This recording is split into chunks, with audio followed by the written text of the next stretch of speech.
And what Devi Parashakti had revealed was that Corona is destroyed, but it will take 4 years for the political conspiracies done by human beings to end. I will protect my devotees, disciples, and Kailasa Vasis. No suffering will come from my devotees, but it will take 4 years for the conspiracy of Corona to end. And it will come to end only in 2025. It is a conspiracy, a human conspiracy.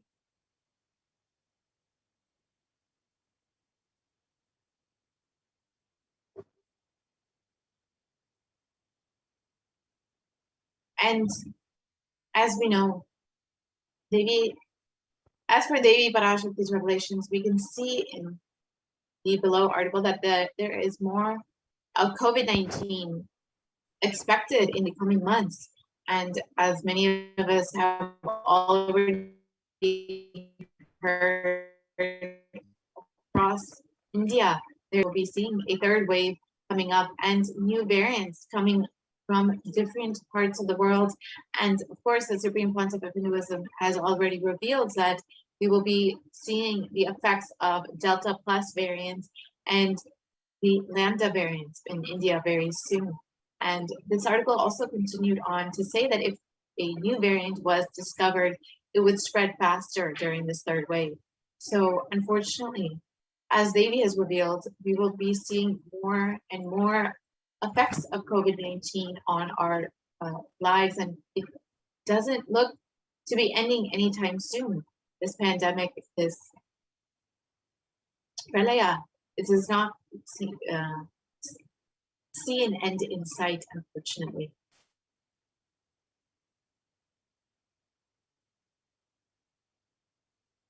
So with more waves of coronavirus coming up and no end in sight, what might be the best way to protect ourselves? Is there a solution that anyone is providing?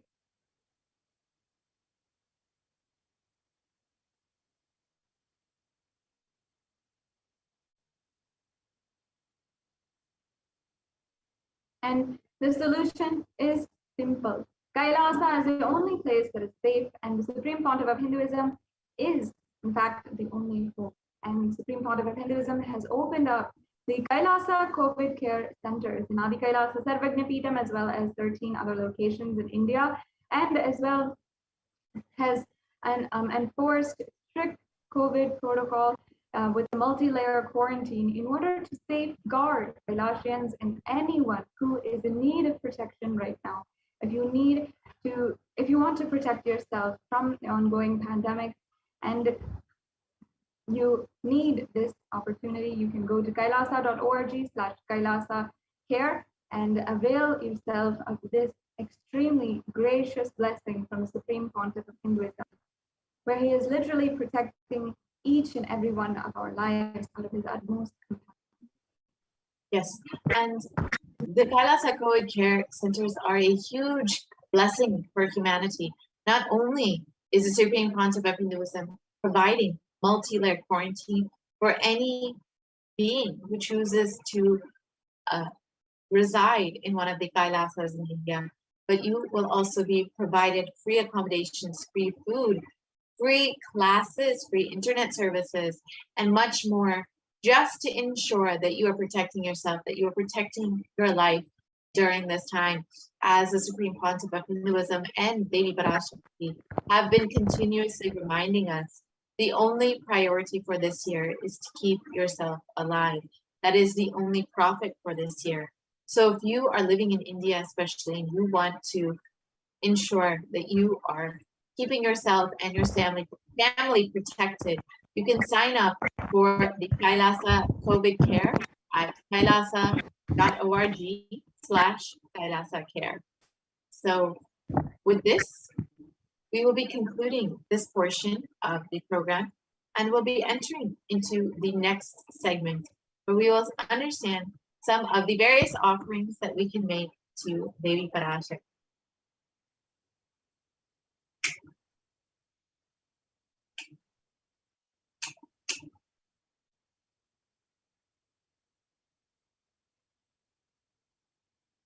And in this next segment, each and every one of you will be able to see how instantly and immediately you can find the breakthrough you want. As we know, Devi Parashakti has been guiding each and every one of us and helping each and every one of us experience the breakthrough that we want. So in the next segment, we will be able to see how we can instantly and immediately experience oneness with Devi Parashakti. We'll be right back with you after a short break.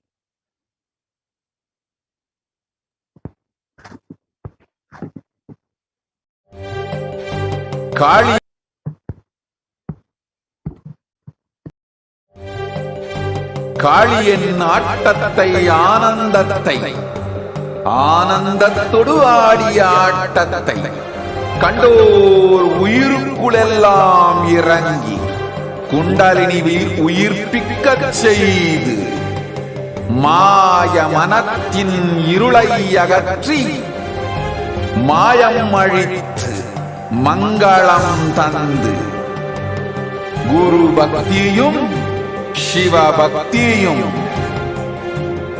Paramasiva பக்தியும் பரமசிவ சக்தியும் அளிக்கின்றேன். மனமாயை விடுத்து குரு பதத்தை பற்றுங்கள். நித்யானந்தமாய் நிஜாவதாரமாய் வந்துதித்த என்னை பற்றி வாழ்வில் எல்லா நலமும் பெற்றிடுங்கள். ஓம் ஓம் ஓம்.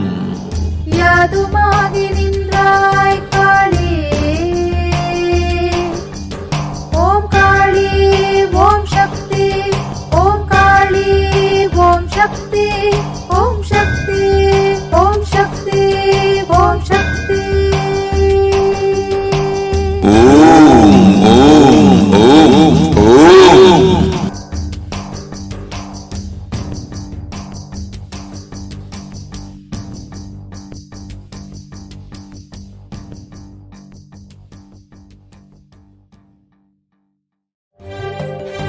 காளியின் ஆட்டத்தை ஆனந்தத்தை ஆனந்தத்தொடு ஆடிய ஆட்டத்தை கண்டோர் உயிருக்குளெல்லாம் இறங்கி குண்டலினிவில் உயிர்ப்பிக்கச் செய்து மாய மனத்தின் இருளை அகற்றி மாயம் அழித்து மங்களம் தந்து குரு பக்தியும் சிவ பக்தியும்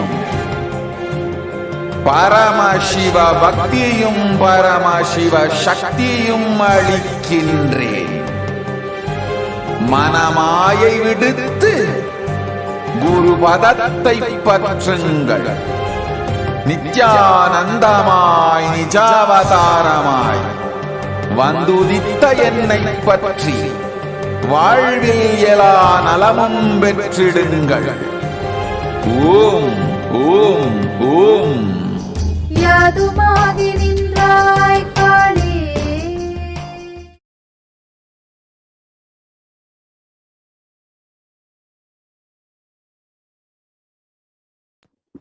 Nithyanandam, welcome back to all the viewers after that very quick break.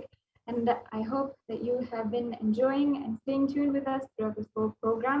We will be now continuing into the next segment, the offerings to Devi Parashakti. Joining with me, we also have Ma Amrita, who will be sharing with each and every one of you the various different offerings to Devi Parashakti that you can make. So without further delay, let us get into all of the offerings that you can make.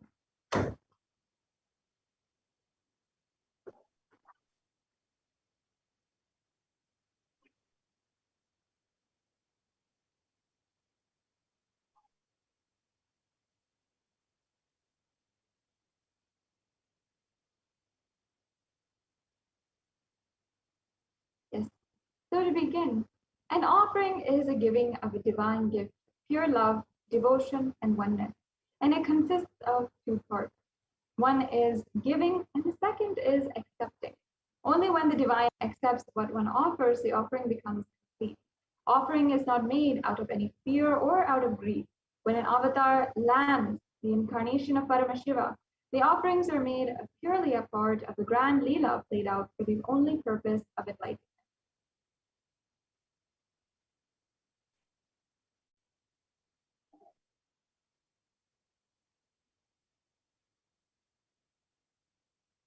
So the Dhyana Shloka for Devi Parashakti is the Dhyana Shloka is as follows. Indu nibhaveda karavani nayanam syat pankajavara varabhaya japakshara japakshara yuktam angahima bhushana vichitravasanam syat tunga mukutojvala manonmani swarupam. And the English translation for this is moonlight face, holding the Vedas on hand, fire in eyes, with lotus flower, gracing and blessing hands, and one hand with the japamala, beautifully decorated with jewel ornaments and wonderful clothes and shining bright crown. Her name is Manonmani.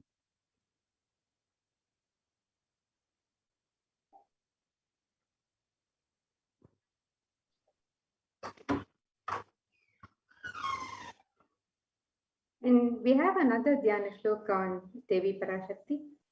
Dhyaye Devim Trinetram Shashini Bhavadanam Vedahastam Dadhanam Savye Padmam Varadamapare Chabhayam Chaksha Malam Divyairabharanair Vibhushita Tanum Brahmadibihi Pujitam Devi Meva Manonmanim Pratidinam Kamartha Datrim Shubham.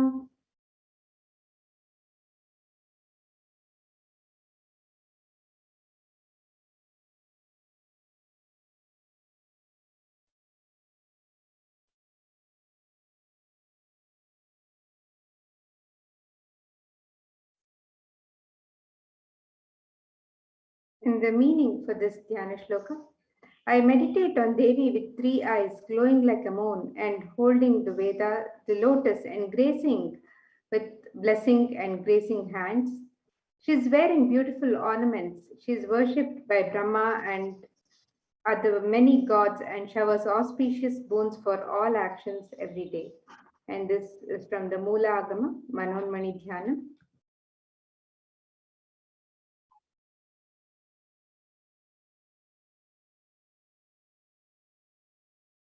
And the significance of the divine element of gold from the Atharva Veda. Tredha Jutam Janmanetam Hiranyam Agnirekam Priyatmam Babhuva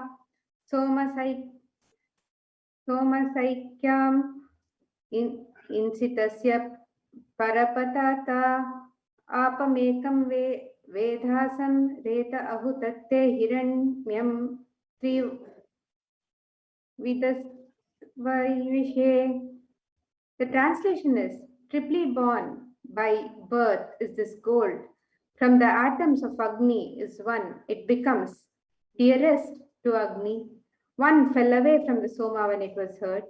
One they call the seed of virtuous and powerful, Apa, watery molecules.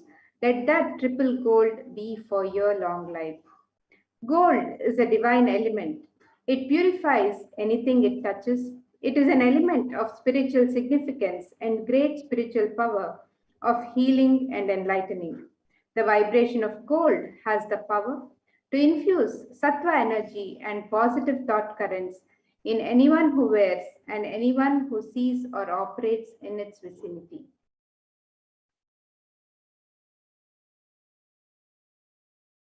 And the significance of the divine element of gold. Gold is present in all scriptures, agamas, Vedas, Shrutis, Smritis, Itihasas, and Puranas.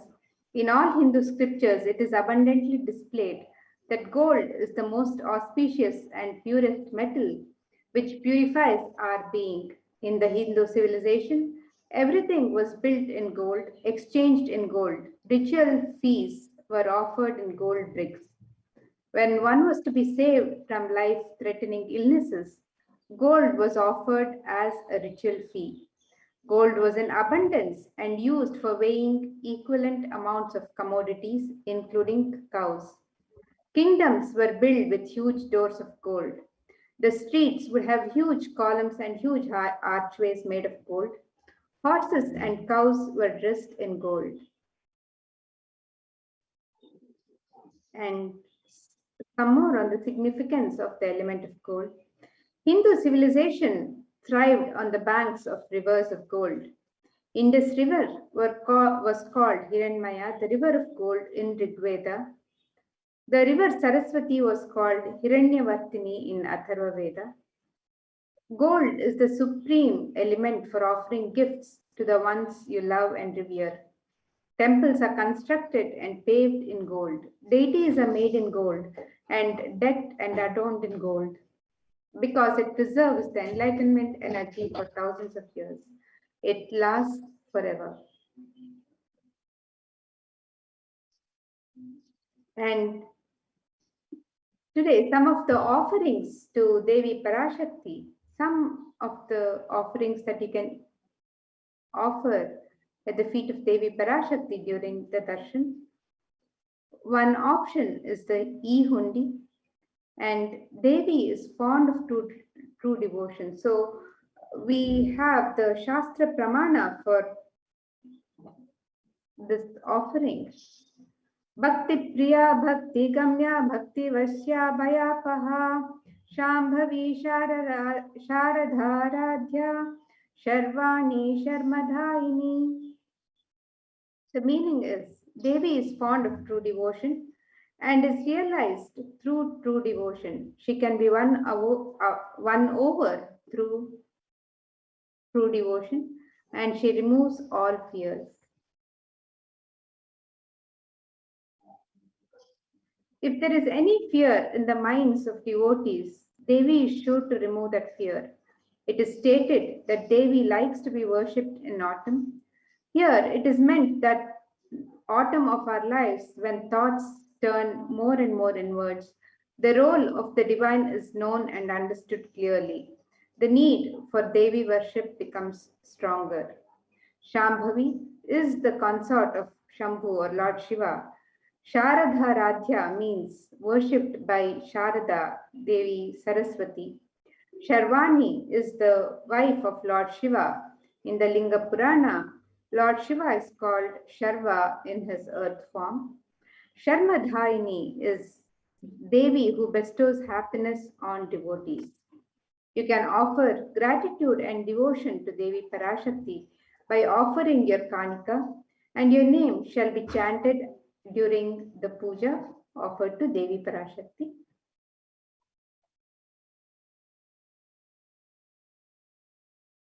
You can also sign up for the Sankalpa chanting, and the Shastra Pramana for this is from Devi Mahatmyam, chapter 12, verse 34. Tayai than mohyate vishwam shaiva vishwam prasuyate saya chitta cha vijanam tushtar rudhim prayaschati. The meaning is the goddess enchants this universe and she herself gives birth to this universe. That goddess being prayed without interest in anything gives that knowledge that leads to salvation and gives wealth in the materialistic sense.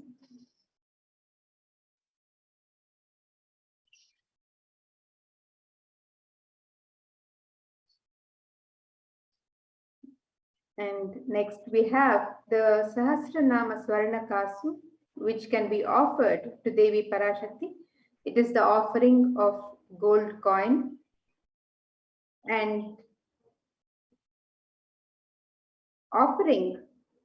this offering of 1008 names of Devi Parashakti is a very special and unique archana which is offered to the Mahameru of Devi Parashakti.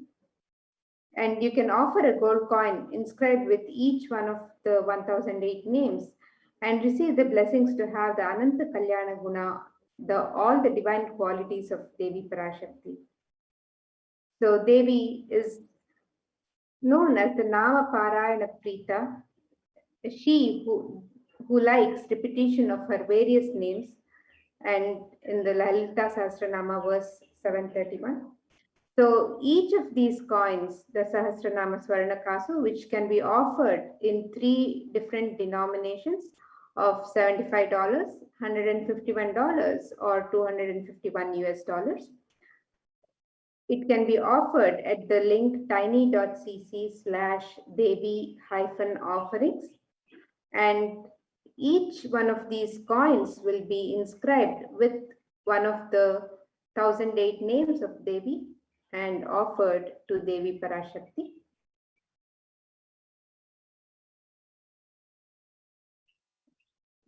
And the next offering that may be offered to Devi Parashakti is the Mukta Anguti, the finger ring with a pearl.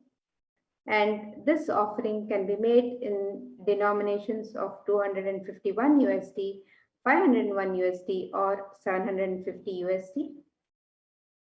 The Shastra Pramana for Devi's adorning Devi with pearls is from this verse, which says, Muktahara lasat kirita ruchiram purnendu vaktra prabham shinjannu purakinkini manidharam padma prabhabhasuram sarvabhita palapradam girisutam vani rama sevitam meenakshim pranatosmi santatamaham karunya varam nidhim. The translation is, I bow to the goddess Meenakshi, whose crown has garlands of pearls and the face shining like a full moon, who wears anklets that are studded with gemstones and has small bells, who is shining like the splendor of lotus, who grants all the wishes, the daughter of the mountain, who is worshipped by goddess Vani and Rama. I remain ever bowing to the goddess Meenakshi, the ocean of compassion. So you can offer the Mukta Anguti, the finger ring with pearls, in 3 different denominations at the link tiny.cc/devi-offerings.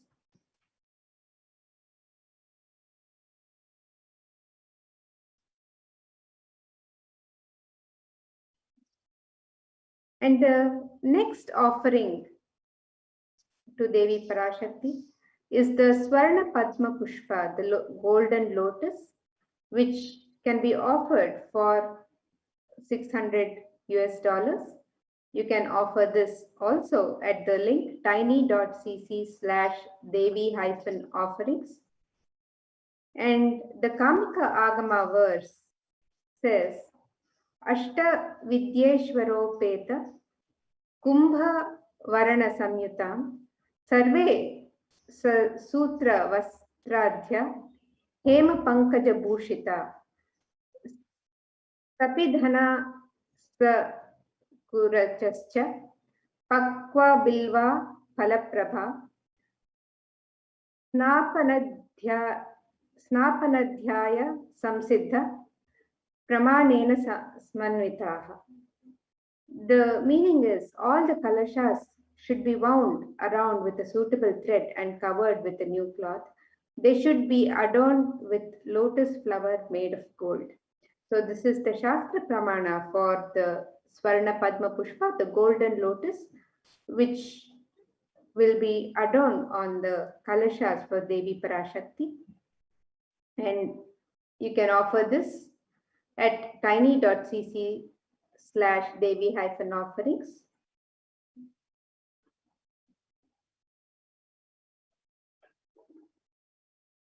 There are hundreds of scriptural references for using the lotus in the worship of Paramashiva.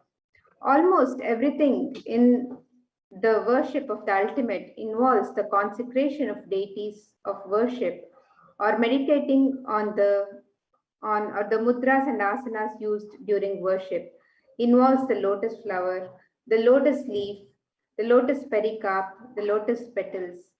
The lotus is a divine flower. The Shakti of Paramashiva is also called as lotus. The base of Paramashiva Linga is lotus. The disciple of Paramashiva is also considered as a lotus, who's the one who's about to bloom. Offer the lotus the gold lotus in any size you wish to, and be blessed to have the state, space, powers, and being of Devi in your inner space amidst any and every adverse situations in life. And you can make this offering at tiny.cc/Devi-offerings. Yes, and apologies for the technical difficulties on my side. The next offering is the Swarna Meti, and that is the golden toe ring. And here from the Saundarya Lahari, there's a beautiful verse from the Saundarya Lahari by Sri Adishankaracharya, which I'll now chant. Nakhadiditi samchana namajjana tamo guna padhatvaya prabhajala parakrita saroruha. The English translation goes, whose brightness from toenails destroys the darkness of ignorance from the minds of devotees who prostrated your feet, you whose brightness from your 2 feet overpowers that of the lotus flower. You can offer this Swarna Miti, the golden toe ring, and adorn the very toenails of Devi Parashakti. You have the blessings of a complete completion in your life and the protection of Devi Parashakti.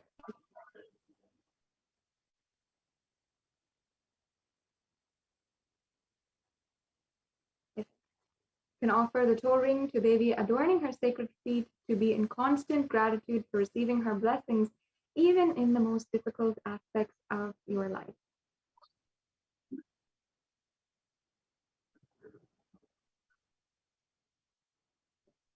And the next offering to Devi Parashakti is the Swarna Mangtika, the golden hairline jewelry, which can be offered for 750 USD. The Mangtika represents the nectar flowing from the Sahasrara Chakra, which is fully opened. So it is also called the Devi is referred to as the Sudha Sharabhivarshini, she who makes nectar flow in all our nerves from the Sahasrara. That is, she who gives the very pleasant experience of the ultimate.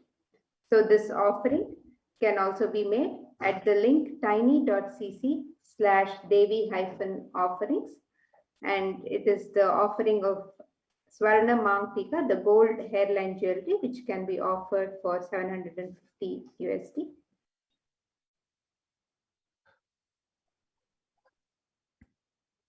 The next offering which we have is the Pratyaksha Pada Puja, the most precious offering that Kailasians especially have adored to be able to offer, especially upcoming on Vijayadashmi Day. You can offer the Pratyaksha Pada Puja to the Supreme Pontiff of Hinduism and to the component of Devi Parashakti, who is Guru, who is literally teaching and guiding each and every one of us. And once again, we have the Pramana, where it is glorifying Devi Parashakti and describing the illumining splendor of Devi's toenails, dispel the darkness of ignorance of the devotees prostrating at her feet, and her feet defeat the lotus in beauty. So here, in this shloka number 83 of Saundarya Lahari, it states that the nails that have been sharpened by constantly being touched by the crown of celestial beings who always prostrate before Devi. And in this reverse, Tamoguna is darkness. In this, Tamas is indicative of ignorance in the minds of devotees by constantly prostrating before Devi. Their ignorance is removed and they attain at knowledge. You can offer this Pratyaksha Pada Puja and have the blessings of the Supreme Pontiff of Hinduism, and you'll be able to experience the sweetest guru-disciple relationship, whether Adi Shankaracharya or even all of the incarnations of Paramashiva. The Guru Tattva is the most revered parampara in Sanatana Hindu Dharma. So you can always offer this Pratyaksha Pada Puja at the divine lotus feet of the Supreme Pontiff of Hinduism himself as well. And I'm sure you have the blessings of the Supreme Pontiff of Hinduism as the Guru in your life.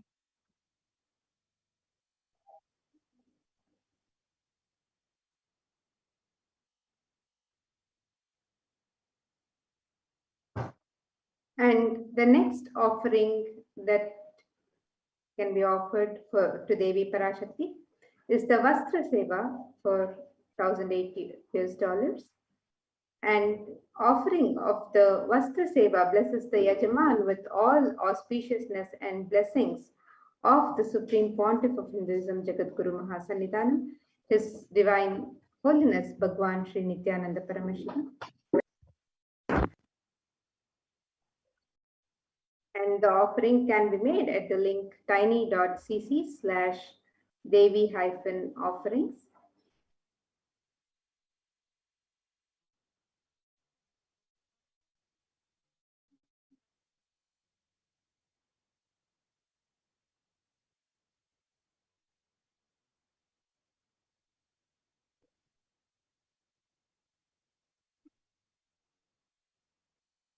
So here is a brief summary of all the offerings that may be made to Devi Parashakti at the link tiny.cc/Devi-offerings.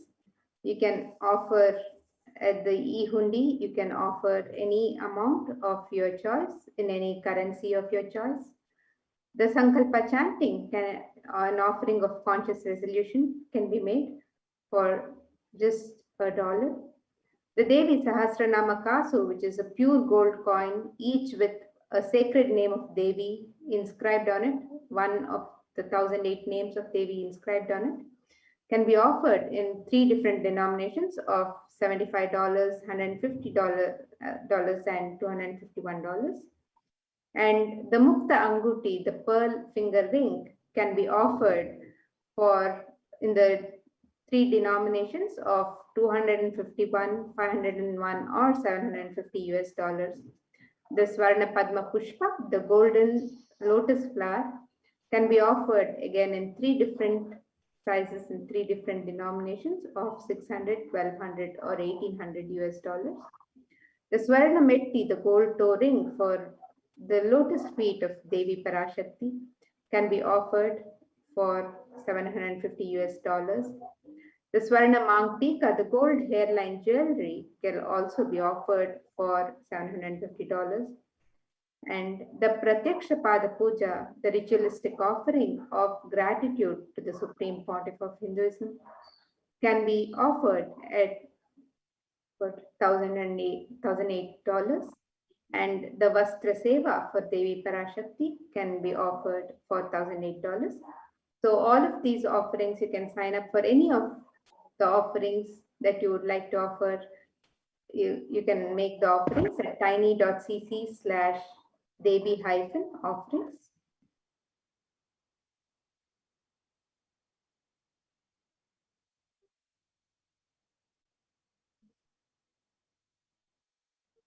Yes, and in order to make a payment, if you want to register for the offerings today, you can go ahead at the links below, and there's 3 stages. Preliminarily, if you want to make an intention for the offerings today, you can go to the link tiny.cc/bhavasamadhi. Once again, that's tiny.cc/bhavasamadhi, and you can make an intention to make an offering. Perhaps you have an intention to make this offering on your birthday, or perhaps a special occasion like anniversary, or anything such as this. So if any of these offerings you'd like to make, you can go ahead and you can make an intention for future offering by registering at tiny.cc/bhavasamadhi. And then if you are ready to make a payment right now, then that is awesome. You can go to tiny.cc/Devi-offerings once again, and you can make a payment. And it's very easy, 3 steps in order to fulfill your payment, and just input your payment details.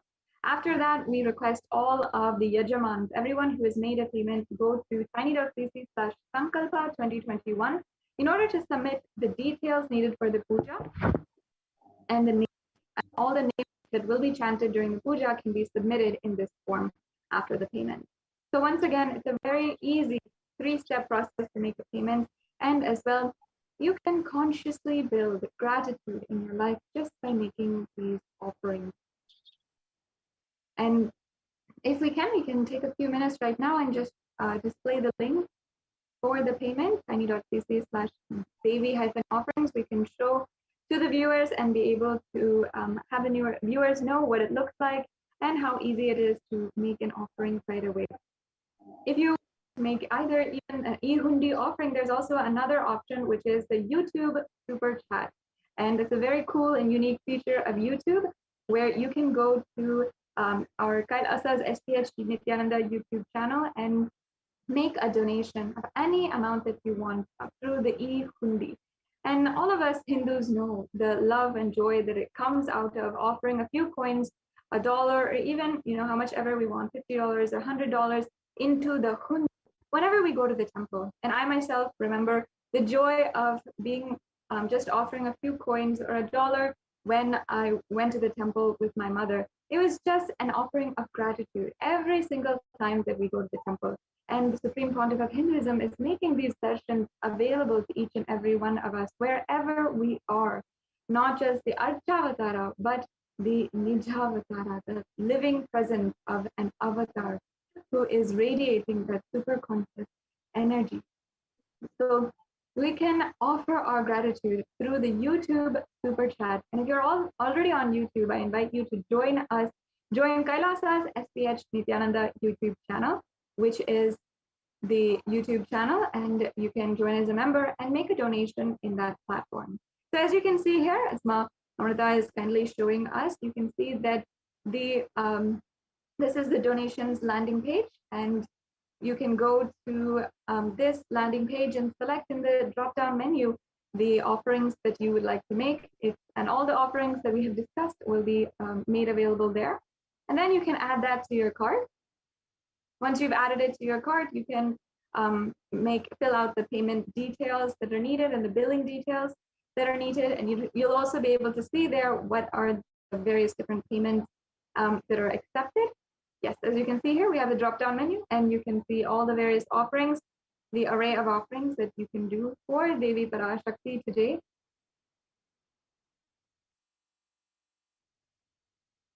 And you can select the offering that you want to make today and then add that to your cart. And once we have agreed to all of the terms and conditions, you can add it to your cart, and then you can proceed to checkout.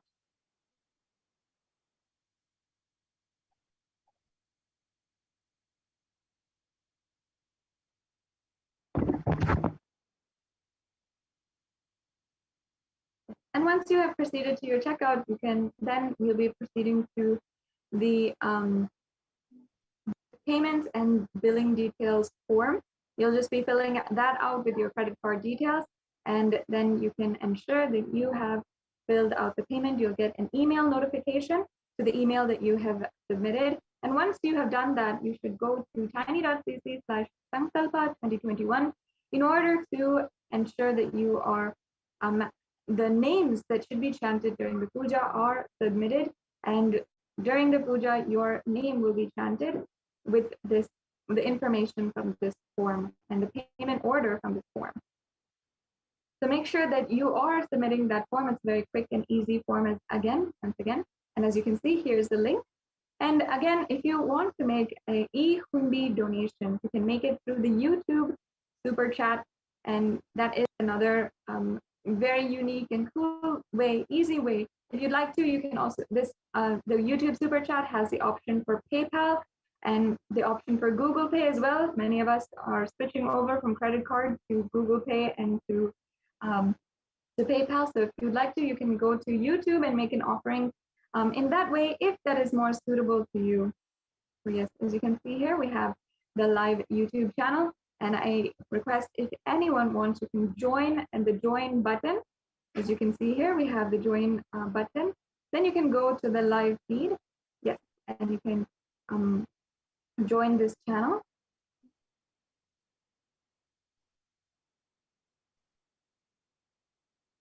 And once you have finished that, you can go to the live feed, and you can ensure that you are joining as a member of the YouTube channel, and then you can comment in the comment section if you are a member, as well as make a donation. You'll be able, once you are a member, you will be able to see the small dollar sign in the right hand side corner of the screen, and you'll be able to make a offering for through the YouTube super chat. And also you can send a little sticker if you'd like to as well, along with your offering, in order to send your love in a very cute way to Devi Parashakti, as we all do. This is the way that Parashakti and the Supreme Pontiff of Hinduism is making the divine available for each and every one of us to connect to very sweetly and profoundly, even when we're at home, from wherever we might be, and for us to connect to the divine at any moment, at any time, when we need it the most. So with this, we're now coming to a conclusion of this segment in today's program, and I hope that each and every one of you take an opportunity to make an offering and consciously build gratitude in our lives today, and offer your gratitude to Devi Parashakti, to the Supreme Pontiff of Hinduism. Coming up in just a few weeks, we have the Navaratri celebration, as well as Gandha Shashti and festival of celebrations that is going to be coming up. So please do stay tuned and get connected to us on Facebook, Instagram, and Twitter. And joining with us shortly is the administrators from Adi Kailasa Sarvagnapeetham, one of the largest temple monastery complexes established and revived by the Supreme Pontiff of Hinduism.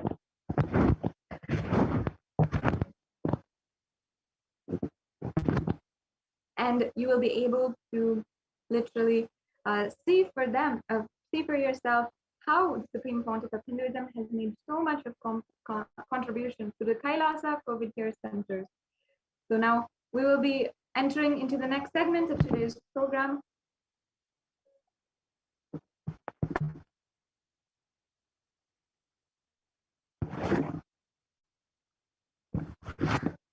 And moving on into the next segment of today's program after a very quick break.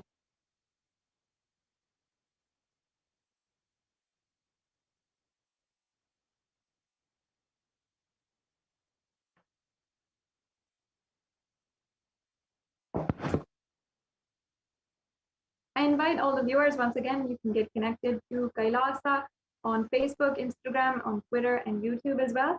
And make sure that you don't miss a notification for the live darshans that are happening, especially of Irayanayat Bhagwan Sundareshwara Paramashivam. So without further ado, we'll now be moving on into the next segments after a very short break. Where in this next segment, we'll be hearing from the Adi Kailasa Sarvagnapeetham administrators, the most senior sannyasis, and the people who have contributed and administered the Kailasa COVID care centers on the ground right now in Adi Kailasa Sarvagnapeetham, as well as 13 other Adinams, even while the persecution against Hindus is ongoing and very, very severe. Even during this COVID pandemic, the Supreme Pontiff of Hinduism continues to open up the Adinams and be protective of all life and ensure that we all benefit from the protection needed at this time. So joining with us now is Madayami Swami, who will be guiding us in this next segment, and we'll be proceeding on into the next segment.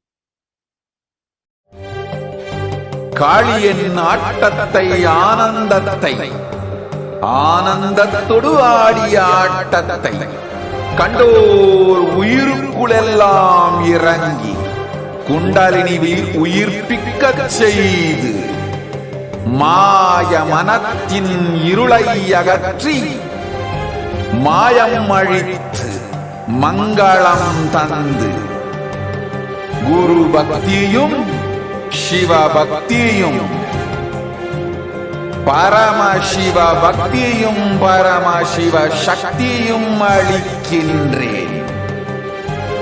மனமாயை விடுத்து குரு பதத்தை பற்றுங்கள். நித்யானந்தமாய் நிஜாவதாரமாய் வந்துதித்த என்னை பற்றி வாழ்வில் எல்லா நலமும் பெற்றிடுங்கள். ஓம் ஓம் ஓம். யாதுமாகி நின்றாய் காளியே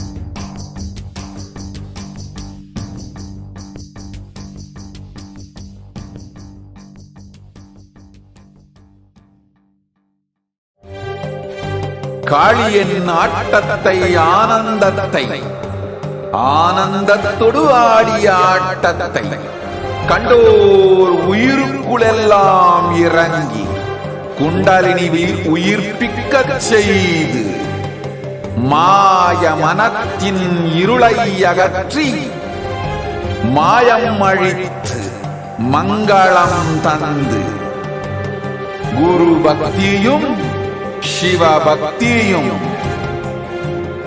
பரமசிவ பக்தியும் பரமசிவ சக்தியும் அளிக்கின்றேன். மனமாயை விடுத்து குரு பதத்தை பற்றுங்கள். நித்யானந்தமாய் நிஜாவதாரமாய் வந்துதித்த என்னை பற்றி வாழ்வில் எழான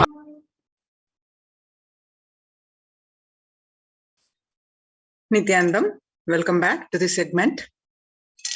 In this segment, we are going to learn about the multi-layer quarantine COVID care protection centers at the Kailasa's de facto spiritual embassies. With the blessings of the Supreme Pontiff of Hinduism, Jagat Guru Mahasannidhanam, His Divine Holiness Bhagwan Nithyananda Paramashivan's blessings.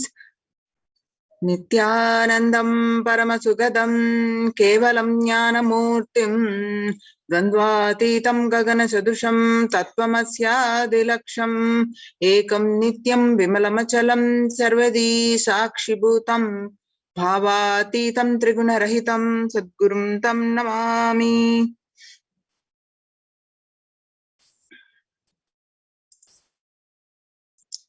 So, what we learn from this segment today is concerning statistics due to the COVID-19 pandemic, what the Supreme Pontiff of Hinduism and Kailasa's contributions, why the Supreme Pontiff of Hinduism established the temple-based ecosystems, and Kailasa's COVID care protection centers glimpses, and UN recognizes Kailasa's contributions, especially on COVID and multilateralism, and join Kailasa's COVID care protection centers.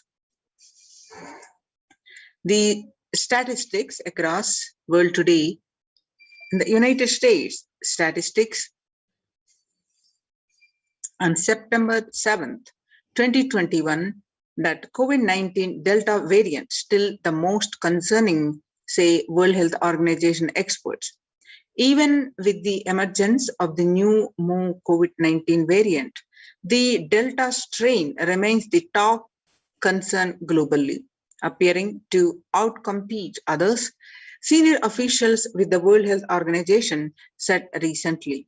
I think the Delta variant for me is the one that's most concerning because of the increased transmittability, said Dr. Marika Van-Kerkhove, the agency's technical lead for COVID-19, speaking during an online question and answer session.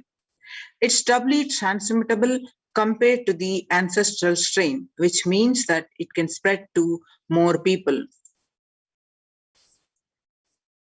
COVID-19 pandemic is nowhere under control in the US, says the chief medical advisor, Anthony Fauci. In a country of our size, you can't be hanging around and having hundreds, thousands infections a day. You got to get well below 10,000 before you start feeling comfortable, Mr. Fauci said. He said, right now, we are still in pandemic mode because we have 160,000 new infections a day. That's not even modestly good control. In an interview, he said, the UN has reported 40 million cases of COVID-19 since the outbreak of the virus, with over 4 million infections adding up in the past few weeks. The increase in COVID cases comes as the US administration earlier this month announced that it is planning to provide booster shots of the vaccines, Moderna, COVID-19 and PIRSA, as the Delta variant has become dominant in the nation and is wreaking havoc. The surge in Delta variant is driven by the low vaccination coverage in many communities across the US, according to the US Centers for Disease Control and Prevention. According to a report from World Economic Forum, COVID-19 made the world less peaceful. COVID-19 violent incidences and fatalities, January 2020 to April 2021. You can see there is a violent incident related to the pandemic peaked in April 2020. Prevalence of depression and anxiety remains high among younger adults in France. And the younger adults are more likely to report symptoms of anxiety and or depressive disorder during the COVID-19 pandemic. The age group of 18 to 24 get affected most, that is 56.2%. As the age increases, the percentage getting affected getting decreased. The average share of adults are reporting the symptoms of anxiety and or depressive disorder, what it was in the year 2019 over a period of 6 months period, was 11% from January to June 2019. And now, in just 1 month of the beginning of this year, it rose up to 41.1%. And you can see some more statistics confirming the same, that younger adults age group 18 to 24 are affecting most. Nearly 8 in 10 say the coronavirus pandemic is a significant source of stress in their life. Stress in America 2020, a national mental health crisis. COVID-19 is a significant stressor for most Americans. Nearly 7 in 10, which is 67%, say they have experienced increased stress over the course of the pandemic. COVID-19 could exacerbate doctors' existing mental health burden. More than 60,000 US healthcare workers have contracted COVID-19, 300 have died. Of the health workers who treated patients during China's COVID-19 outbreak, 50% showed signs of depression and 45% showed signs of anxiety, according to a preliminary research. The self-reported mental health among pregnant women and new mothers before COVID-19 pandemic, the depression, what it was 15%, now rose up to 40.7% during the COVID-19 pandemic. And the anxiety level, what it was 29%, now rose up to 72% during the pandemic. The living under stay-at-home orders, 8 in 10 students are struggling with focus on school or work and avoiding distractions. Students are interacting most with parents during COVID-19 physical distancing, and the number one challenge, the students' mental wellness, the virtual free face-to-face time, and for high school students, digital social gatherings. The 55% of students do not know where to go for help for their mental health. Parents can support students is simply spending time with them, ranked much higher than talking about COVID-19 news. Understanding the pandemic's impact on working women. Nearly 82% of women surveyed said their lives have been negatively disrupted by the pandemic. Nearly 70% of the women who have experienced these disruptions are concerned their career growth may be limited as a result. And nearly 70% of women who said they have experienced adverse changes to their daily routines during the pandemic believe these shifts have prevented or will prevent them from progressing. The global economic outlook during the COVID-19 pandemic, a changed world.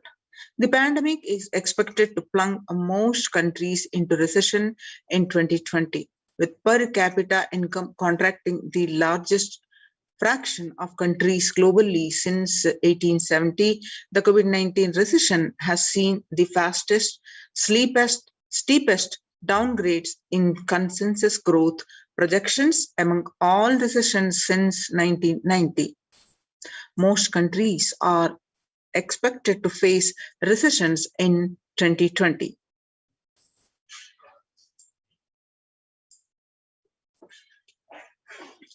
COVID-19 threatening global peace and security, the UN chief warns. While the COVID-19 pandemic is first and foremost a health crisis, its implications are far-reaching and could threaten global peace and security. The UN Secretary General told members of the Security Council in a closed video conference held recently that, but the pandemic also poses a significant threat to the maintenance of international peace and security, potentially leading to an increase in social unrest and violence that would greatly undermine our ability to fight the disease. He warned later, stating that the Council's engagement will be critical to mitigate these implications. COVID-19 pandemic is profoundly affecting peace and security across the globe. The Secretary General Antonio Guterres told the Secretary Council in a 2nd July 2021 video conference debate, pressing the chamber to use its collective influence to protect the millions of people affected by conflict and already facing acute vulnerabilities. Addressing the 15-member organ on the impact of COVID-19 on international peace and security, Mr. Guterres said, the health pandemic is fast becoming a protection crisis. Collective security and our shared well-being are under assault on many fronts, he emphasized, led by the relentless disease and abated by global fragilities. Our challenge is to save lives today while buttressing the pillars of security for tomorrow. Now, the UN Environmental Program, UNEP. Time to get serious about the climate change. On a warming planet, no one is safe. You have been telling us for over 3 decades of the dangers of allowing the planet to warm. The world listened, but it did not hear. The world listened, but it did not act strongly enough. As a result, climate change is a problem that is here. Now, nobody is safe and it's getting worse faster. According to the International Labour Organization, ILO, COVID-19 is a threat to peace building in conflict-affected nations. The ILO is more aware than ever of its responsibility to promote peace and resilience in the time of this global pandemic, the ILO Director General Guy Ryder said recently. Mumbai Mayor in India says third wave is here. What do September surge in COVID cases tells us? The city's mayor has said that the third wave of COVID is already upon Mumbai, pointing to a sudden spike in cases. The third of the COVID-19 is not coming, it is here, said the Kishori Pednekar, adding that an announcement regarding the matter had already been made in Nagpur. Speaking of the coming festival season in Maharashtra, the mayor urged people to remain in their homes. The mandals have been asked to allow only 10 people and have them work in shifts. Breakthrough infections found in 25% of health staff. A little over 25% of healthcare workers were infected with coronavirus despite getting fully vaccinated. A recent study has revealed, giving an insight on the breakthrough infections due to the Delta variant. This study, jointly conducted by the Institute of Genomics of Integrative Biology and Max hospitals in Delhi NCR found that vaccination breakthroughs were far more common during Delta outbreak in Delhi than previously reported. A new coronavirus strain known as Mu, which was first identified in Colombia in January, has been designated a variant of interest by the World Health Organization. After being detected in Colombia, Mu, known scientifically as B.1.621, has since been reported in other South American countries and in Europe. The Mu variant has a constellation of mutations that indicate potential properties of immune escape, the Global Health Body said recently in its weekly pandemic bulletin. New strain of COVID-19 detected in 6 countries. The ongoing coronavirus pandemic is not over yet, and the new highly mutated COVID C.1.2 strain detected in South Africa is a testimony to how dangerously the virus can adapt to bypass vaccines when the world decides to reopen prematurely. The C.1.2 variant has been termed the world's most mutated variant since the beginning of the pandemic.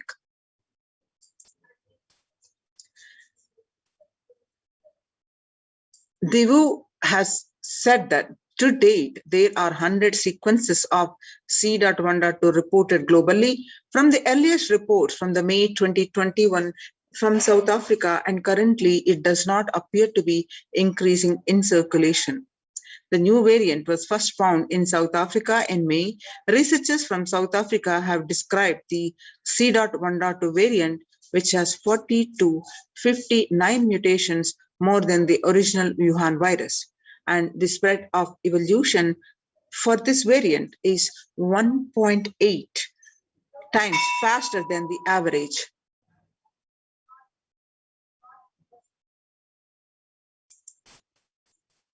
Join the COVID care production centers. Register now through the link below, https://kailasa.org/Kailasa care. Now, making peace with nature is possible if we start now. Making peace with nature is possible if we start now. Even amid a pandemic, 2021 can go down as the year we made peace with nature and set the planet to healing. Our environmental, social, and economic challenges are interlinked. They must be tackled together. For example, we cannot achieve the sustainable developmental goals, including ending poverty by 2030, if climate change and ecosystem collapse are undermining food and water supplies in the world's poorest countries. We have no choice but to transform our economies and societies by valuing nature and putting its health at the heart of all our decisions.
The World Health Organization Health and Peace Initiative. Health and peace are interrelated. In the words of the Director General of World Health Organization, Dr. Guterres, there cannot be a health without peace, and there cannot be a peace without health. If individuals and groups enjoy equitable access to health services, fulfilling their rights to physical and mental health, and health actors design natural health interventions that promote trust and dialogue, and communities are empowered to cope with violent conflicts, then health coverage is more universal. Grievances can be heard and addressed to generate trust around health emergency concerns. Affected communities are more likely to make meaningful contributions to peace and reconciliation, and to resist incitement to violence. In addition to that, the menu of health and peace interventions, the reinforcing equitable access to health services and mental health and psychological support, and support to disarmament, demobilization, reintegration, and cross-line technical cooperation and dialogue, and mediation and diplomatic engagement, community violence reduction or prevention, and inclusive participatory health governance. On the day of the International Day of Yoga on 21st June, the United Nations declared the theme for 2021 International Day of Yoga, Yoga for Well-Being. The day will be marked at a time when COVID-19 pandemic continues to upend lives and livelihoods of people globally. Beyond its immediate impact on physical health, the COVID-19 pandemic has also exacerbated psychological suffering and mental health problems, including depression and anxiety, as pandemic-related restrictions continue in various forms in many countries. This has highlighted the urgent need to address the mental health dimensions of the pandemic, in addition to the physical health aspects.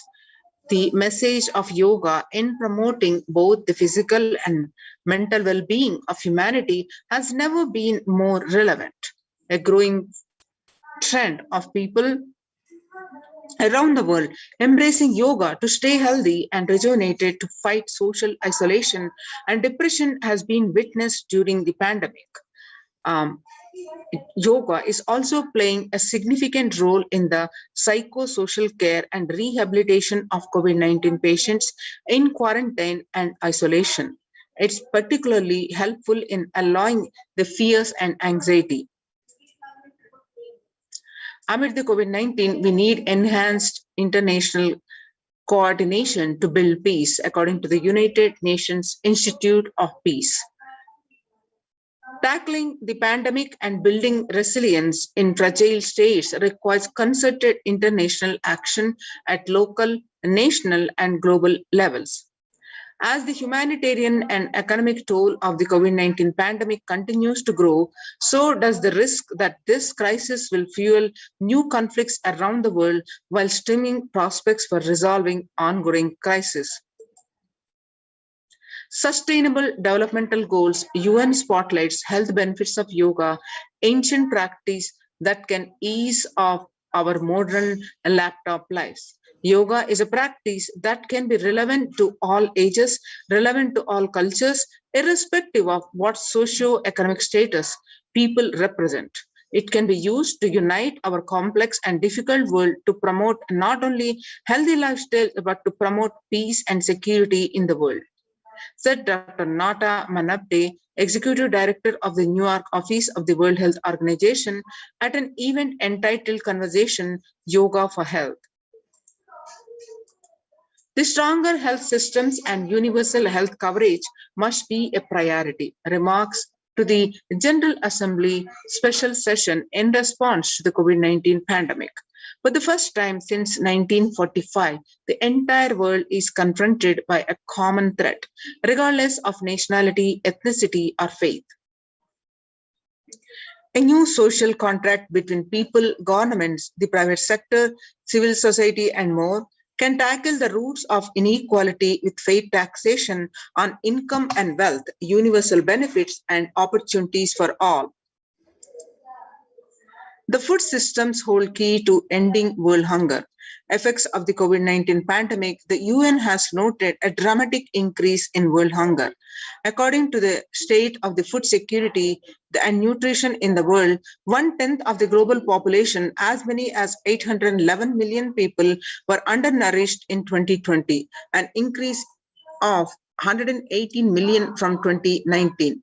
According to the EAT, the Lancet Commission, moving toward diets with a diversity of plant-based food, low amounts of animal source foods, unsaturated rather than the saturated fats, and limited amounts of refined grains, highly protein food, processed food, added sugars could prevent from 19 to 24% of all adult death each year.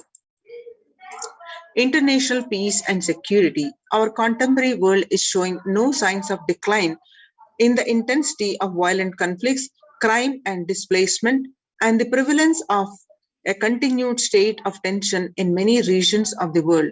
According to a UN report, in the year 2019 alone, about 55% of 358 political conflicts worldwide involved the use of violence.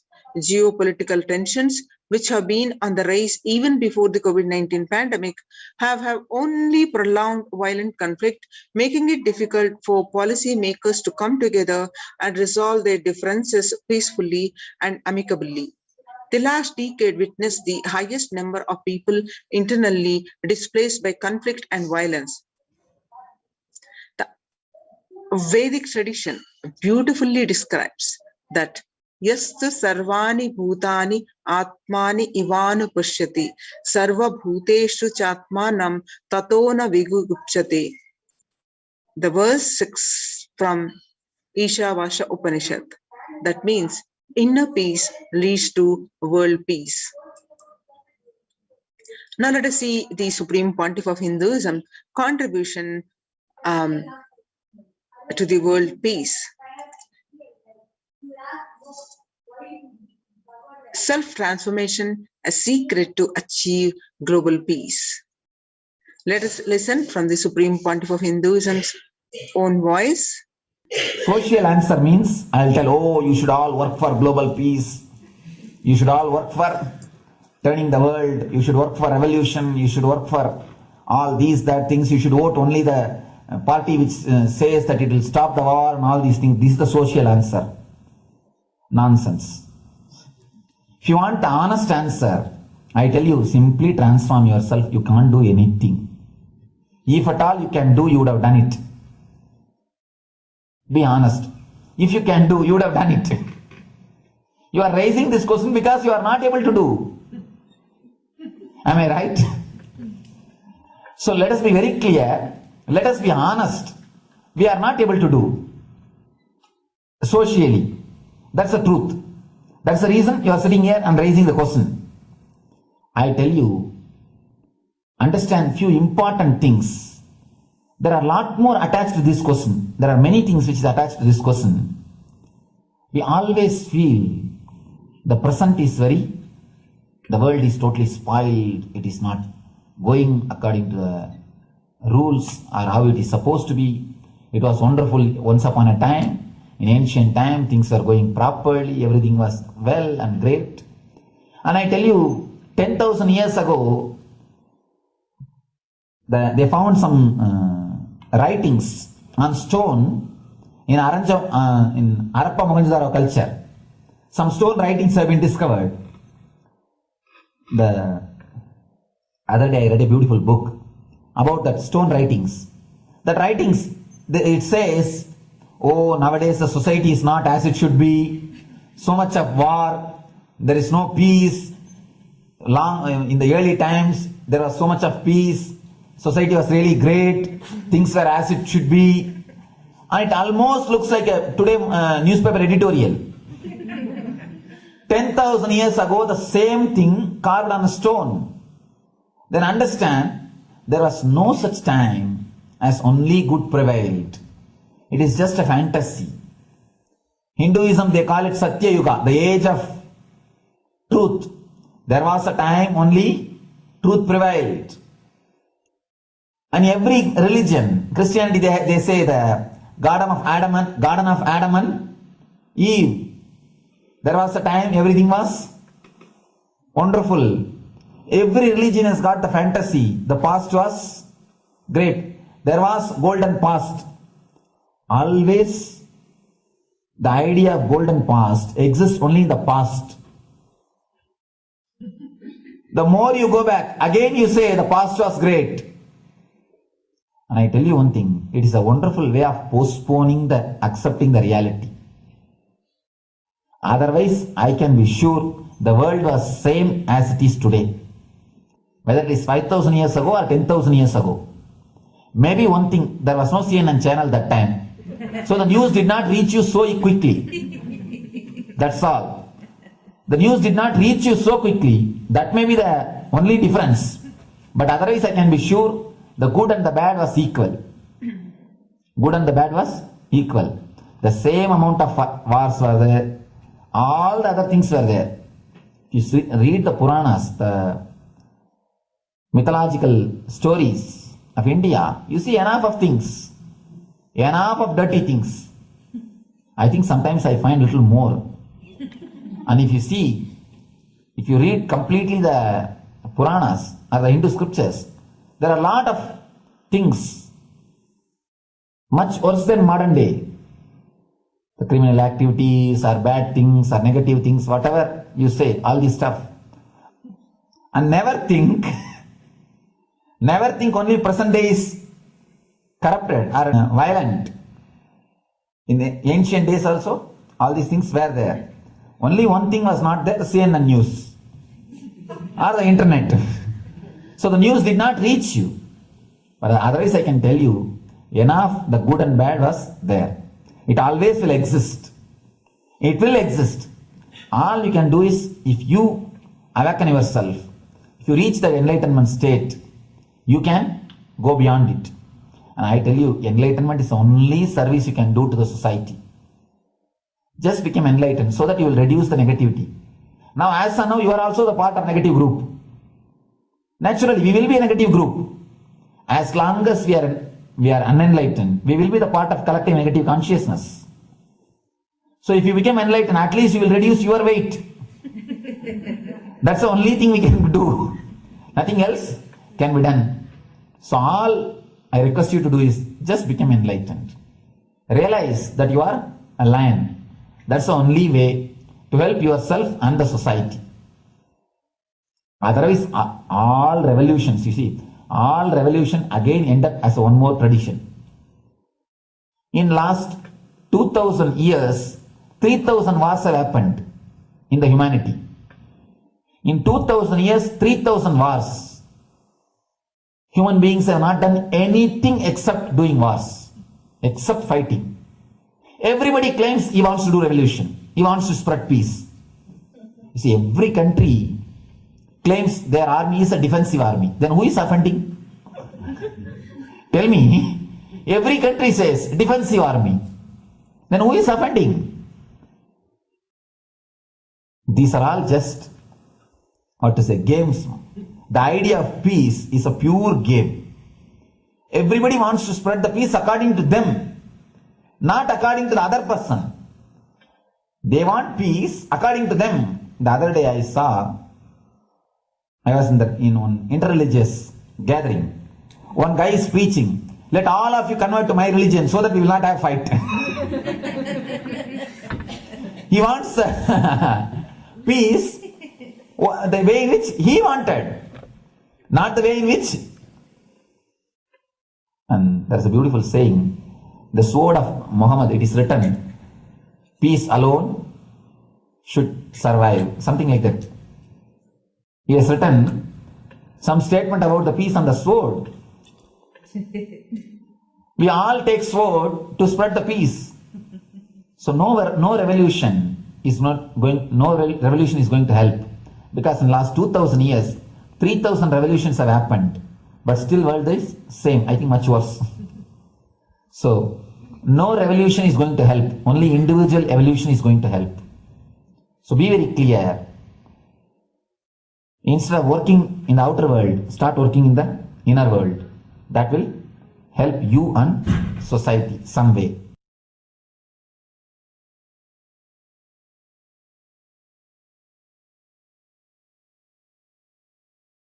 Social answer means, I'll tell.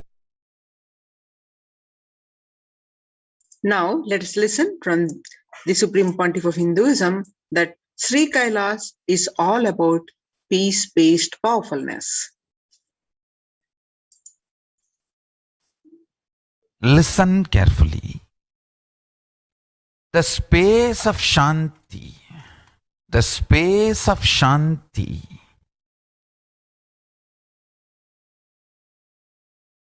is where Kailasa grows. Listen carefully. It is in the deep powerfulness of peace, or peace-centered powerfulness is the ground, breeding ground for Paramashivatva to manifest. Please understand. Like how pure mirror reflects everything, pure Shanti-based Shakti, peace-based powerfulness reflects Paramashiva. Paramashiva manifests in peace-based powerfulness. Please understand. Neither violence nor powerlessness. Powerlessness is weakness. Violence is abusive.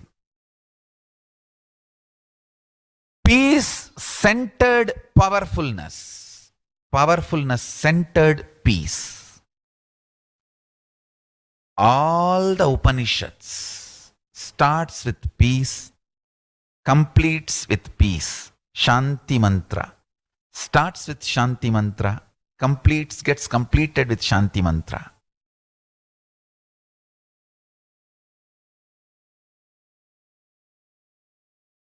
Peace-based powerfulness is a fundamental requirement for Paramashivatva to manifest. That is why people who don't want us to manifest Paramashivatva or power manifestation do not want to allow the peace in our life, or do not want peace in our campus. Understand?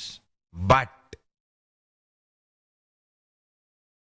only if you are peaceful, which cannot be shaken even by the demons and devils and rakshasas, we can be in eternal peace. So, remember this very clearly.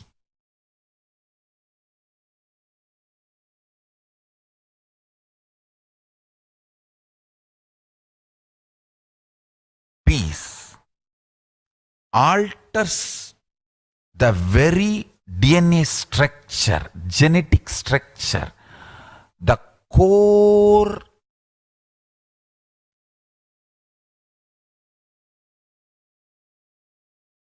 Anu Mahat structure. Understand? Anoraniyan Mahato Mahiyan. The consciousness in you is atom inside the atom, Mahat, more than Mahat. That Anoraniyan Mahato Mahiyan. That consciousness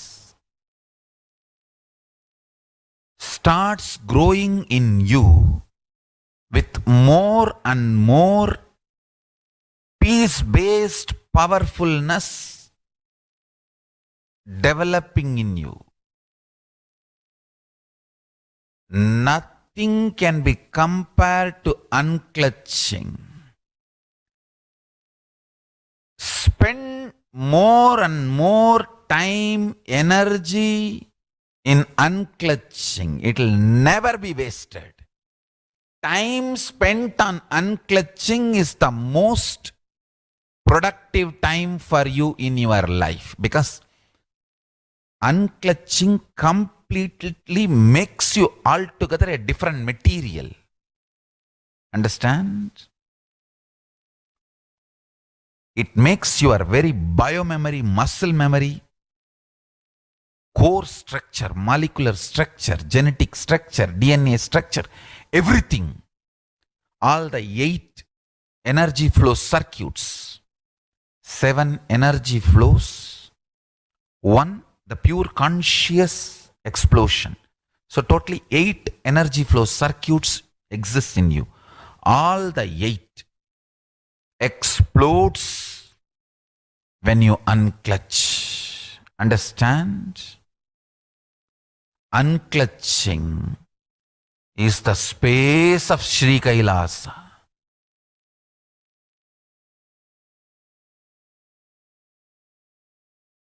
Listen carefully. Listen. Now let's listen from the Supreme Pontiff of Hinduism that every prayer in Hinduism ends with peace.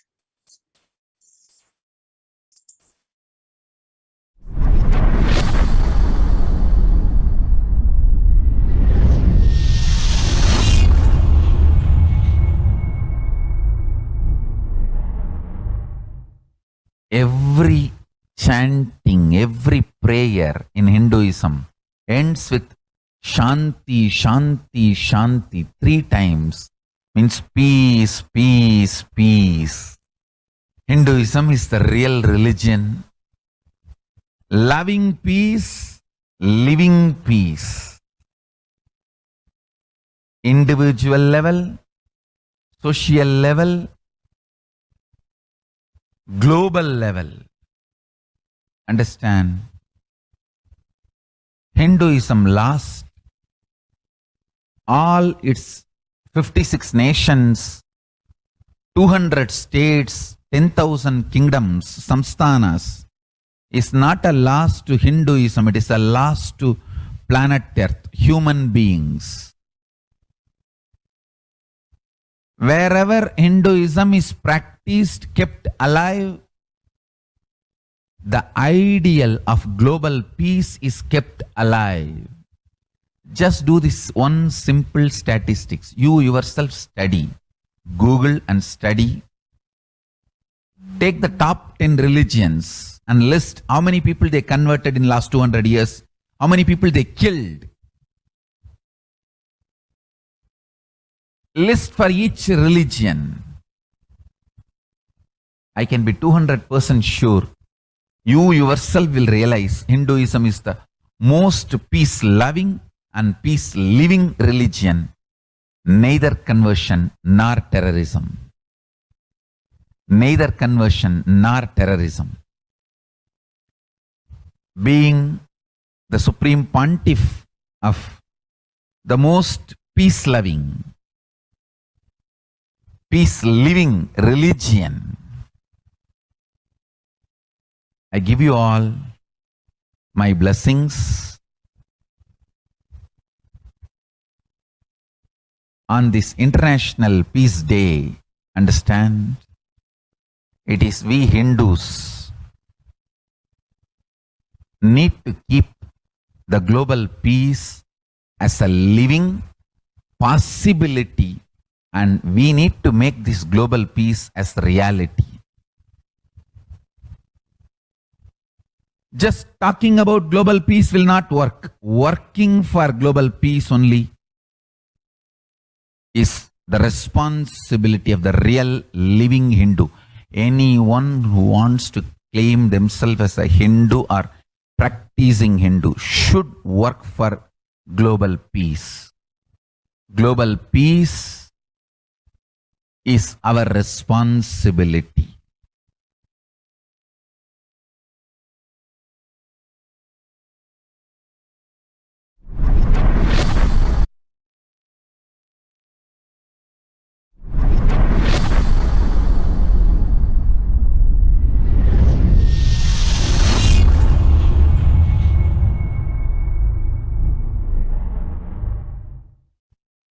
Hindus have the responsibility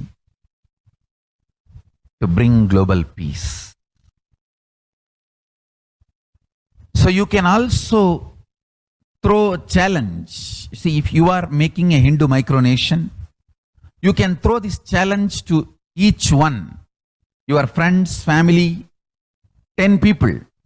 Let them participate in the challenge and then let them send the challenge to others. So I welcome all the living and practicing Hindus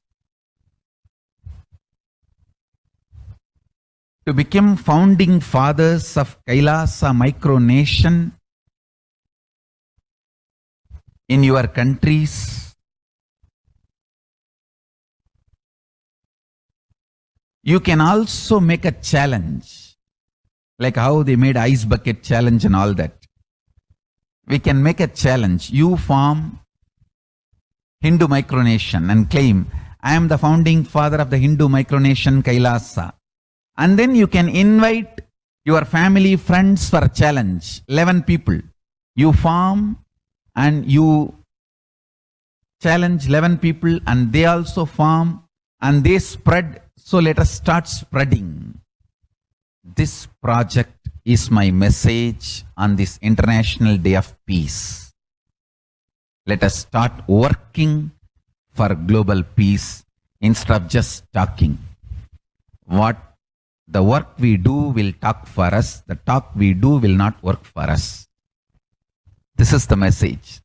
The work we do will talk for us. The talk we do will not work for us. Global peace is the responsibility of Hindus. We living, practicing Hindus, not only we should achieve the individual peace through unclutching yoga, meditation, we should also create an ecosystem where the global peace starts manifesting. This Kailasa Hindu micronation is the enlightenment ecosystem. I request every living practicing Hindu to manifest, do it. So the global peace can manifest from these Kailasa Hindu micronations all over the world.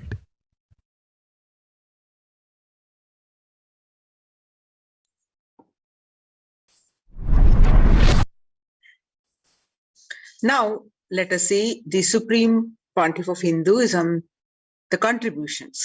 The Supreme Pontiff of Hinduism is the founder and spiritual head of Kailasa, the revival of the ancient enlightened Hindu civilizational nation, which is being revived by displaced Hindus from around the world. The sovereign order of Kailasa, led by the Supreme Pontiff of Hinduism and the Nithyananda order of monks, nuns, and Hindu diaspora, are working for global peace and to give a super consciousness breakthrough to humanity. It is the Supreme Pontiff of Hinduism's mission to recreate a conscious world where the global issues at the climate, economic, social, health, and humanitarian levels cease to exist from their very root, turning the problems of poverty, hunger, violence, discrimination into powerful living through the experience of oneness. The Supreme Pontiff of Hinduism has been working from the very grassroots level to usher in an era of peace at all levels, individual, societal, national, and global. His deep insights into the workings of the human mind, body, emotions have enabled him to powerfully and directly address various social and emotional problems facing humanity today. The life solutions based on the ancient Hindu tradition, the meditation and yoga techniques from the scriptures, the cognitions rooted in the highest truths, the lifestyle based on living and radiating the highest values of life, and powerful way of living and realizing one's ultimate potential from the foundation form the foundation of the Supreme Pontiff of Hinduism's teachings, which by their inherent nature provide the foundation for peace on planet Earth. In a short period of public life, he has contributed to humanity in the areas of meditation, healing, health and wellness, yoga and medicine, education, lifestyle and science and technology. The Supreme Pontiff of Hinduism has been working on creating and teaching people the significance of peace and how to achieve it, working for higher consciousness, life and lifestyle, reducing collective negativity in thoughts, words and actions, living in oneness, peaceful coexistence with humanity and nature, manifesting superhuman powers for a better quality of life. More than 20 million people in 347 cities in 196 countries over 6 continents revere and follow the Supreme Pontiff of Hinduism. The Supreme Pontiff of Hinduism launched the Minutes for Peace initiative, which aimed to reduce crime globally by conducting mass meditations around the world in parallel. In 2014, just after 2 years of launching the program, it crossed over 1 billion minutes of meditation. The scientific studies have shown a reduced crime rate after the participation in the meditation and completion techniques. In 1976, it was found that when 1% of a community practiced meditation and puja, the crime rate was reduced by 16% on an average. The current tally on the Minutes for Peace website is more than 4.3 billion cumulative minutes of meditation logged.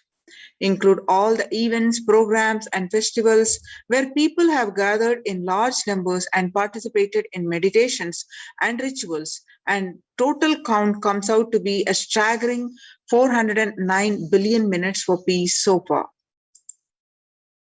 About 5,000 devotees gathered and participated in a 48-day meditation program called Shuddhadvaitam. You can see the pictures here, the mass meditation programs.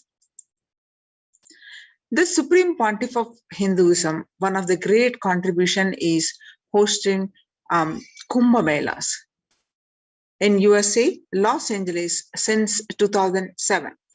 Nithyananda Sangha is entrusted as the only organization to host Kumbh Mela outside India by the Akhila Bharatiya Akada Parishad. In September 2006, the Supreme Pontiff of Hinduism organized the first confluence for the world peace to honor the memory of those who lost their lives saving others on September 11, 2001 at Irvine, California. The second Confluence for Peace was held in Los Angeles in 2007 in collaboration with Vedanta Society, BAPS, ISKCON, Siddha Yoga and other organizations. The Kumbh Mela festival spread fast to other countries, including Australia, Canada, etc. In 2009, the Supreme Pontiff of Hinduism organized a month-long peace walk covering 1,000 kilometers and 1,000 villages to bring together in harmony from all walks of life to promote feeling connection and oneness among people. During the walk, health camps were conducted in villages along its path. The Supreme Pontiff of Hinduism has conducted a large-scale collective meditations on September 21st, International Peace Day, to raise the collective consciousness and awareness of peace. One of the greatest contribution the Supreme Pontiff of Hinduism done is initiating thousands into sannyas. Sannyas is our social responsibility. Let us save Hinduism and humanity. Supreme Pontiff of Hinduism has revitalized the monastic tradition of sannyas by initiating hundreds of people into the Nithyananda monastic order. The all-renouncing monks contribute the best things to human civilization, living their life with the cognition that life is for others. These monks and nuns act as harbingers of peace and empowerment for the human society distraught with violence, depression, and other forms of life negativity. The Supreme Pontiff of Hinduism has also revived the ancient practice of embarking on pilgrimages, that is spiritual journeys, taking the spiritual aspirant to high energy sacred spots such as the Himalayas, Kailasa, Varanasi, Angkor Wat, Cambodia, and various powerful temples of India. Even though prevalent in India, this practice is rapidly losing its original context, turning into a recreational family vacation. Reviving the original spiritual context, the Supreme Pontiff of Hinduism has made it possible for modern-day human beings to benefit from the spiritual energy present at these centers and accelerate their journey of spiritual evolution, hence ensuring individual and collective peace as the natural consequence. Now let's understand the Supreme Pontiff of Hinduism's contributions in the establishing the various temple-based ecosystems across the world. Revival of the temple sciences and ecosystems. Now let's listen from the Supreme Pontiff of Hinduism that he explains about the science of temples. Please tell us who is Devi Meenakshi and her husband. Why this grand temple? What are the visible and invisible functions of this temple? Please tell us, Swamiji. Read the next question also. Both. As we see in our present time, towers of mobile, TV or dish TV antennas everywhere connecting invisibility to satellites, doing an incredible function for individuals and for society. My question is, there is and was everywhere temples and deities in this culture. Anybody coming from outside just wonder, is this just sentimental carved stones, worshipping culture or just artistic sculpture? What is the invisible function of temples, deities? See, both questions, same answer. That is the reason I wanted to answer both the questions together. Modern day dish TVs, antennas, mobile towers, all of them work in the level of certain frequency where the words, pictures, visuals can be transmitted. See, the verbalization and visualization, names and forms can be transmitted from one place to another place through these mobile towers, dish TV antennas. But the temple towers are created to transmit super consciousness from one place to another place. Please understand. In Meenakshi's time, there was television, conscious television. It used to be in stone slab. And if you just sit in front of that stone TV, meditate, connect with Meenakshi, she will appear live and answer whatever you want. So each of the stone slabs only slowly later on became deities.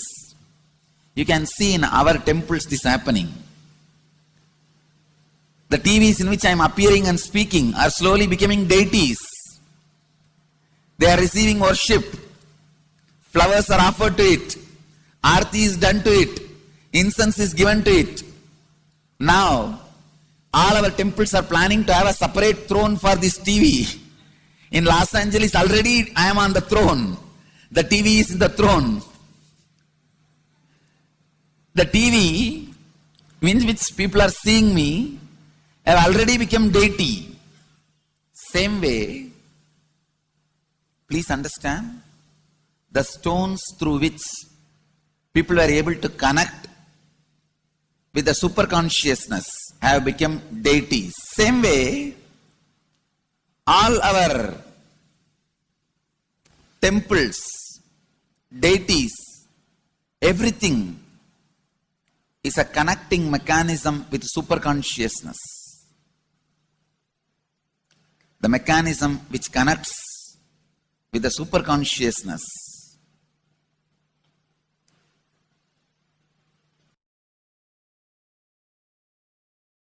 Please understand,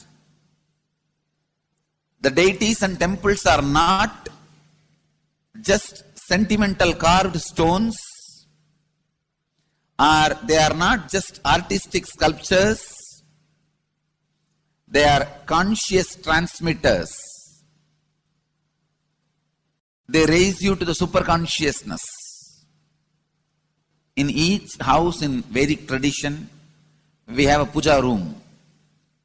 All the puja rooms are your private conscious airport, are conscious transmission centers. The main temple is the place from where continuous superconsciousness is radiating. So if you just sit and connect with a deep feeling connection, see, in those days human beings were so beautiful and simple. Just remembering the name of the deity is enough. They are already in connection with the deity. That feeling connection. When I read Patanjali's Yoga Sutra, it says, sit in Siddhasana and be in Samadhi. That's all. So the human beings were so simple in those days. Just if you sit in Siddhasana, you are already in Samadhi. If you sit, your mind sits. Now, if you sit, your mind sits.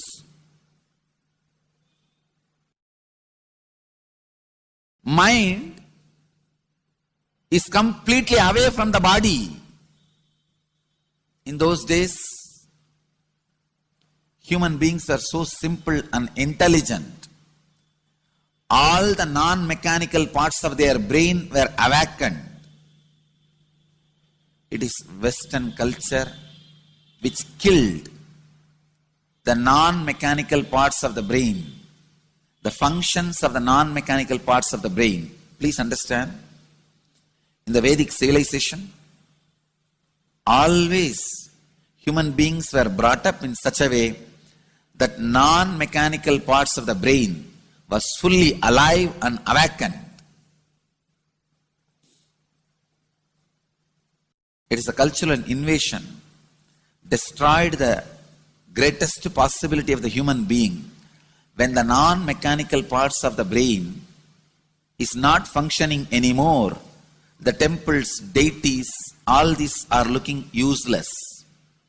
Otherwise, they are a huge conscious infrastructure. Please understand. So, an example, suddenly, if we find some method to travel just 20 feet above the air or 30 feet above the air without petrol or diesel, all our automobiles, roads, everything will become useless. Then you will wonder, why so many automobile industries are established? Why so many cars are produced? Why this huge road? Waste. I think our ancestors are fools. You don't understand. At one period, it was used. It was being useful. Our temples, our deities, all these are useful if all your non-mechanical parts of the brain is awakened.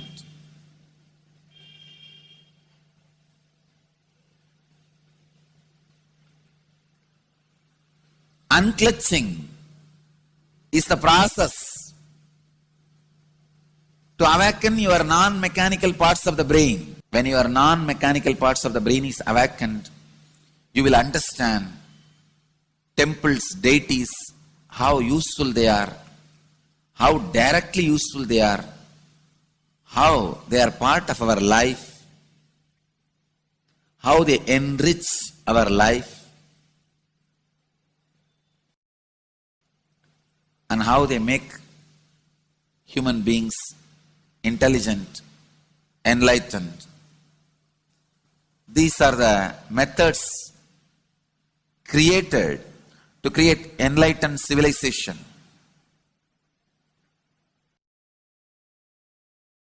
These grand temples are not built as an just monument. They are built as a conscious movement. It is not like Egyptian pyramids, monuments. No. It is conscious movement to raise human beings to the highest consciousness, to make human beings experience the highest purpose.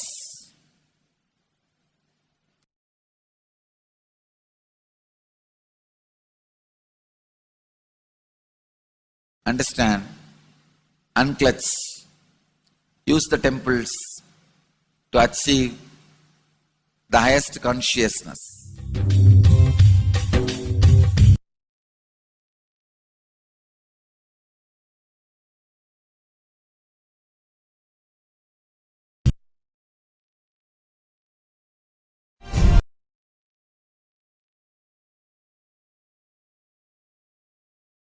Now, let us listen how deities hold energy which lands during the Prana Pratishtha process.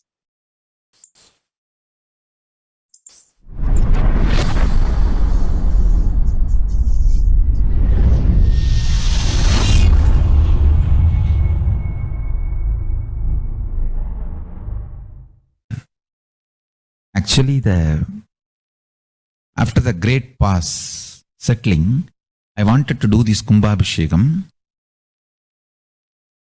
and then the Shivacharyas have advised us that only after the Uttrayanam, Uttrayana Punyakala, means after the Uttrayana starts, we are having a good date, Uttamottama date for Kumbhabhishekam. So that's the reason we waited.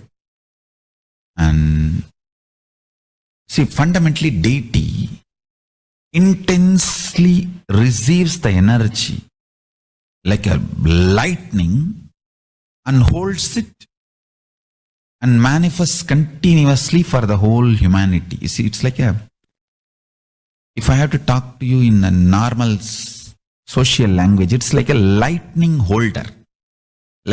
See, I can get into the Samadhi, one with Paramashiva, and bring the whole thing to planet Earth.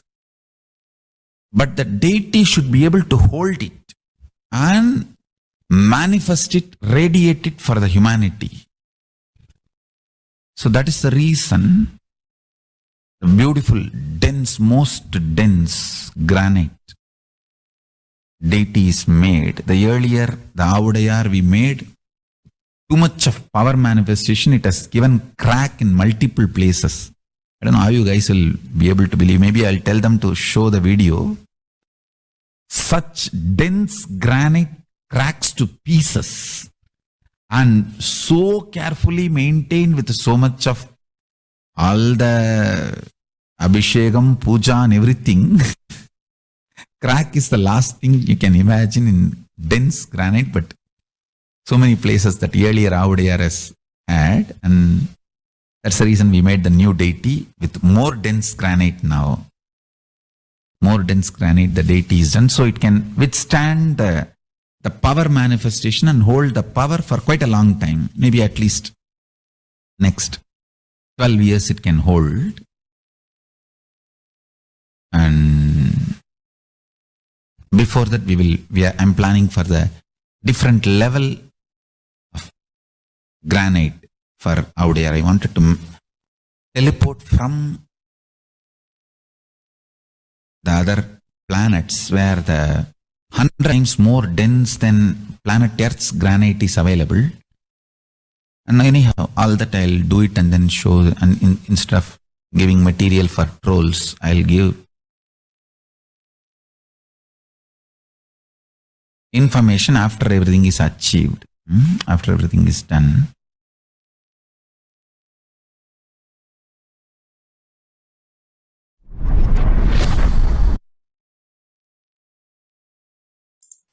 Now, let us see Devi Parashakti revelations to the world. On 12th May 2021, Devi revealed that I came as Nija Avatar. I am blessing you. Listen. People, listen. To do good to all of you, I have taken the form of Nithyananda and came down as the Nija Avatar. People of India, listen. Carefully listen. Time after time, Bharatam is Jnana Bhumi, where enlightened beings comes, and we cannot make Jnana Bhumi as infertile. Enlightened beings have to come. They have to live, it has to flower. Few hypocrites, because they are stuck in delusion, we cannot sacrifice the world. Cosmos cannot be destroyed. The ship I did to save the cosmos from being destroyed, that is called Adi Kailasa. The ship I did to protect beings from Pralaya is Adi Kailasa. Because of conspiracy of Drohis and enemies' rule, the captain has to leave the ship. On 13th May 2021, Devi revealed that, listen well to my words. For India, I made ship as protection. Nithyananda Navapashana Lingam in by this Sarovar. Go to Adi Kailasa, O Indians, listen. All those regretting losing Nithyananda Nija Avatara without confusion and without talking just as lip service, go to Adi Kailasa. Crores of people will come there looking for health, Navapashana water feast and medicine, to get health and protection and enlightenment. To protect India from the great destruction, I, Parashakti, made this huge ship. Even if captain is not there, the ship is there. On 14th May 2021, Devi revealed that whoever comes to Adi Kailasa and does the good work of saving people from deadly corona, I myself will do all of their life's work. This is a commitment Paramashakti is giving you all. Parameshwari, I will do what I say. On 19th May 2021, Devi revealed that to save people from corona, I have set up a huge ship, Ananda Sarovar, Vaidya Sarovar and Ananda Lingam. I have made it in Adi Kailasa. Go there, take water every day, worship Ananda Lingam. Water, turmeric, milk and neem rasam showered on Navapashanam are the medicines for this. The doors of Adi Kailasa will be open for all those who come and trust. It will protect. It will protect body and will give conscious health. It will also give highest powers, dharma, artha, moksha, and kama. And the jnana powers God beyond kama. Adi Kailasa life will give all the goodness. On 31st May 2021, Devi revealed that the hell of Krimi Bhojanam mentioned by the Vyasa in Garuda Puranam has opened and is directly falling on India as thunder. Running to Adi Kailasa and preventing it is the only way. I have opened Adi Kailasa. For those who want to save their lives, all of you run to Adi Kailasa. On 11th June 2021, drop the foolish mind with business motive of bargaining and attain surrender and go to Adi Kailasa, be in Adi Kailasa, I will do good to you. On 18th June 2021, Devi revealed that for saving your life, go to Adi Kailasa. Best life is there. Before corona takes your life away, go to Adi Kailasa and save your life. On 5th July 2021, Devi revealed that the soil of Adi Kailasa is Sarva Roga Nivarini, cure for all diseases. For all the diseases in the world, Paramashakti, myself, taking the form of Nithyananda as Nija Avatara, walking there barefoot for many years, manifesting all the powers, the very soil was converted into great medicine that solves all the karmas. When the first world countries closed their borders during a massive global emergency, Kailasa has opened its doors to all without exception.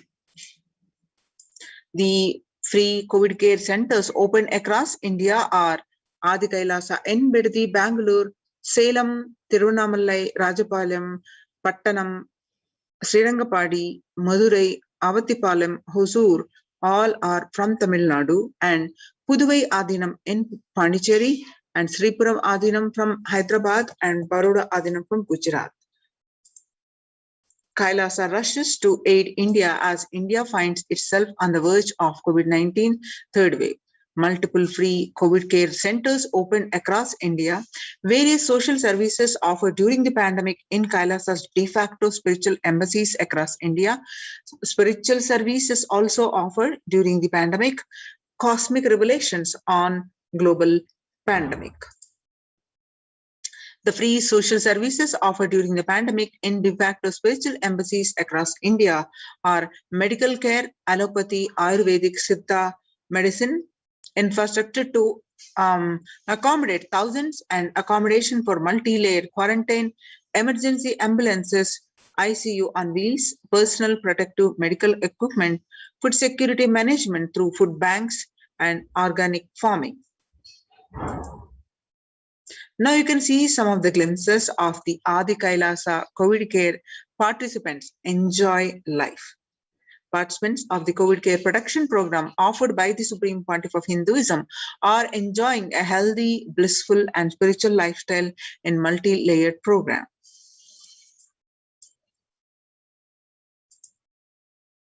They enjoy a stress-free time following a spiritual morning routine, doing yoga and daily puja, and doing the temple services, as the Adi Kailash is one of the largest temple-based ecosystem. The participants of the Kailasa's COVID care production centers are participating in the temple seva, serving Paramashivoham, and the Kara seva, the volunteering with the physical work and enjoying the lifestyle of the Adi Kailas and celebrating the festivals. You can see the Kailasa's COVID care participants are doing the Varalakshmi Puja at the Adi Kailasa. And female, I can see this picture, female devotees offering puja to Goddess Lakshmi and listening to the great significance of worshipping the Goddess Lakshmi, and recent celebrations of Maha Ganapati at Adi Kailasa Sarvajnapeetham, and where the participants made the Ganesha from the soil mud. You can see how beautifully they have made the Ganeshas. Join the COVID care protection centers and enjoy the lifestyle of Adi Kailas and save your life. And not only that, a protection from pandemic, but the lifestyle of joy, bliss, and peace, and the spiritual conscious breakthrough. Join the production center now with the link https://kailasa.org/Kailasa care. The Kailasa's COVID response, the sovereign order of Kailasa worldwide, inspired and guided by the vision of the Supreme Pontiff of Hinduism to save lives. A one-of-a-kind humanitarian charitable service massively mobilized to provide protection and preventive COVID care in this testing time of global meltdown. Through this initiative, Kailasa has been consistently supporting people through free food banks, that annadans, free medical care, and many more services. The impact of mental disorders and lack of spiritual strength during a humanitarian crisis are often difficult to assess and inflict lasting damage. To assuage this, Kailasa is offering spiritual programs, temple events, and spiritual healings online. And United Nations recognizes the Kailasa's report on COVID-19 and multilateralism. Kailasa's recommendation on COVID-19 and multilateralism to be presented at the United Nations General Assembly and Human Rights Council. Kailasa's report and recommendations on an international treaty on COVID got accepted and published by the United Nations. Surviving the highly contagious COVID-19, where the world is only as resilient as the least resilient country and person requires the true multilateralism, governments, organizations, and people to collectively address the crisis. Kailasa has been successfully providing grassroots solid solutions to multifarious ways, including the providing sustainable community livings with multi-layered quarantine, educating citizens on individual pandemic management, leveraging best of in different economic systems based on charity, barter, and money, providing food security and traditional Hindu medicine. These unique contributions have been recognized by the United Nations and got published in their website www.ohchr.org. You can also go find the articles uploaded in the Supreme Pontiff of Hinduism's Facebook profile, and you can download those links and read the full articles yourself. And now, register now, and these Kailasa's COVID Care Protection Centers. Register now through the link below, https://kailasa.org/Kailasa care. The link again, https://kailasa.org/Kailasa care. With this, we'll be moving on to the next part of the segment after the very short break.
காளியின் ஆட்டத்தை ஆனந்தத்தை ஆனந்தத்தொடு ஆடிய ஆட்டத்தை கண்டோர் உயிருக்குளெல்லாம் இறங்கி குண்டலினிவில் உயிர்ப்பிக்கச் செய்து மாய மனத்தின் இருளை அகற்றி மாயம் அழித்து மங்களம் தந்து குரு பக்தியும் சிவ பக்தியும் பரமசிவ பக்தியும் பரமசிவ சக்தியும் அளிக்கின்றேன். மனமாயை விடுத்து குரு பதத்தை பற்றுங்கள். நித்யானந்தமாய் நிஜாவதாரமாய் வந்துதித்த என்னை பற்றி வாழ்வில் எல்லா நலமும் பெற்றிடுங்கள். ஓம் ஓம் ஓம். யாதுமாகி நின்றாய் காளி, ஓம் காளி ஓம் சக்தி, ஓம் காளி ஓம் சக்தி, ஓம் சக்தி ஓம் சக்தி ஓம் சக்தி. ஓம் ஓம் ஓம் ஓம்.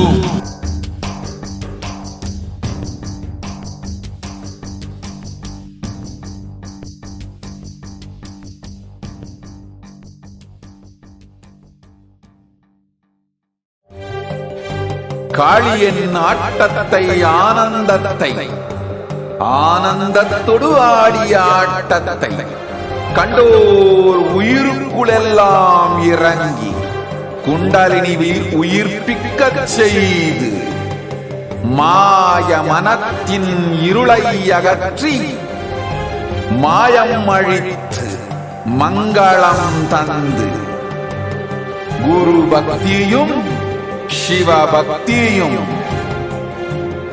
பரமசிவ பக்தியும் பரமசிவ சக்தியும் அளிக்கின்றேன். மனமாயை விடுத்து குரு பதத்தை பற்றுங்கள். நித்யானந்தமாய் நிஜாவதாரமாய் வந்துதித்த என்னை பற்றி வாழ்வில் எல்லா நலமும் பெற்றிடுங்கள். ஓம் ஓம் ஓம். யாதுமாகி நின்றாய் காளி,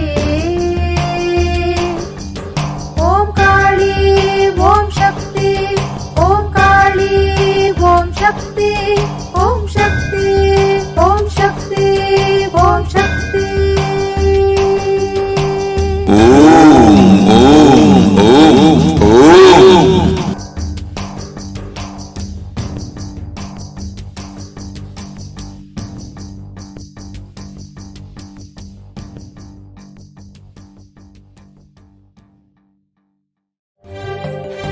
காளியின் ஆட்டத்தை ஆனந்தத்தை ஆனந்தத்தொடு ஆடிய ஆட்டத்தை கண்டோர் உயிருக்குளெல்லாம் இறங்கி குண்டலினிவில் உயிர்ப்பிக்கச் செய்து மாய மனத்தின் இருளை அகற்றி மாயம் அழித்து மங்களம் தந்து குரு பக்தியும் சிவ பக்தியும்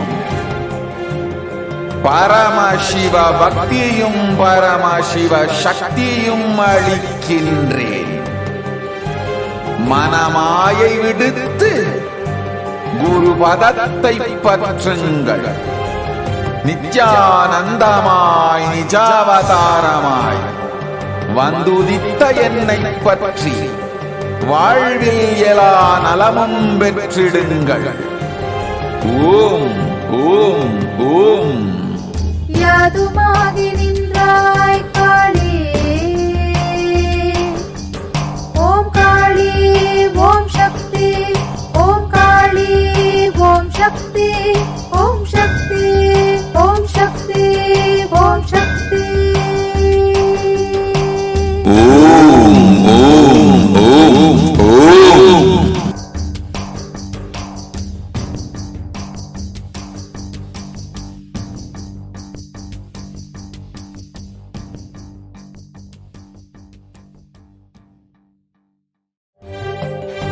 காளியின் ஆட்டத்தை ஆனந்தத்தை ஆனந்தத்தொடு ஆடிய ஆட்டத்தை கண்டோர் உயிருக்குளெல்லாம் இறங்கி குண்டலினிவில் உயிர்ப்பிக்கச் செய்து மாய மனத்தின் இருளை அகற்றி மாயம் அழித்து மங்களம் தந்து குரு பக்தியும் சிவ பக்தியும் பரமசிவ பக்தியும் பரமசிவ சக்தியும் அளிக்கின்றேன். மனமாயை விடுத்து குரு பதத்தை பற்றுங்கள். நித்யானந்தமாய் நிஜாவதாரமாய் வந்துதித்த என்னை பற்றி வாழ்வில் எல்லா நலமும் பெற்றிடுங்கள். ஓம் ஓம் ஓம். யாதுமாகி நின்றாய் காளி, ஓம் காளி ஓம் சக்தி, ஓம் காளி ஓம் சக்தி, ஓம் சக்தி ஓம் சக்தி ஓம் சக்தி. ஓம் ஓம் ஓம் ஓம்.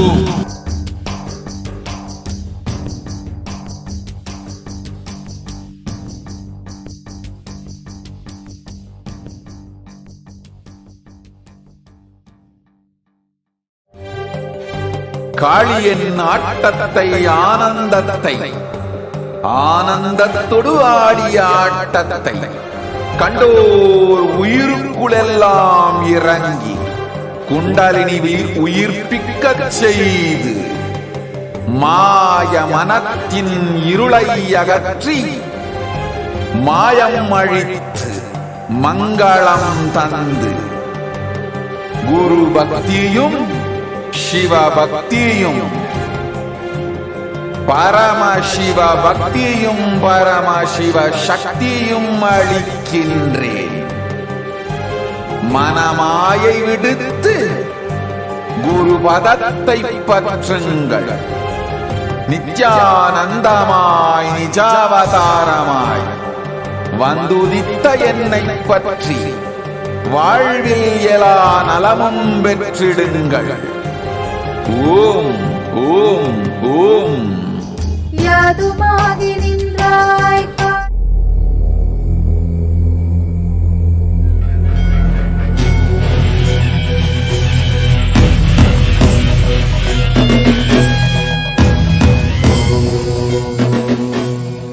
Connecting with the divine with your eyes closed is meditation. Connecting with the divine with your eyes open is darshan. Come, let us all now from meditation to darshan. Slowly, very slowly. Please open your eyes.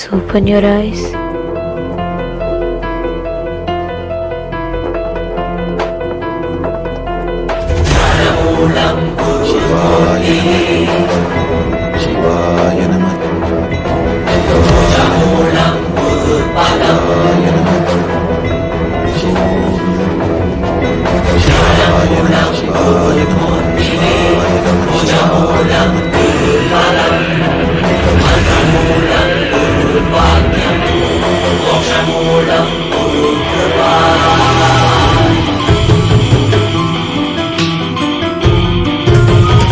சிவாய நம உபாய தரும் அனுதினம் விடாது வினை தொடாது விடும் அழுதிட. சிவாய நம மந்திர மரவாத ஒரு நாள் மனமன. சிவாய நம உபாய தரும் அனுதினம் விடாது வினை தொடாது விடும் அழுதிட. சிவாய நம மந்திர மரவாத ஒரு நாள் மனமன.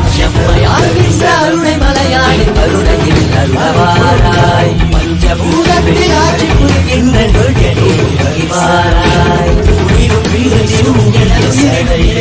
கொண்டவா கனவிலும் நினைவிலும் பொழுதிலும் நம்மை காக்கின்றவா. ஆட்கொண்டவா கனவிலும் நினைவிலும் பொழுதிலும் நம்மை காக்கின்றவா. கலைகளை உடைத்து எதிர்த்து சமயமாறலா. ஒன்றை செயலாற்றி நொடிகளை நாட்டி சிவாய நம உபாய கருமனுதினம் விடாத வினை தொடாத விடுபடுகிற சிவாய நம மருதி மரபாத குரு நாள் மரபன் சிவாய நம உபாய கருமனுதினம் விடாத வினை தொடாத விடுபடுகிற சிவாய நம மந்திர மரபாத குரு நாள் மரபன்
சிவாய நம உபாய கருமனுதினம் விடாத வினை தொடாது விடுபடுகிற சிவாய நம மந்திர மரபாத ஒரு நாள் மரபன் சிவாய நம உபாய கருமனுதினம் விடாத வினை தொடாது விடுபடுகிற சிவாய நம மந்திர மரபாத ஒரு நாள் மரபன்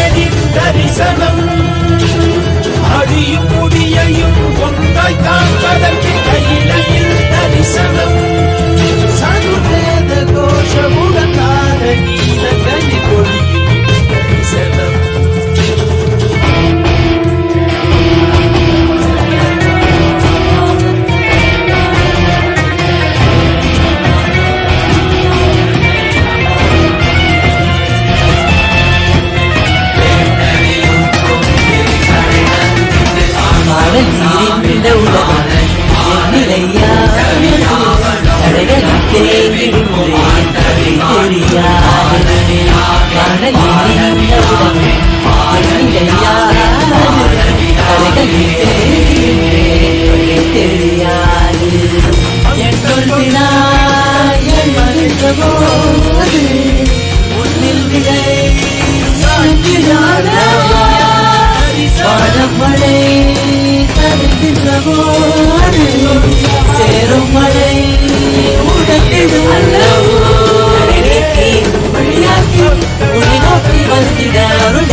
சிவாய நம உபாய கருமனுதினம் விடாத வினை தொடாது விடுபடுகிற சிவாய நம மந்திர மரபாத ஒரு நாள் மரபன் சிவாய நம உபாய கருமனுதினம் விடாத வினை தொடாது விடுபடுகிற சிவாய நம மந்திர மரபாத ஒரு நாள்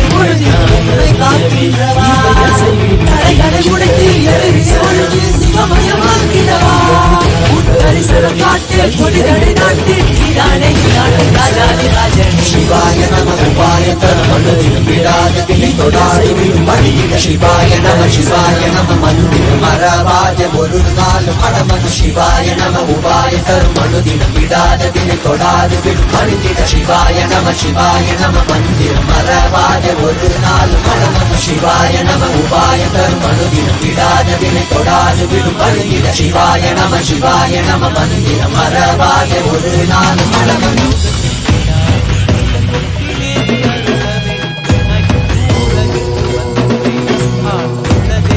राजाधिराजाय शक्तिशालिने नमो वयं वै श्रवणाय कुर्महे नमे कामाय मन्त्रपुष्पाणि सर्वैश्वरोदयाय कुबेराय वैश्वराय महाराजाय नमः சனடி போற்றி சிவன் சேவடி போற்றி நேயத்தே நின்றறிமலனடி போற்றி பிறப்பருக்கும் மன்னனடி போற்றி சீரார் பெருந்துரை நம் தேவனடி போற்றி ஆராயும் அருளும் மலை போற்றி ஈசனே சிந்தை கவனம் ஈசனே நீ வருவாய் கொடு கனிகளை கொண்டு பூஜித்தோ அது தருவாய் கலி என்னும் கடலினில் மூழ்கிட்டேயும் நீ களம் வந்து காத்து பொய்கையில் அளவுடைக்க அளவர்க்கும் போலவும் திருவடியில் வாழ்ந்திட வாராய் அருணாச்சலனே நீ வாராய் அகண்ட ஜோதியனே வாராய் அல்லல் நீக்கிடவே வாராய் அகிலம் போற்றுகின்ற ஈசனே சிந்தை கவர்ந்த ஈசனே நீ வருவாய் கொடு கனிகளை பூஜித்தோ தருவாய்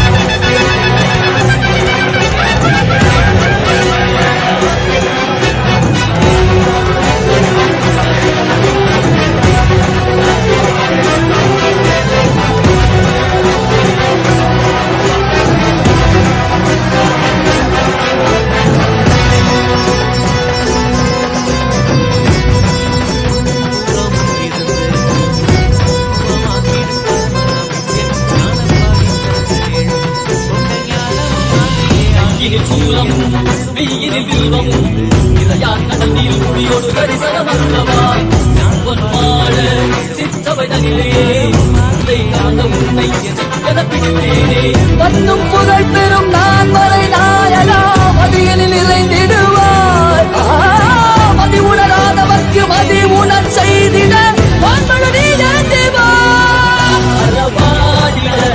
சூழ்ந்திட சேர நீ வருவாய் அகம் நந்திட முகம் மகிழ்ந்திட புலித்தோலோடு நீ வருவாய்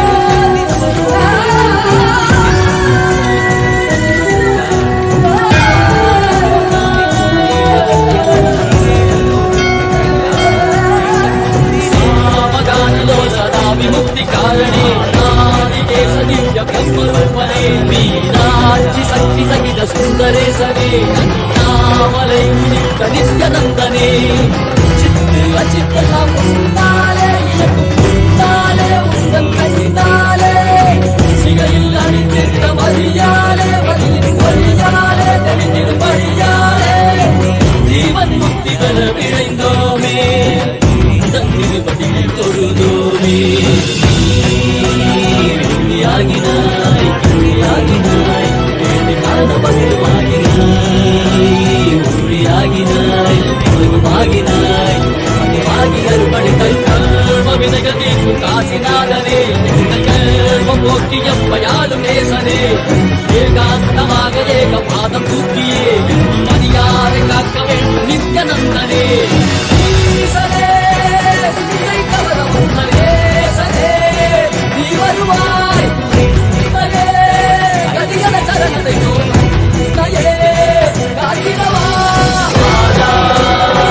அருணாச்சலனே நீ வாராய் அகண்ட ஜோதியனே வாராய் அகிலம் போற்றிடவே வாராய் நித்யானந்தனே அண்ணாமலையில் பிறந்தார்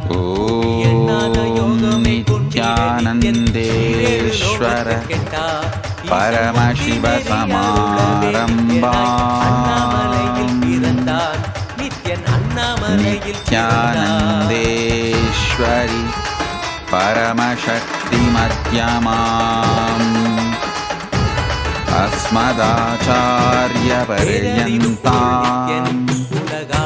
वन्दे गुरुपरम्पराम् அருள் செய்திட்டே எம்மை ஆட்கொண்டிடும் நித்யன் பேரறிவு பொருள் நித்யன் உலகாளும் ஊரை மன்னவர் கழித்தவன் அர்த்தநாரீஸ்வரனாக அருள் செய்திட்டே எம்மை ஆட்கொண்டிடும் நித்யன் அண்ணாமலையில் பிறந்தான் புவி எண்ணாத யோகமே கொண்டிட நித்யன் ஈரேழு லோகத்திற்கெட்டா ஈசன் முக்தி நேரி அருளவே நித்யனாய் அண்ணாமலையில் பிறந்தான் நித்யன் அண்ணாமலையில் பிறந்தான்.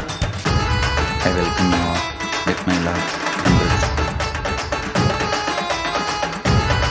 I welcome all the devotees, disciples. பிறவியாய் தேவர்கள் பரம்பொருளான பரமனையை தேட सर्वज्ञ पीठकर्ता यजमान ஒரு தத்துவம் தன்னை सर्वपरित्यागी நித்யனாய் பிறவியாய் தேவர்கள் sitting with us all over the world.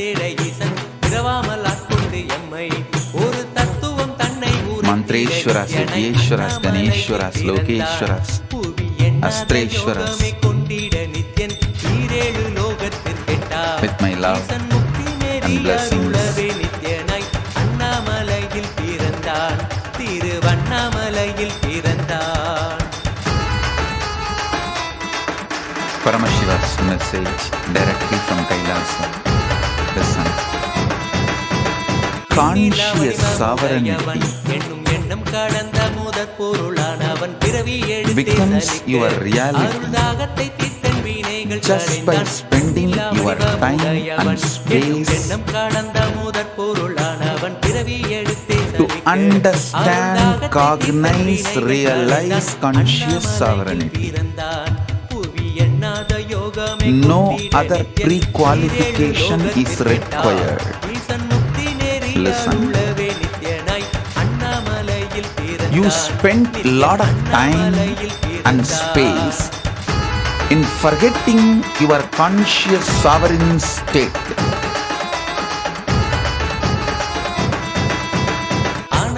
So at least 1% of the time you need to spend now. Listen, the time you spend to forget your conscious sovereign state, if it is 100 hours, now at least you need to spend 1 hour.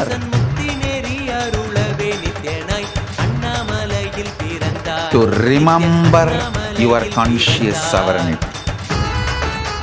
You don't need to spend 100 hours again. Because to bring ignorance, it takes a lot of time. To bring enlightenment, it doesn't take much time. It doesn't take same time. 1,000 years, a room was in darkness. You don't need 1,000 years to light that room. Just one candle is enough. One lamp is enough.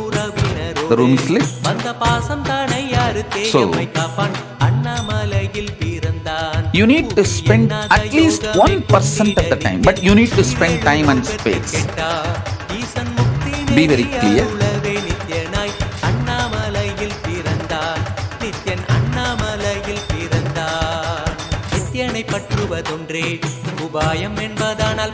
Listen carefully.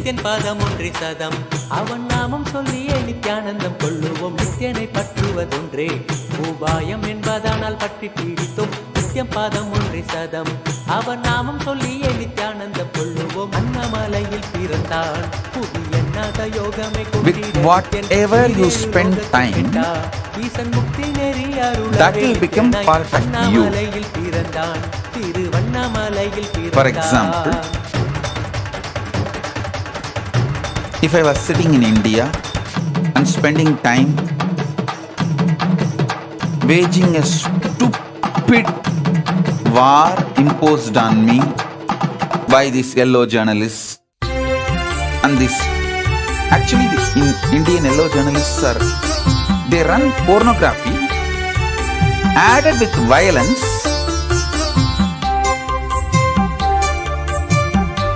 in the name of journalism. That's all. They just run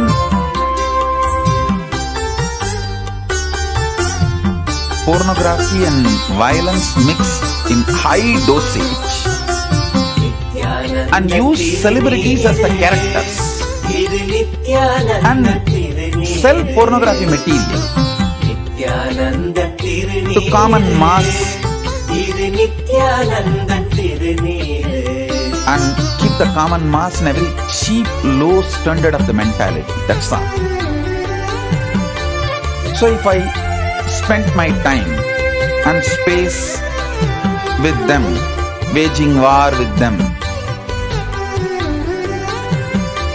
by the time I am 50, even if I win the war with them, purpose of my life would have been defeated. Because I spent all my time on stupid war forced on me with the stupid people. And if I was there in India, they would have killed by now. Either through the mob lynching. There are so many methodologies. They have a clear toolkits. How to do this mob lynching. How they have done that. Two sadhus and his assistant in Maharashtra, Madhya Pradesh, I don't know. The Junakada sadhus, how they have been murdered. First they told that these sadhus are child kidnappers. They spread the lies and false information and killed them.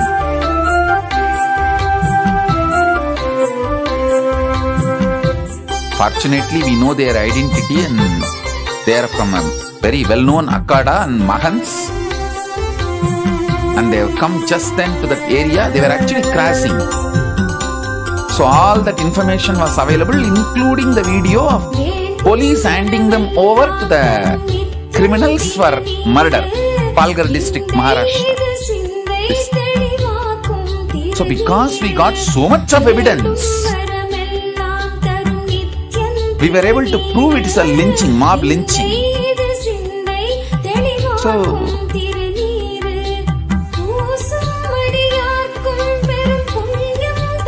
this incident they failed. The Hindu-phobic terrorists, they failed in this incident. Investigation revealed the truth. But they have a toolkit, a very organized toolkit. How to make somebody look like antisocial and then take the law in their hand and kill. If I was sitting in India and waging this stupid war, even if I won, the purpose of life would have been lost. By 50, I was sitting with them. Nithyanandeshwara Paramashivoham Nithyanandeshwari allowed him to live. That's the ultimate truth. The way it was going on and the way it is going even now. Anyone who revives the original indigenous, ancient, that enlightened version of Hinduism. See, Hinduism has multiple versions. In the modern day, the Christianized version, Islamized version, Westernized version, materialization, the materialistic version. Hinduism has multiple versions. Anyone who tries to live or revive the ancient, authentic, indigenous, enlightenment-centric Hinduism, the enlightenment version of Hinduism, anyone tries to revive or works for it, I welcome they are eliminated because with my they are the and respects. For I welcome all of you people who are trying to dilute Hinduism by Christianizing it, Westernizing it, modernizing it, using it for political purpose, political advantages. ministers, using ambassadors, Hinduism, diplomats, e-diplomats, for their materialistic citizens of Kailasa, everyone sitting advantages, with us, all all those over the vested world. interests. People who are interested in Hinduism for any reason other than Hinduism I itself. welcome all of you with my love. For and all of blessings. them, this indigenous Paramashiva's message directly from Hindu Kailasa. enlightened Listen. masters are the threat. Physics Anyone of who conscious touches, sovereignty promotes is all about the indigenous developing a physical body which is capable of manifesting the conscious sovereignty, which is capable of going with the conscious sovereignty boldly, courageously, authentically. Understand? The whole problem you face in your life, all problems, whether you don't have wealth, you don't have happy relationships, you don't have what you want in your life, you don't manifest power, any problem you think you have, which you think you don't have, or which you know you have, which you don't have, which you think you don't have but you have, anything. All your problems, the sole cause is physically you collapsing. Listen.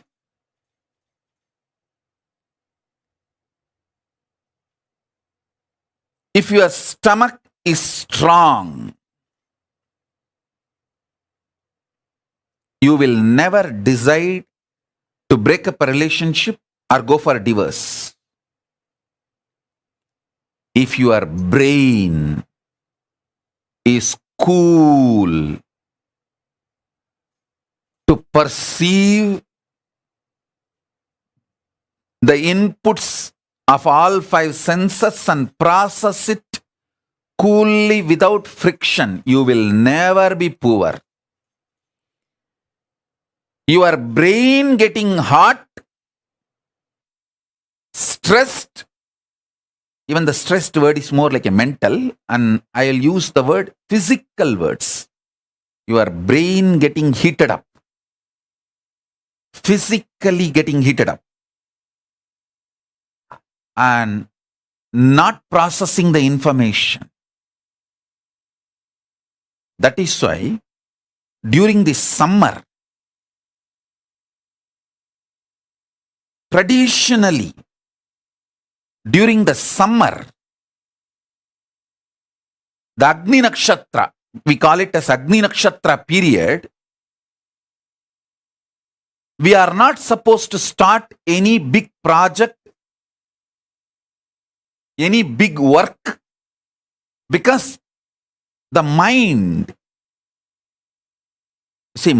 actually gets mapped on brain. So brain is the source from which mind operates. If the brain is heated up, and it gets heated up during the heat wave months, if the brain is heated up, you will not have a larger vision, ability to receive information and process information and take decisions. For India, it is Agni Nakshatra. I think Canada and US is going through now the heat wave. Canada, US, I think even Australia, in Europe, some parts, that heat wave is happening. Wherever the heat wave is happening, those countries, this is the Agni Nakshatra time for them. See, the intense heat wave is the time called Agni Nakshatra. So listen, all your problems are not because of mental collapse, it is because of brain collapse.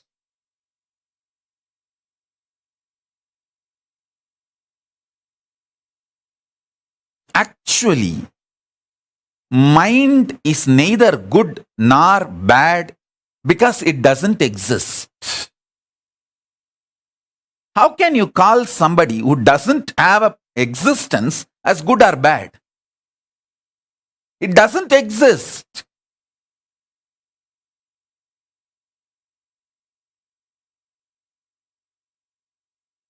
How many million times I have shown to people, before coming to energy darshan, they will hate their whole life, themselves, whole world, everything.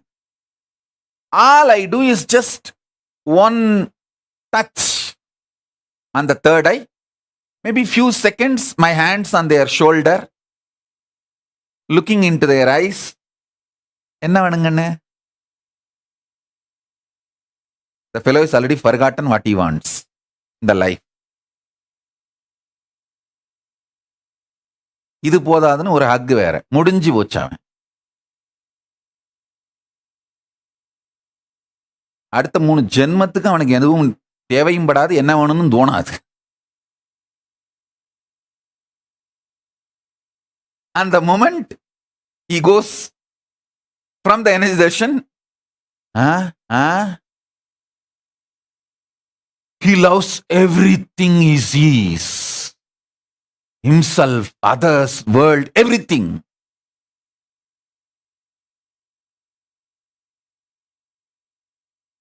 Because mind doesn't exist. Only brain exists. When the brain is raised to the higher frequency, the whole mind starts operating differently.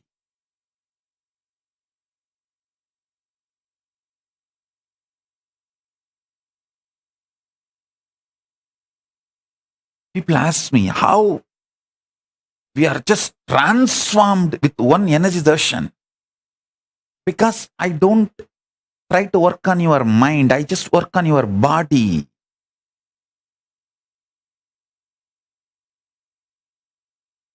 I just work on your body.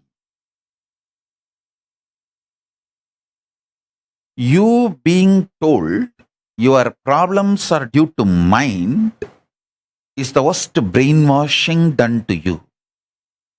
Your problems are actually physical. If you understand, it is all about physical. You can easily solve it. See, when you flare up, how your stomach is. Whenever the same sensation comes to your stomach, be very clear you are going to flare up now. You don't need a reason externally.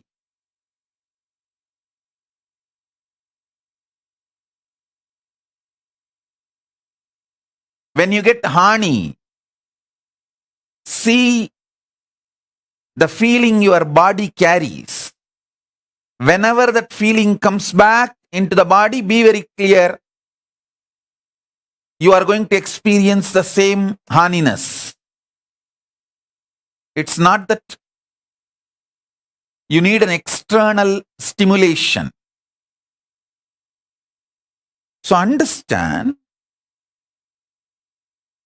if you find the right problem, if you diagnose the problem rightly, you can solve the problem, you can liberate yourself.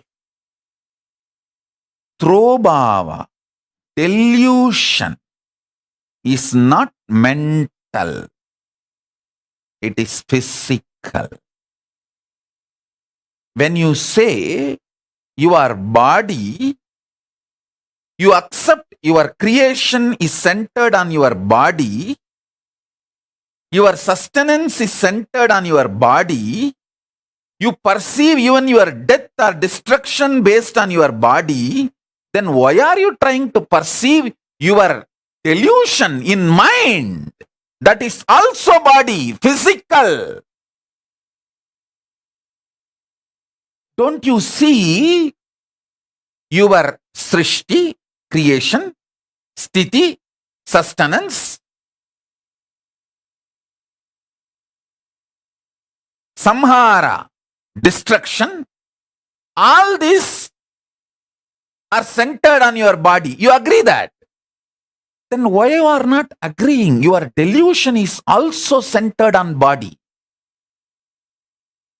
It may have its own impact on your mind, but it is sourced, rooted, centered on body.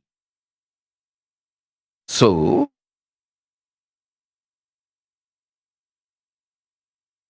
whenever you have a depression, you have mood swings, you have panic attack, you have any problem, attend to the body first.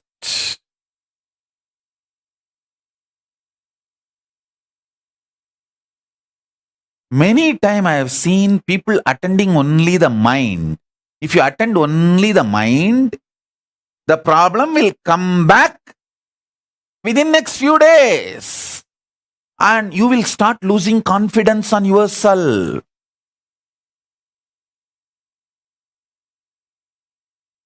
So understand.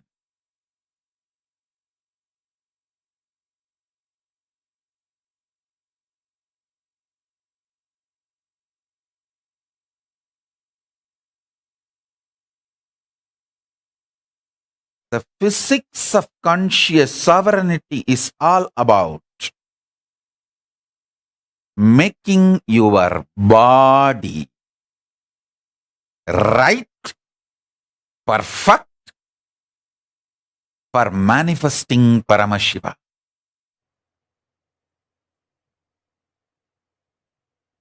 I have a very beautiful Tirumandiram. I want to share with you all. Listen carefully, then I'll translate and give you the deeper meaning. I first bow down to Paramashiva and Tirumular.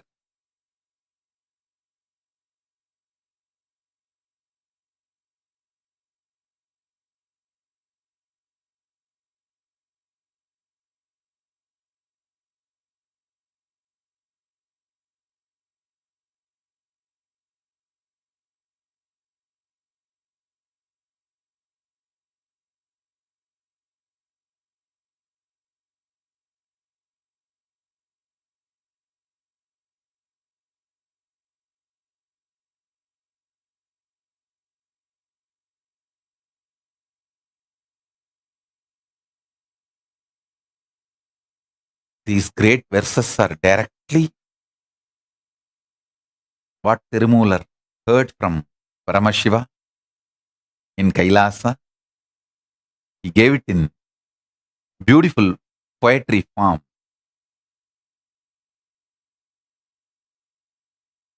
பதிபசு பாசம் எனப்பகர் மூன்றில் பதியினை போர்பசு பாசம் அனாதி பதியினை சென்றணுகாப்பசு பாசம் பதி அணுகிற்பசு பாசம் நிலாவே.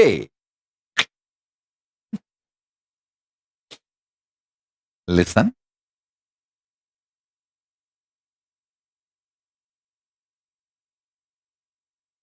I'll try to translate and give you the meaning. Padi pasu pasam. Padi is Paramashiva. Pasu is the individual soul which feels it has lost conscious sovereignty. It is chained, bound. It feels it is suffocated. It's under bondage. That individual soul which experiences bondage is pasu. Pasam is the bondage itself. The idea of delusion itself is pasam. Listen.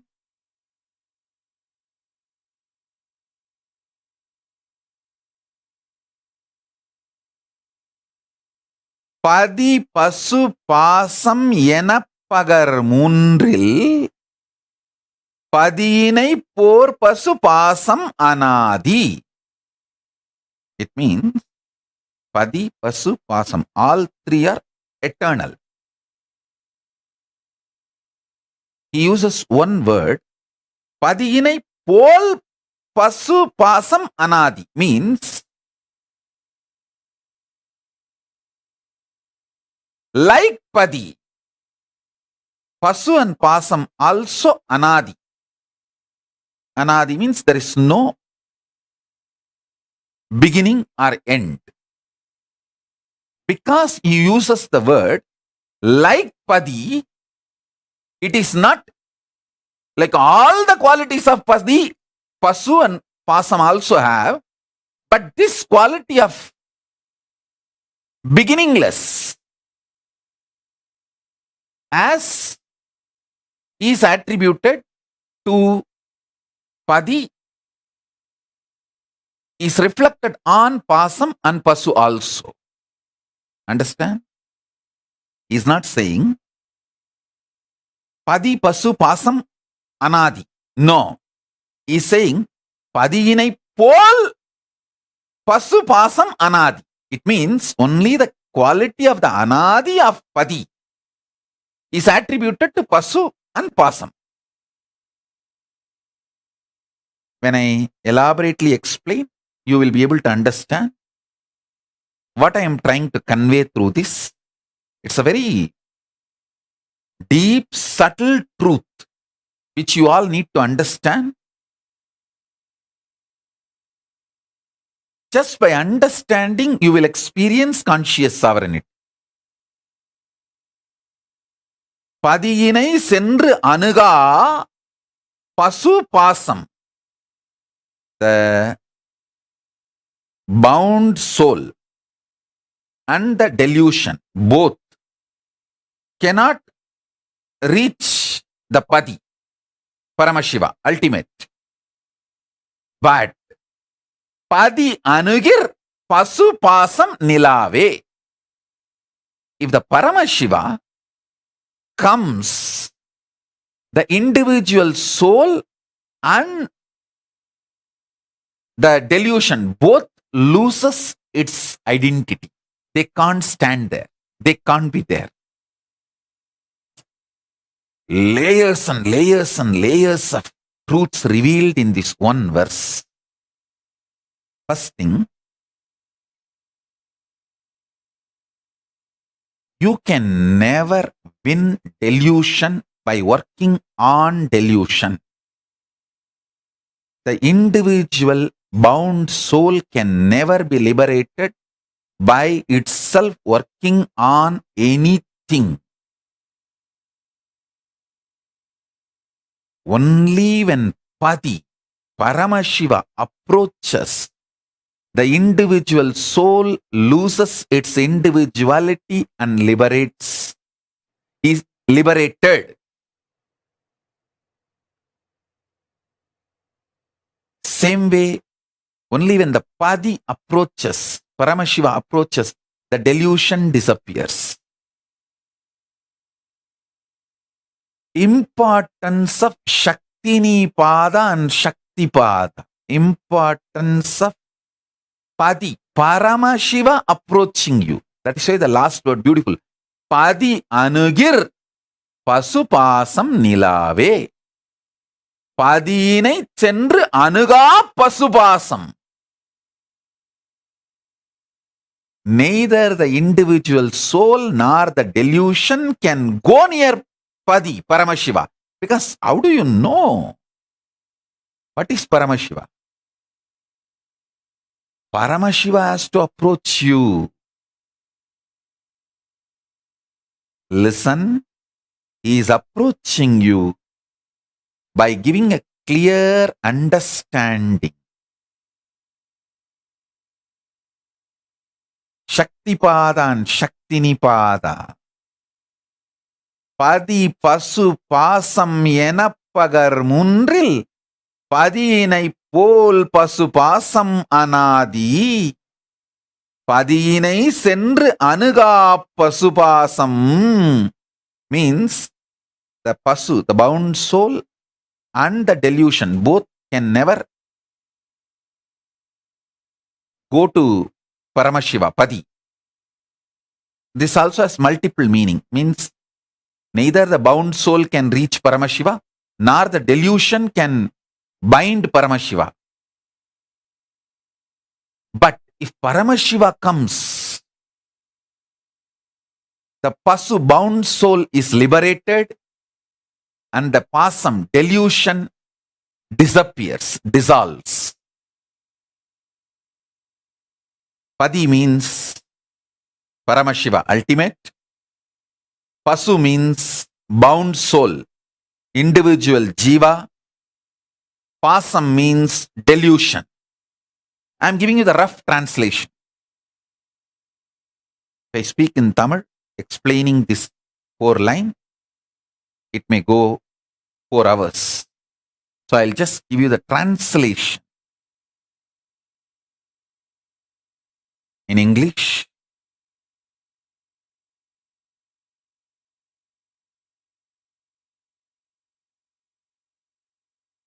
பதிபசு பாசம் எனப்பகர் முன்றில் பதியினை போல் பசு பாசம் அனாதி. பதிக்கு பல்வேறு விதமான சர்வஸ்வதந்திரமான ஸ்வபாவமான தன்னை கட்டுப்படுத்தாத தான் கட்டுக்குள் வைத்திருக்கும் சத்குணங்கள் பலவாயிரம் உண்டு. அந்த பலவாயிரம் சத்குணங்களிலே ஒன்று அனாதித்தன்மை, ஆதி இல்லாத தன்மை, அனாதித்தன்மை.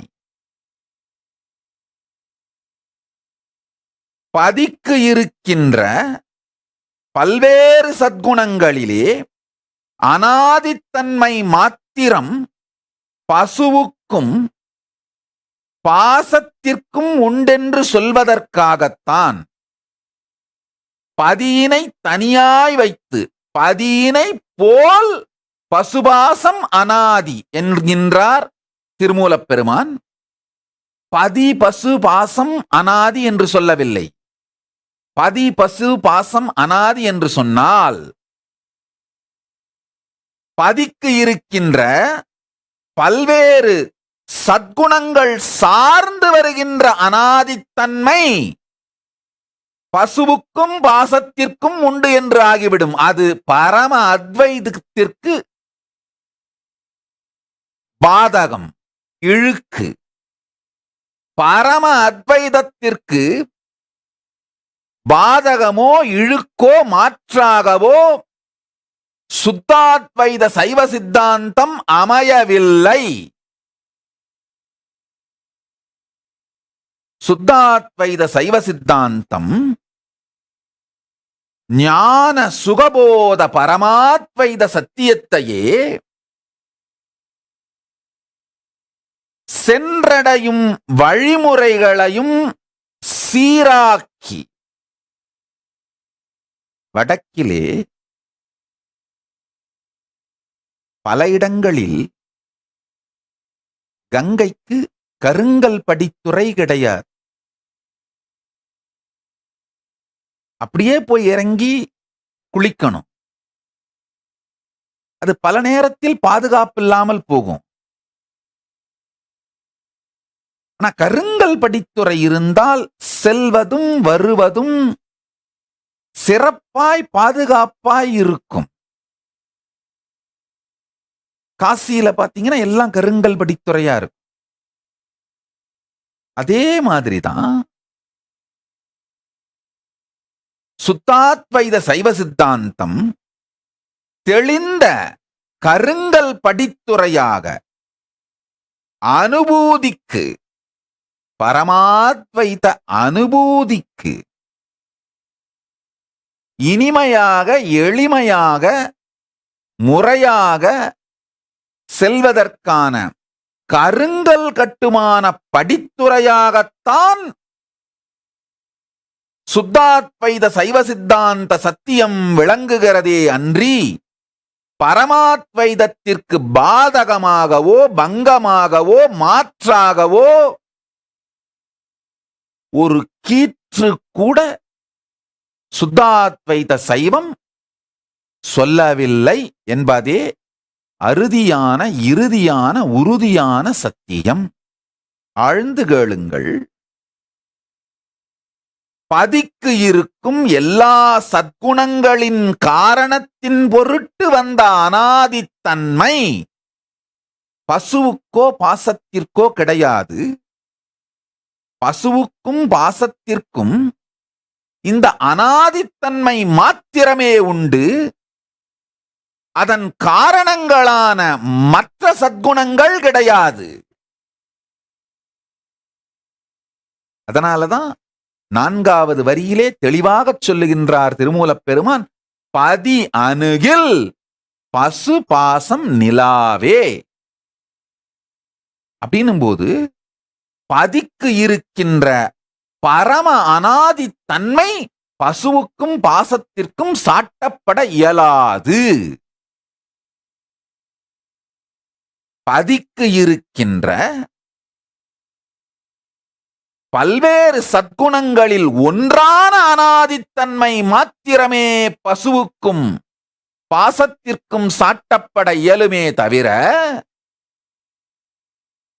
பதிக்கு இருக்கின்ற காரணங்களால் வந்த அனாதித்தன்மை பதிக்கு இருக்கின்ற அனாதித்தன்மைக்கு வந்த எல்லா காரணங்கள் அந்த சத்குணங்களால் வந்த அனாதித்தன்மை பசுவுக்கோ பாசத்திற்கோ சாட்ட இயலாதது. அதனாலதான் தனியா பிரிக்கிறார் திருமூலப் பெருமான். பதியினை போல் பசுபாசம் அனாதி.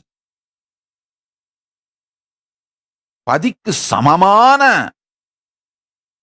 அனாதித்தன்மை பசுவுக்கும் பாசத்துக்கும் உண்டுன்னா திருமூலப் பெருமான் நடுவுல போல் என்கின்ற வார்த்தையை சொல்ல வேண்டிய அவசியம் இல்லை. பதி பசு பாசம் மூன்றும் அனாதி அப்படின்னு சொல்லியிருக்க முடியும். சொல்லல. அவர் என்ன சொல்றாரு? பதியினை போல் பசுவும் பாசமும் அனாதி. அப்படின்னா என்ன சொல்ல வர்றாருன்னா, அனாதி என்கின்ற ஒரு தன்மை மாத்திரமே பதியைப் போல் பசுவுக்கும் பாசத்துக்கும் உண்டே தவிர பதிக்கு அனாதிக்கான காரண சத்குணங்கள் எல்லாம் பசுவுக்கோ பாசத்திற்கோ சாட்டப்பட இயலாது. அதனாலதான் 3வது வரியில் சொல்றார், பதி அணுகில் பசுபாசம் நிலாவே. பசுவும் பாசமும் இல்லாது போகும் பதி வரும்போது. ஒருவேளை பதிக்கு இருக்கின்ற எல்லா விதமான சத்குணங்களின் காரணங்களால் வந்த அனாதித்தன்மை பசுவுக்கும் பாசத்திற்கும் இருக்குமானால் பதி அணுகும் போது பசுவும் பாசமும் நிலாது போக வேண்டிய அவசியம் இல்லாது போவதனால் இங்கு திருமூலப் பெருமான் அறுதியாகவும் உறுதியாகவும் 4வது வரியினிலே திருமூலப் பெருமானுடைய வழக்கமான நடைமுறை என்னன்னா, முதல் வரியிலே அறிமுகம், 2ஆம் வரியிலே விளக்கம், 3ஆம் வரியிலே அறுதிக்கான காரணம், 4ஆம் வரியில் அறுதி தீர்ப்பு. இப்படித்தான் திருமூலப் பெருமான் தன்னுடைய பாடல்களை எல்லாம் வகுத்து வச்சிருக்கார். 4வது வரி அறுதி தீர்ப்பு. இன்னொரு அருமையான பாடல். பாசம் பசுவானதாகும் இச்சாலோகம், பாசம் அருளானதாகும் இச்சாமீபம், பாசம் சிரமானதாகும் இச்சாரூபம், பாசம் கரைபதி சாயுஜ்யமே. அதுக்கப்புறம் விளக்கம் சொல்றேன். இப்போ இந்த ஒன்றை புரிந்து கொள்ளுங்கள். நான் சொல்லுவது ஒரு ஆழமான தத்துவம். அதாவது இந்த பிரபஞ்ச அறிவியலோட யூனிட், அலகு தத்துவம்.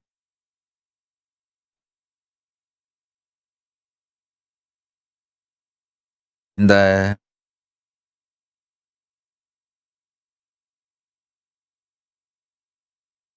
வெளி உலக அறிவியல்ல பல்வேறு விதமான அலகுகள், யூனிட் நாம உபயோகப்படுத்துறோம். செல், மூலக்கூறு, அளவை முறைகளில் நாம் உபயோகப்படுத்துற மில்லிமீட்டர், மில்லி லிட்டர், அலகுகள், அளவைகள், இவைகளில் எல்லாம் நாம யூஸ் பண்ற அலகுகள் யூனிட். எப்படி அடிப்படை பாடமோ அதுபோல பிரபஞ்ச அறிவியலில் தத்துவம் அடிப்படை பாடம். இந்த பதி பசு பாசம் சார்ந்த தெளிந்த தத்துவ அறிவு உங்கள் வாழ்க்கையை பெரிய ஆனந்தத்திற்குள் உண்டாக்கும், பெரு நன்மைக்குள் கொண்டு சேர்க்கும்.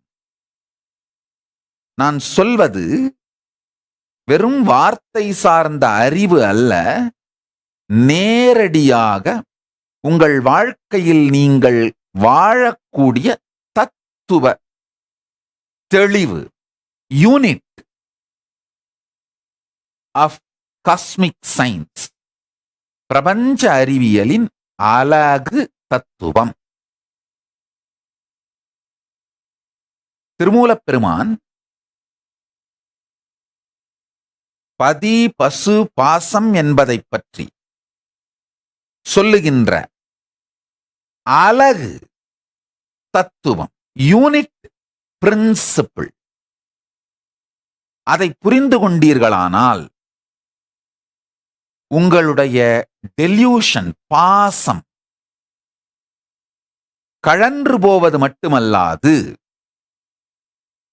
பதியே உங்களுக்கு இப்பொழுது உங்களை அணுகி பசுவை பற்றியும் பாசத்தை பற்றியும் தெளிவை அறிவிப்பதனால், சக்திபாத சக்தினீபாத தீட்சையாய் அளிப்பதனால் உங்கள் பசு பாசம் விலகி பதி உங்களுக்குள் பழுத்து மலர்ந்து பழவினை தீர்த்து பரமசிவமாய் எழுந்தருளி சாலோக்கிய சாமீபிய சாரூபிய சாயுஜ்ய முக்தி தந்தருள்வான். இது சத்தியம். ஆழ்ந்து கேளுங்கள்.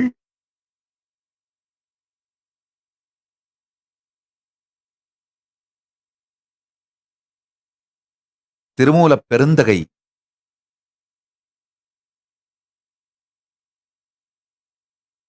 எளிய சூத்திரங்களாய் பிரபஞ்ச அறிவியலின் அலகைச் சொல்லுகின்றார். பதியினை போல் பசு பாசம் அனாதி. பதிக்கு அனாதி குணம் வருவதற்கான காரணம் இஸ் செல்ஃப் ஃபியூவல்ட், ஸ்வயம் பிரகாசம், ஸ்வயம் ஜோதி. தன்னுடைய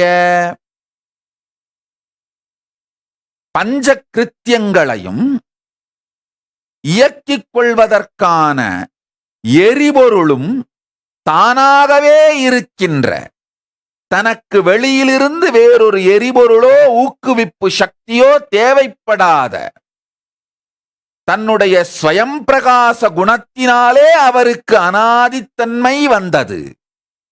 இதுபோன்று பல்வேறு சத்குணங்களால் அவருடைய இருப்புக்கு அனாதித்தன்மை வந்தது. ஆனால் பசுவுக்கோ, பந்த ஜீவனான பசுவுக்கோ, உங்களுக்கோ, அல்லது பாசமான மாயைக்கோ, டெல்யூஷன் துரோபாவத்திற்கோ தங்களுக்கு தாங்களே எரிசக்தியாக, ஃபியூவலாக, நிரந்தரமாக இருந்து கொள்ளுகின்ற இருப்போ தங்கள் உயிர்ப்பிற்கு தேவையான சக்தியை புனரமைத்துக் கொள்ளக்கூடிய சாத்தியமோ இல்லாததனால் பதிக்கு சாட்டப்படுகின்ற அனாதித்தன்மையின் காரணங்களாகிய சத்குணங்கள் எல்லாம் பசுவுக்கோ பாசத்திற்கோ இல்லாது போவதனால் அவருக்கு இருக்கின்ற அனாதித்தன்மையை மாத்திரம்தான் பசுவுக்கும் பாசத்திற்கும் சாட்ட முடியுமே தவிர அவருக்கு இருக்கின்ற எல்லா காரணங்களையும் அந்த காரணங்களின் காரணத்தால் மலர்ந்திட்ட அனாதித்தன்மையும் இவர்களுக்கு இல்லை என்பதும், அதனால்தான் பதி பசுவையும் பாசத்தையும் அணுகினால் பசுவும் பாசமும் தன்னிலை கழன்று தன்னிலை இழந்து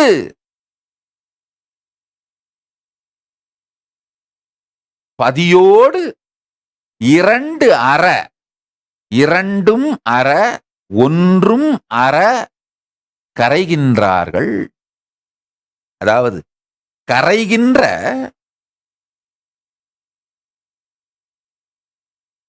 பாசம்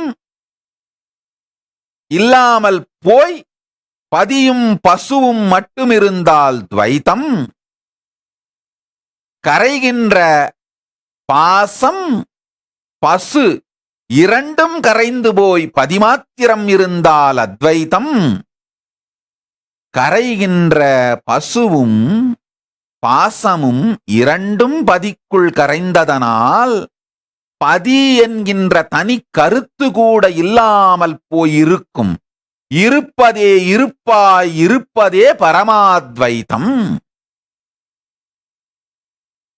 இந்த சத்தியங்களை ஆழ்ந்து கேளுங்கள். ஒவ்வொரு வார்த்தையும் சூத்திரம்.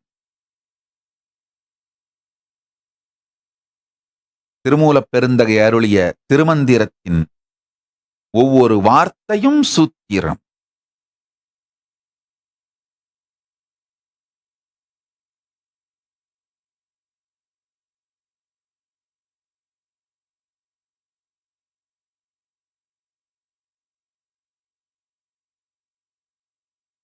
நன்றாக புரிந்து கொள்ளுங்கள். எப்பெல்லாம் நீங்க உங்களை சுத்தி இருக்கவங்களுக்கும் நீங்க இருக்கிற ஸ்பேஸுக்கும் தொடர்பே இல்லாம இருக்குன்னு நீங்க ஃபீல் பண்றீங்களா, அப்பெல்லாம் உங்களுக்கு வெக்கமா இருக்கும். என்னப்பா அவங்கெல்லாம் ஒரு மாதிரி நினைக்கிறாங்க, நான் ஏதோ ஒரு மாதிரி நினைச்சிட்டு இருக்கிறேன். அவங்கெல்லாம் ஒரு மூட்ல இருக்காங்க, நான் ஒரு மூட்ல இருக்கேன். உங்களுக்கு ஏதோ ஒரு அனீசியா இருக்கும், ஷையா ஃபீல் பண்ணுவீங்க. அதே மாதிரி திருமந்திரம் மாதிரி பெரும் ஞான சத்தியங்களை சொல்லும் பொழுது என்னை ஞான வெட்கம் கவுகிறது. காரணம் என்னன்னா, நீங்க ஒரு மூட்ல இருக்கீங்க, நான் ஏதோ இன்னொரு மூட்ல இருந்து பேசிட்டு இருக்கிற மாதிரி ஃபீலிங்கா இருக்கிறதுனால ஞான வெட்கம் என்னை கவ்வுவதனால்தான் இது போன்ற பெரும் சத்திய சாத்திரங்களை, அதனுள் இருக்கும் தத்துவார்த்த சத்தியங்களை என்னை ஞான வெட்கம் கவ்வாத அளவிற்கு மாத்திரம் எவ்வாறு புரிய வைக்க முடியுமோ அந்த அளவுக்கு மட்டும் புரிய வைத்துவிட்டு இருந்து விடுவது என் வழக்கம். ஞான வெட்கம் கவ்வினாலும் சத்தியத்தை சொல்லுவது என்கின்ற முடிவெடுத்ததனால் சொல்லுகின்றேன், நன்றாய் கேளுங்கள். பதி பசு பாசம் எனப்பகர் மூன்றில் பதியினை போல் பசு பாசம் அனாதி, பதியினை சென்றணுகாப் பசு பாசம், பதி அணுகில் பசுபாசம் நிலாவே.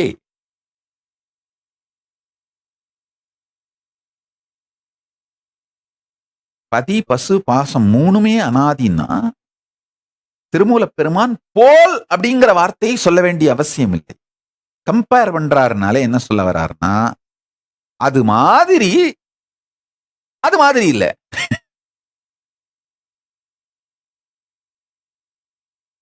ஏன்னா 3வது வரியிலேயே அடுத்து இன்னொரு தெளிவான சத்தியத்தை சொல்றார். பதியினை சென்று அணுகா பசுபாசம். அதாவது பசுவும் பாசமும் பதியினை சென்று அணுக முடியாது.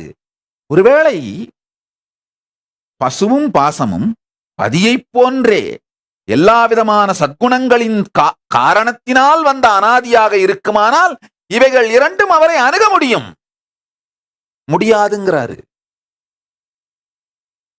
4வது வரியில் தெளிவா ஜட்ஜ்மெண்ட் தீர்ப்பு எழுதிடுறார். பதி அணுகினால் பசுவும் பாசமும் நிலாவே.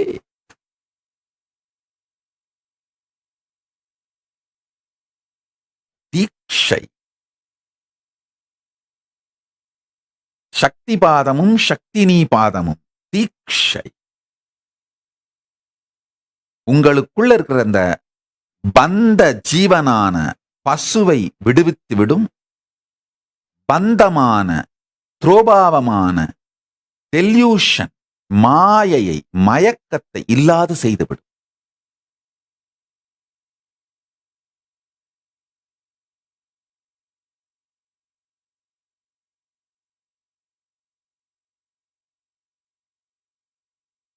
இது மொத்தமுமே நடக்கிறதுக்கான அடிப்படையாக செய்ய வேண்டியது உடலை தயார் செய்யுதல்.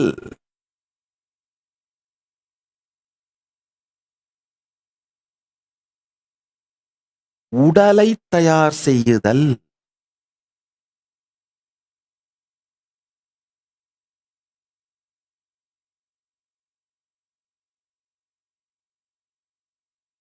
தமிழ்லயே போயிட்டு இருந்தேன்னா சத் சங்கம் முடியாது.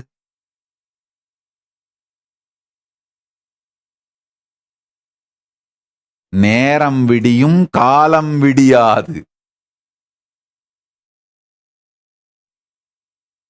நேரம் செல்வது அறியாமல் ஆனந்த மயக்கத்தில் காலம் கழிப்பது சக்தி பாதமும் சக்தினி பாதம். அதாவது சத் சங்கத்துக்கு உட்கார்ந்துட்டீங்கன்னா நேரம் போறத பத்தி கவலையே படாம தெரியாம காலம் கழிந்து கொண்டிருக்குமானால் உங்களுக்கு சக்தி பாதமும் சக்தினி பாதமும் நடக்குதுன்னு தெரிஞ்சுக்கோங்க. சாமி, எனக்கு சக்தி பாதம் நடக்குதா சக்தினி பாதம் நடக்குதா நான் எப்படி தெரிஞ்சுக்கிறது? அப்பா, நேரம் போறது தெரியாம காலங்கழிஞ்சா எவ்வளவு நேரம் போகுதுன்றத பத்தி யோசனை கூட பண்ணாம உன்னால் ரசித்து ருசித்து இனித்து உயிர்த்து நேரம் கழிவது தெரியாது காலம் கழியுமானால் உனக்கு சக்தினி பாதமும் சக்தி பாதமும் நிகழ்கிறது என்று தெரிந்து கொள்.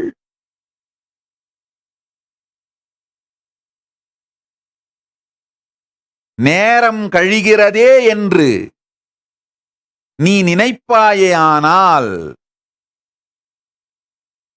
உன் மனம் சஞ்சலப்படுமானால்,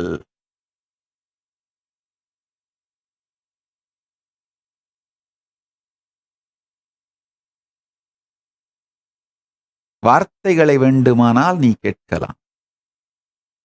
நேரம் கழிகிறது என்கின்ற நினைப்பே இல்லாது காலம் கழியுமானால்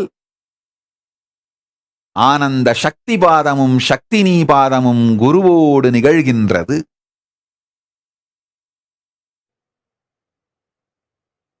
ஆழ்ந்து கேளுங்கள்.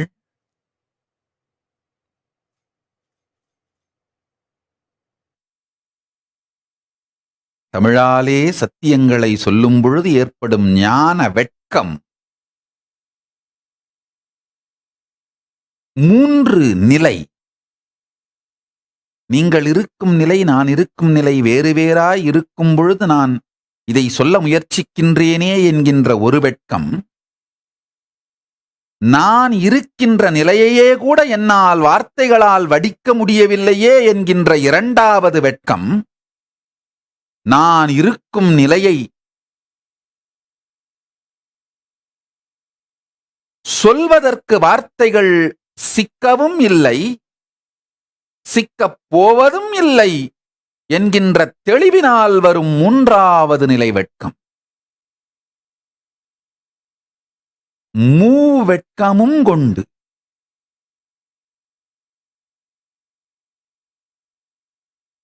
வார்த்தைகளால் உணர்வை செதுக்கி வடித்து உங்களுக்கு அளிக்க இயலாது வாழ்க்கையாய் சக்திமயமாய் சத்தியத்தை சக்தியில் இருந்து வார்த்தையாய் செதுக்கி உங்களுக்கு அளிப்பதற்கு பதிலாய் சத்தியத்தை சக்தியாகவே உங்களுக்கு அளிப்பதுதான் சக்தி நீபாதம், சக்தி பாதம் எனும் தீட்சை. உயிரோடு உயிர் உறவாடி அடைய வேண்டியதை அடைந்து கொள்ளுதல், உயிரோடு உயிர் உறவு கொண்டு உயிர் பெற வேண்டியதை உயிரிடம் இருந்து பெற்று உயிர் பெற்றுக் கொள்ளலே சக்தி பாதமும் சக்தி நீ பாதமும்.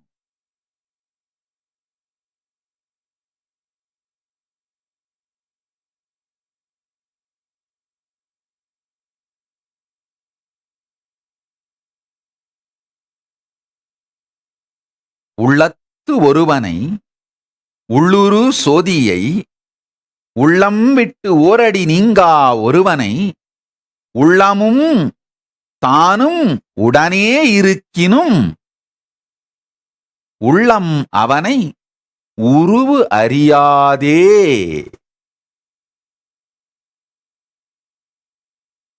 ஆழ்ந்து கேளுங்கள். உள்ளத்து ஒருவனை உள்ளுரு சோதியை உள்ளம் விட்டு ஓரடி நீங்கா ஒருவனை உள்ளமும் தானும் உடனே இருக்கினும் உள்ளம் அவனை உருவு அறியாதே.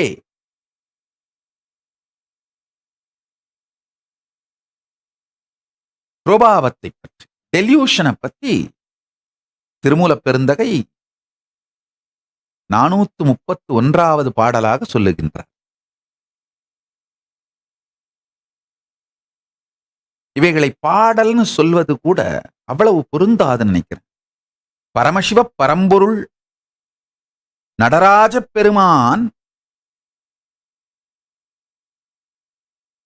தமிழை தன் உடலில் நனைத்து செய்த ஆடல்தான் இந்த வரிகள்.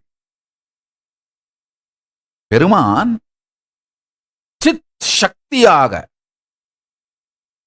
ஆனந்தத்தை உடலில் நனைத்து செய்கின்ற ஆட்டம் ஆனந்த தாண்டவம். அதுபோல தமிழை தன் உடலில் நனைத்துக் கொண்டு செய்த ஆனந்த தாண்டவம் ஆடல் இந்த பாடல்கள்.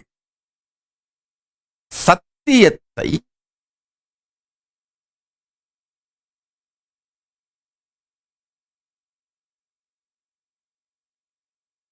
சாத்தியமாக்குவதற்காக தமிழை தன் திருமேனியில் பால் வெந்நீராய் பூசி அவர் செய்த பரத தாண்டவம் ஆடல் இந்த பாடல். இது கவிதை அல்ல, அகவிதை. இதை உள்ளே செலுத்தி தியானிப்பீர்களேயானால் உள்ளுள் பரமசிவனே விளைந்தெழுவான். பரமசிவனே உள்ளுள் விளைந்திட உள்ளுள் மலர்ந்திட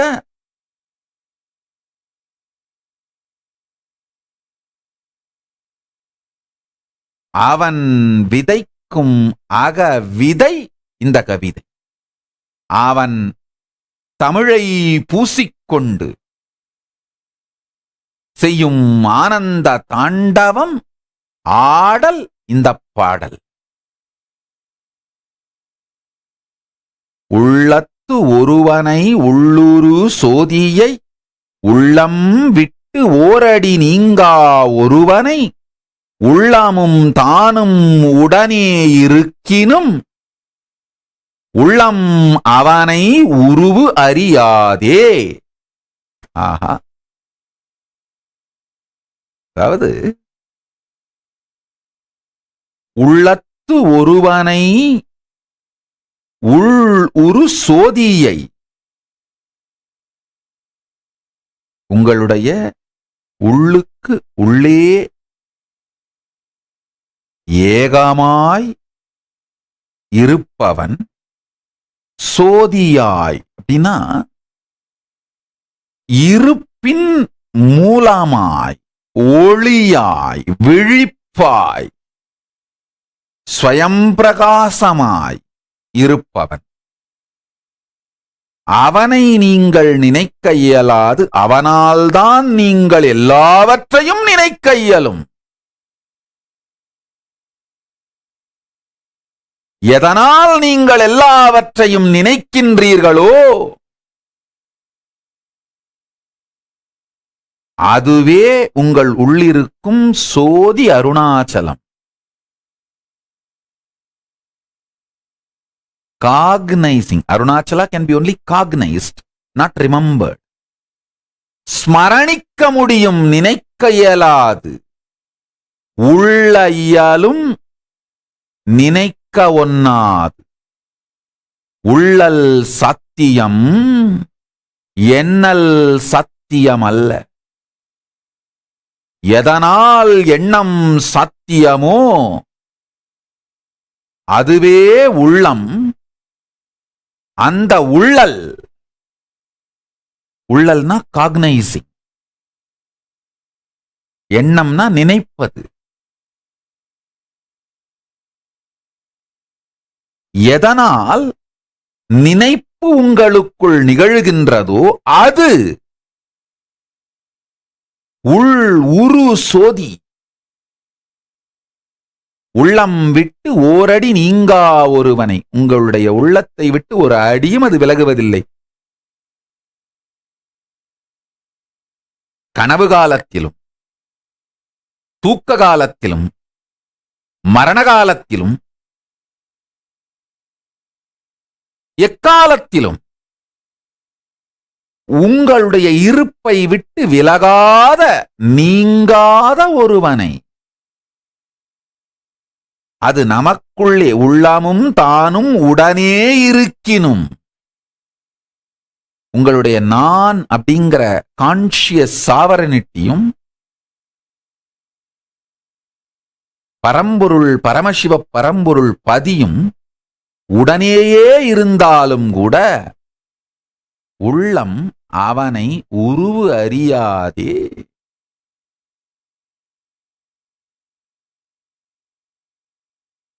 எத்தனை ஆண்டுகள் என் கூடையே இருந்தீங்கன்னா கூட ஒரு சூழ்நிலையில எப்படி நான் முடிவெடுப்பேன்னு யாராலையும் புரிஞ்சுக்க முடியாது.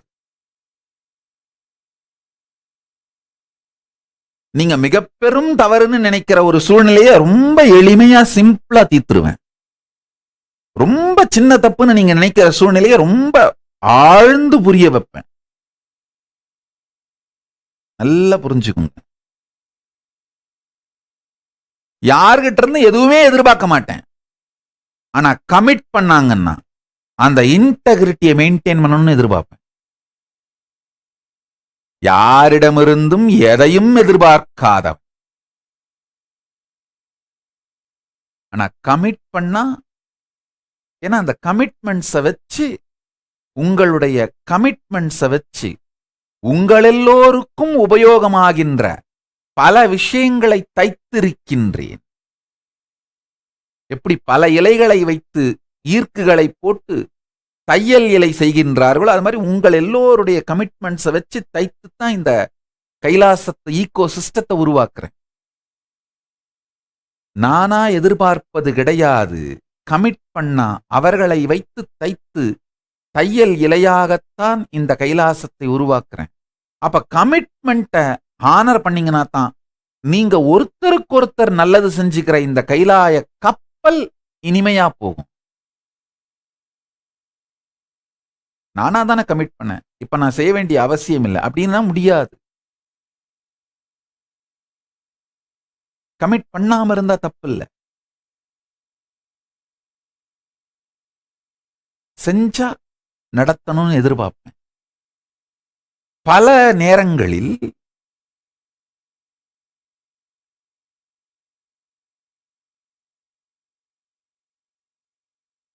நான் இயங்கும் தர்மம் உங்களுக்கு புரிவதில்லை.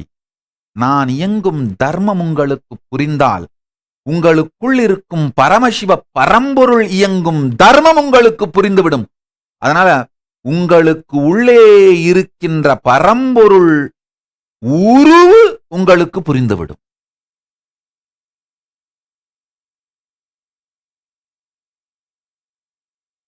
அவர் உள்ளேயே இருந்தாலும் அவர் இயங்கும் தர்மம் புரியாது போவதற்கு காரணம், நீங்க ஒரு தர்மத்துல இயங்குறீங்க, அவர் இயங்குகின்ற பிரபஞ்ச தர்மத்தை புரிந்து கொள்ள கூட முயற்சி செய்யாமல் இருக்கின்றீர்கள். நீங்க சமூகம் உங்களுக்கு கொடுத்த சில அறிவு, வார்த்தை இவைகளை வைத்துக் கொண்டு விளையாடிக் கொண்டிருக்கிறீர்கள்.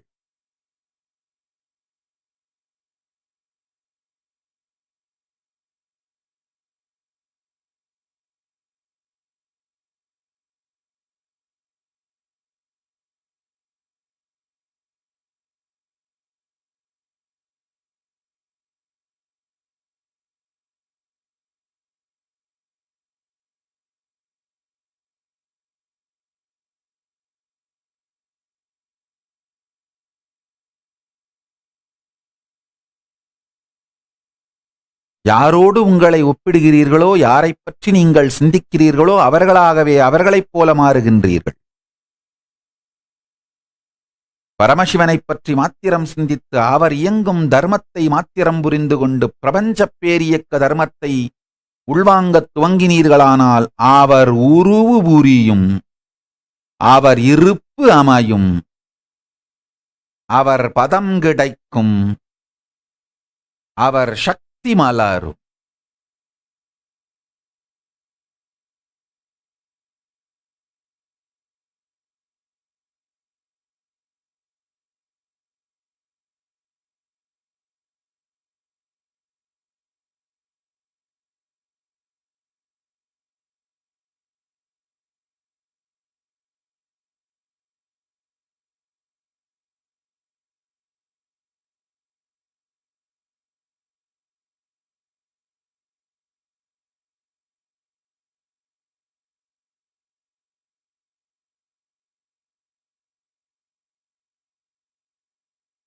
பசுவுக்கும் பாசத்திற்கும் வந்த அனாதித்தன்மை பதிக்கு இருக்கின்ற சத்குணங்களினால், பல்வேறு சத்குணங்களின் காரணங்களினால் வந்த அனாதித்தன்மையைப் போல அல்ல,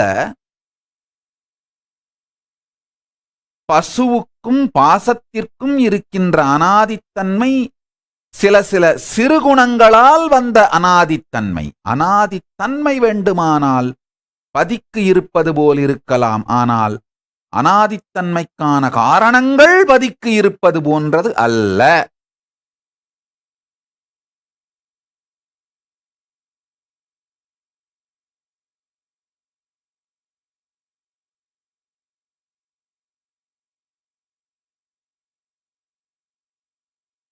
பதியினுடைய பிரபஞ்ச பேரியக்க தர்மம் அதனுடைய சத்குணங்களை உள்வாங்குவீர்களானால் பதி அளிக்கும் சக்திபாத சக்தினீபாதத்தினால் பசு பாசத்திருந்து விடுபட்டு பாசம் இலாது பசுவும் தன் பசுத்தன்மையை இழந்து இரண்டும் கரைந்து மறைந்து பதிக்குள் நிறைந்து போகும். இதுவே சிவசாயுச்சியம்.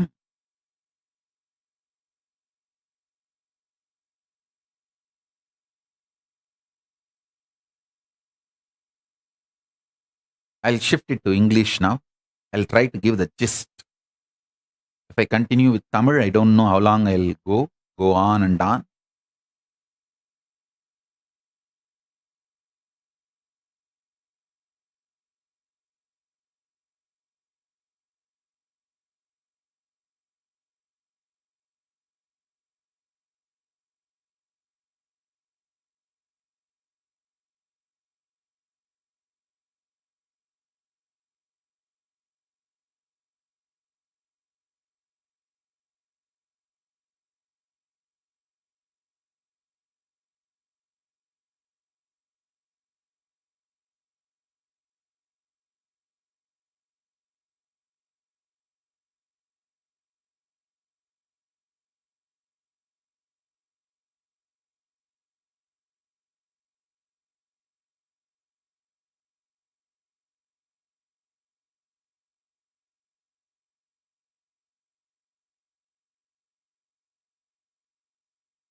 Existence.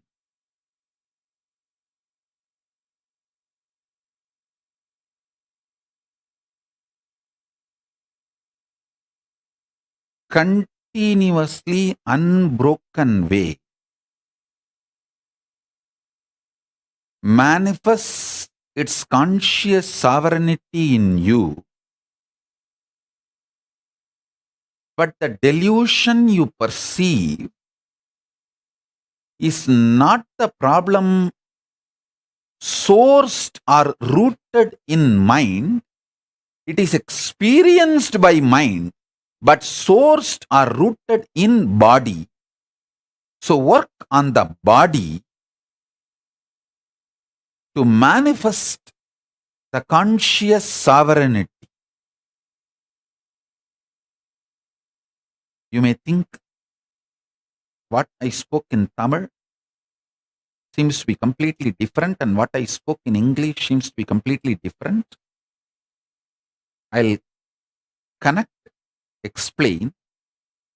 The truths I revealed in Tamil, the truths I am revealing now in English are complementing each other. If you put the whole thing together, you will understand step by step how I gave the principles, unit principles and methodology. Now I am giving you methodology. Work on the body.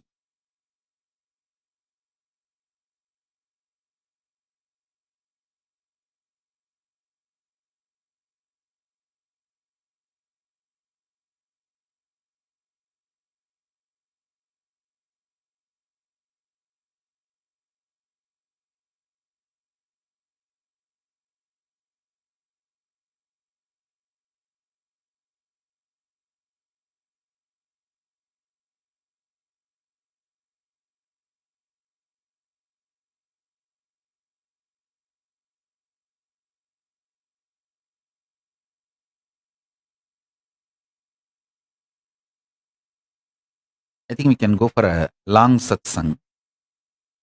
I'll give you more initiation and more understandings about this methodology, working on conscious sovereignty through your body, working on the real solution. Your great-grandparents, grandparents, all of them gave you billions, and now you are having millions and you are proud about your millions. You lost billions. Realize that.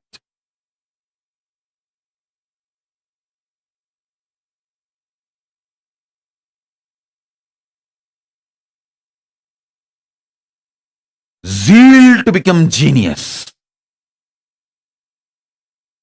is the nature, ecosystem of a Hindu. The reality of the Hindu, very DNA of the Hindu.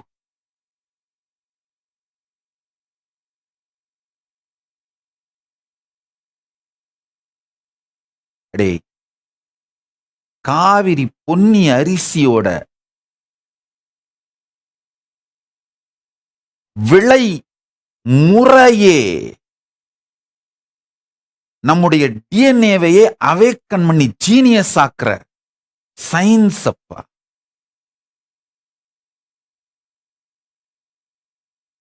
Chola நாட்டு சோற்று அறிவும், பாண்டி நாட்டு முத்து அறிவும்,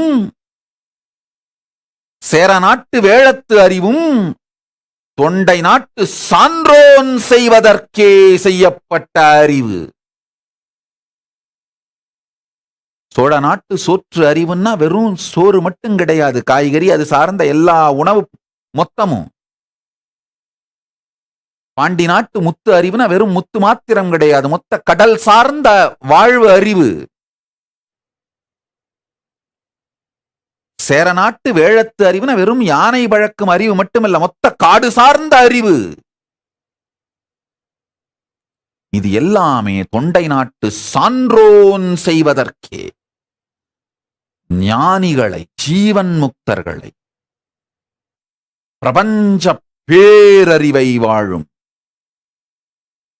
சர்வஞர்களை, சான்றோன் அப்படிங்கிற வார்த்தை சர்வஞன் தான்.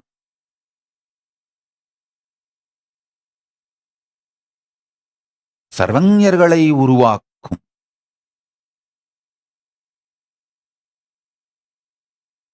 அறிவியல்.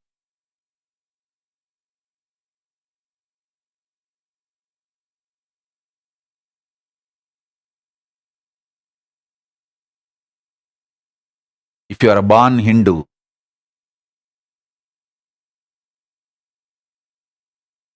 you being economically poor, tolerable. You being politically bound, slave, not having your own Hindu constitutional nation, forgivable.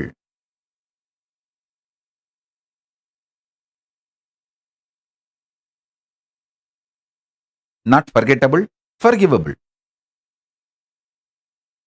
But you not having the appetite for being genius, unforgivable. That is like you losing your very core value. Hey.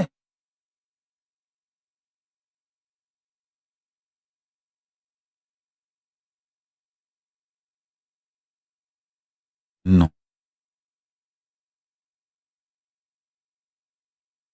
Zeal to become genius.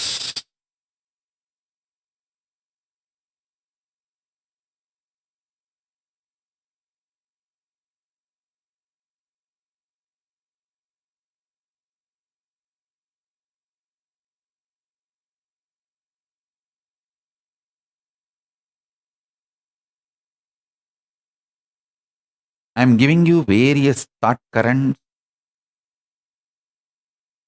in the whole satsang. Listen to the satsang again 2-3 times, so all that zigzag puzzles will fall in place.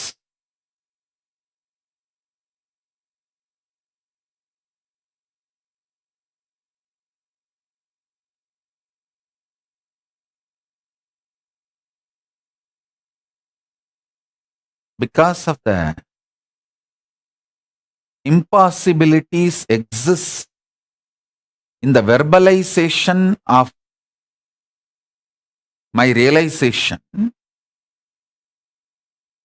I am giving multiple thought currents which seems to be unconnected, But if you listen to the satsang second time, third time, you will understand clearly everything. The whole puzzle is connected. It falls in place.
ಸರೋವರದಲ್ಲಿ ನಿತ್ಯಾನಂದ ಕಲ್ಪತರು ನೀನೇ ಗುರು ನಿತ್ಯಾನಂದ. ವೈದ್ಯ ಸರೋವರದಲ್ಲಿ ನಿತ್ಯಾನಂದ ಕಲ್ಪತರು ನೀನೇ ಗುರು ನಿತ್ಯಾನಂದ. ಆಲರಳಿಯಲಿ ನೀನೇ ನಿತ್ಯಾನಂದ, ಬಿಲ್ವತ್ತಿಯಲಿ ನೀನೇ ನಿತ್ಯಾನಂದ. ಆಲರಳಿಯಲಿ ನೀನೇ ನಿತ್ಯಾನಂದ, ಬಿಲ್ವತ್ತಿಯಲಿ ನೀನೇ ನಿತ್ಯಾನಂದ. ಗುರು ನಿತ್ಯಾನಂದ ಗುರು ನಿತ್ಯಾನಂದ ಬಿಡದಿಪುರವಾಸಿ ಗುರು ನಿತ್ಯಾನಂದ. ಗುರು ನಿತ್ಯಾನಂದ ಗುರು ನಿತ್ಯಾನಂದ ಬಿಡದಿಪುರವಾಸಿ ಗುರು ನಿತ್ಯಾನಂದ.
ನಿತ್ಯಾನಂದ ಗುರು ನಿತ್ಯಾನಂದ ಬಿಡದಿ ಪುರವಾಸಿ ಗುರು ನಿತ್ಯಾನಂದ ಗುರು ನಿತ್ಯಾನಂದ ಗುರು ನಿತ್ಯಾನಂದ ಬಿಡದಿ ಪುರವಾಸಿ ಗುರು ನಿತ್ಯಾನಂದ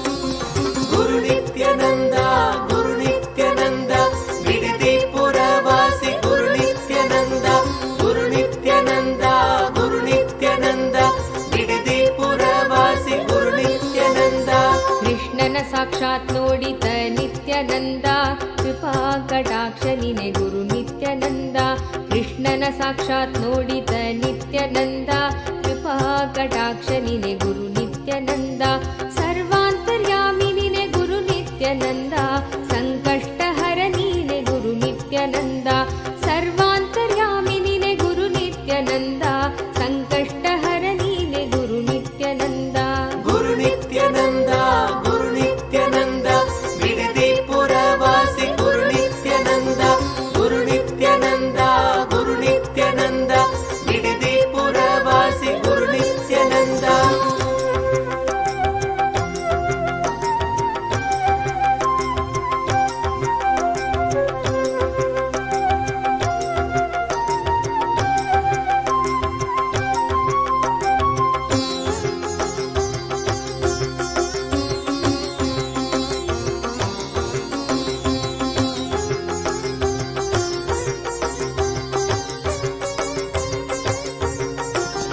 ಆದಿಯಂತ್ಯವು ನೀನೆ ಗುರು ನಿತ್ಯಾನಂದ ಆನಂದ ಗಂಧವಾಸಿ ಗುರು ನಿತ್ಯಾನಂದ ಆದಿಯಂತ್ಯವು ನೀನೆ ಗುರು ನಿತ್ಯಾನಂದ ಆನಂದ ಗಂಧವಾಸಿ ಗುರು ನಿತ್ಯಾನಂದ ಮಹಾಮಹಿಮ ನೀನೆ ಗುರು ನಿತ್ಯಾನಂದ ಮಂದಸ್ಮಿತ ನೀನೆ ಗುರು ನಿತ್ಯಾನಂದ ಮಹಾಮಹಿಮ ನೀನೆ ಗುರು ನಿತ್ಯಾನಂದ ಮಂದಸ್ಮಿತ ನೀನೆ ಗುರು ನಿತ್ಯಾನಂದ ಗುರು ನಿತ್ಯಾನಂದ ಗುರು ನಿತ್ಯಾನಂದ ಬಿಡದಿ ಪುರವಾಸಿ ಗುರು ನಿತ್ಯಾನಂದ ಗುರು ನಿತ್ಯಾನಂದ ಗುರು ನಿತ್ಯಾನಂದ ಬಿಡದಿ ಪುರವಾಸಿ ಗುರು ನಿತ್ಯಾನಂದ ಸದ್ಗುರುವು ನೀನೆ ಗುರು ನಿತ್ಯಾನಂದ ಶಂಕರನು ನೀನೆ ಗುರು ನಿತ್ಯಾನಂದ ಸದ್ಗುರುವು ನೀನೆ ಗುರು ನಿತ್ಯಾನಂದ ಶಂಕರನು ನೀನೆ ಗುರು ನಿತ್ಯಾನಂದ ತಂದೆ ತಾಯಿಯು ನೀನೆ ಗುರು ನಿತ್ಯಾನಂದ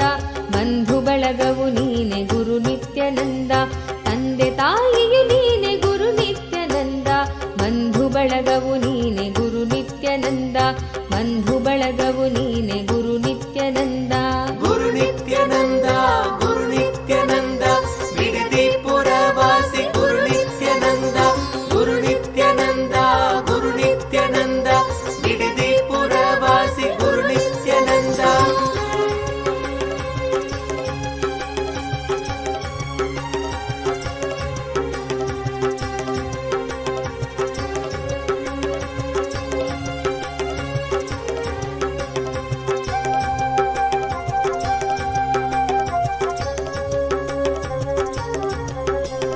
ಗುರು ನಿತ್ಯಾನಂದ ಗುರು ನಿತ್ಯಾನಂದ ಬಿಡದಿ ಪುರವಾಸಿ ಗುರು ನಿತ್ಯಾನಂದ ಗುರು ನಿತ್ಯಾನಂದ ಗುರು ನಿತ್ಯಾನಂದ ಬಿಡದಿ ಪುರವಾಸಿ ಗುರು ನಿತ್ಯಾನಂದ ಹರಿದಲ್ಲಿಗೆ ಬರುವ ಗುರು ನಿತ್ಯಾನಂದ ಕಾಮಧೇನು ನೀನೆ ಗುರು ನಿತ್ಯಾನಂದ ಕರೆದಲ್ಲಿಗೆ ಬರುವ ಗುರು ನಿತ್ಯಾನಂದ ಕಾಮಧೇನು ನೀನೆ ಗುರು ನಿತ್ಯಾನಂದ ಧ್ಯಾನ ದೀಕ್ಷೆ ನೀಡಿದ ನಿತ್ಯಾನಂದ ಧ್ಯಾನ ಪೀಠದ ಒಡೆಯ ಗುರು ನಿತ್ಯಾನಂದ ಧ್ಯಾನ ದೀಕ್ಷೆ ನೀಡಿದ ನಿತ್ಯಾನಂದ ಧ್ಯಾನ ಪೀಠದ ಒಡೆಯ ಗುರು ನಿತ್ಯಾನಂದ ಗುರು ನಿತ್ಯಾನಂದ ಗುರು ನಿತ್ಯಾನಂದ ಬಿಡದಿ ಪುರವಾಸಿ ಗುರು ನಿತ್ಯಾನಂದ ಗುರು ನಿತ್ಯಾನಂದ ಗುರು ನಿತ್ಯಾನಂದ ಬಿಡದಿ ಪುರವಾಸಿ ಗುರು ನಿತ್ಯಾನಂದ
ನಿನ್ನ ಚರಣದಾಸಿಯು ನಾನೇ ಗುರು ನಿತ್ಯಾನಂದ ಚೆಲುವರಲ್ಲಿ ಚೆಲುವ ನೀನೆ ಗುರು ನಿತ್ಯಾನಂದ ನಿನ್ನ ಚರಣದಾಸಿಯು ನಾನೇ ಗುರು ನಿತ್ಯಾನಂದ ನಿನ್ನ ಚರಣದಾಸಿಯು ನಾನೇ ಗುರು ನಿತ್ಯಾನಂದ ಗುರು ನಿತ್ಯಾನಂದ ಗುರು ನಿತ್ಯಾನಂದ ಬಿಡದಿ ಪುರವಾಸಿ ಗುರು ನಿತ್ಯಾನಂದ ಗುರು ನಿತ್ಯಾನಂದ ಗುರು ನಿತ್ಯಾನಂದ ಬಿಡದಿ ಪುರವಾಸಿ ಗುರು ನಿತ್ಯಾನಂದ ಗುರು ನಿತ್ಯಾನಂದ ಗುರು ನಿತ್ಯಾನಂದ ಬಿಡದಿ ಪುರವಾಸಿ ಗುರು ನಿತ್ಯಾನಂದ ಗುರು ನಿತ್ಯಾನಂದ ಗುರು ನಿತ್ಯಾನಂದ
ಸಾಕಾರವೇ ನೀನಾಗಿರುವ ನಿತ್ಯಾನಂದ, ಜ್ಞಾನದ ಸಾಕಾರವೇ ನೀನಾಗಿರುವ ನಿತ್ಯಾನಂದ. ನಿತ್ಯಾನಂದ ನಿತ್ಯಾನಂದ ಪ್ರಾಣ ಕೊಡುವ ನಿತ್ಯಾನಂದ, ನಿತ್ಯಾನಂದ ನಿತ್ಯಾನಂದ ಪ್ರಾಣ ಕೊಡುವ ನಿತ್ಯಾನಂದ. ಪ್ರಾಣಶಕ್ತಿಯ ನಿಯಂತ್ರಿಸುವ ಅಧಿಪತಿ ನೀ ನಿತ್ಯಾನಂದ, ಪ್ರಾಣಶಕ್ತಿಯ ನಿಯಂತ್ರಿಸುವ ಅಧಿಪತಿ ನೀ ನಿತ್ಯಾನಂದ. ನಿತ್ಯಾನಂದ ಪ್ರಾಣ ಕೊಡುವ ನಿತ್ಯಾನಂದ, ನಿತ್ಯಾನಂದ ಪ್ರಾಣ ಕೊಡುವ ನಿತ್ಯಾನಂದ.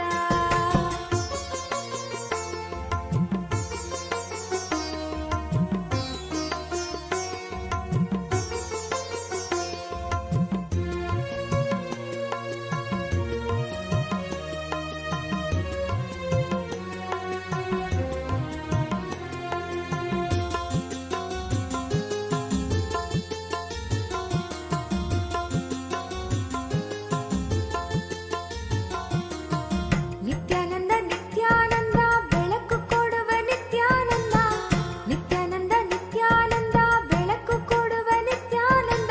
ಬೆಳಕ ತೋಡಿ ಕತ್ತಲೆಯನ್ನು ತೊಲಗಿಸುವವ ನಿತ್ಯಾನಂದ, ಬೆಳಕ ತೋಡಿ ಕತ್ತಲೆಯನ್ನು ತೊಲಗಿಸುವವ ನಿತ್ಯಾನಂದ. ನಿತ್ಯಾನಂದ ಬೆಳಕು ಕೊಡುವ ನಿತ್ಯಾನಂದ, ನಿತ್ಯಾನಂದ ಬೆಳಕು ಕೊಡುವ ನಿತ್ಯಾನಂದ.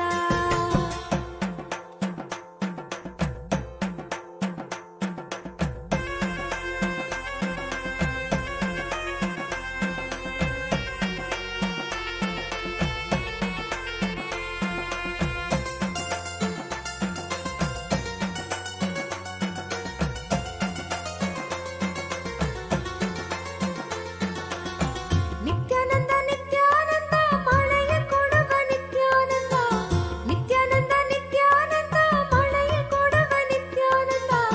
ಮಳೆಯಿಂದ ಬರದ ಕಷ್ಟ ನೀಗಿಸುವವ ನಿತ್ಯಾನಂದ, ಮಳೆಯಿಂದ ಬರದ ಕಷ್ಟ ನೀಗಿಸುವವ ನಿತ್ಯಾನಂದ. ನಿತ್ಯಾನಂದ ನಿತ್ಯಾನಂದ ಫಲವ ಕೊಡುವ ನಿತ್ಯಾನಂದ, ನಿತ್ಯಾನಂದ ನಿತ್ಯಾನಂದ ಫಲವ ಕೊಡುವ ನಿತ್ಯಾನಂದ. ಕರ್ಮ ಫಲದ ಅಪೇಕ್ಷೆಯನ್ನು ತೆಗೆದು ಹಾಕುವ ನಿತ್ಯಾನಂದ, ಕರ್ಮ ಫಲದ ಅಪೇಕ್ಷೆಯನ್ನು ತೆಗೆದು ಹಾಕುವ ನಿತ್ಯಾನಂದ. ನಿತ್ಯಾನಂದ ಫಲವ ಕೊಡುವ ನಿತ್ಯಾನಂದ, ನಿತ್ಯಾನಂದ ಫಲವ ಕೊಡುವ ನಿತ್ಯಾನಂದ.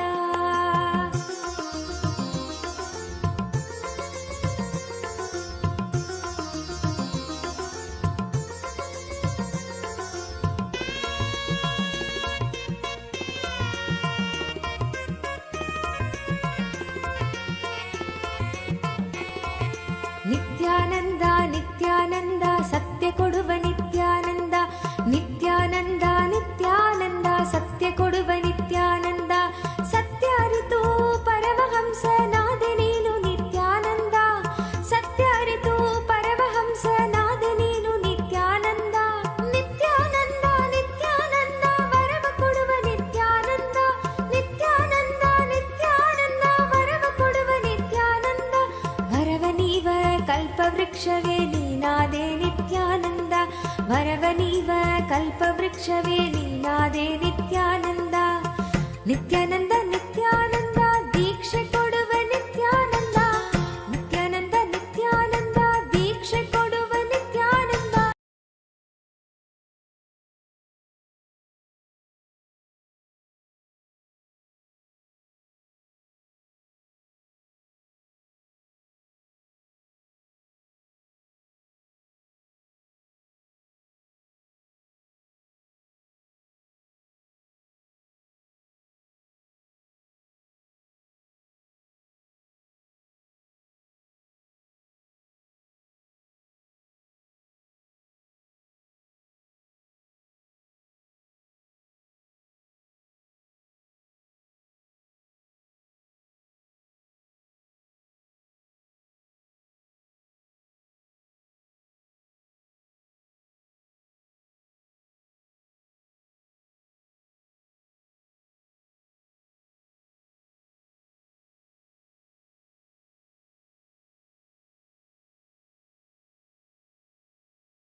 नित्यानन्दं परमसुखदं केवलं ज्ञानमूर्तिं द्वन्द्वातीतं गगनसदृशं तत्त्वं गुरुं तं Namami.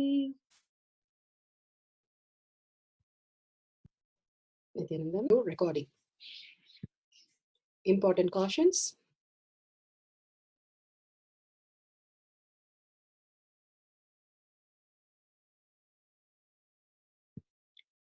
What is spa manifestation? Let's hear. Consciousness.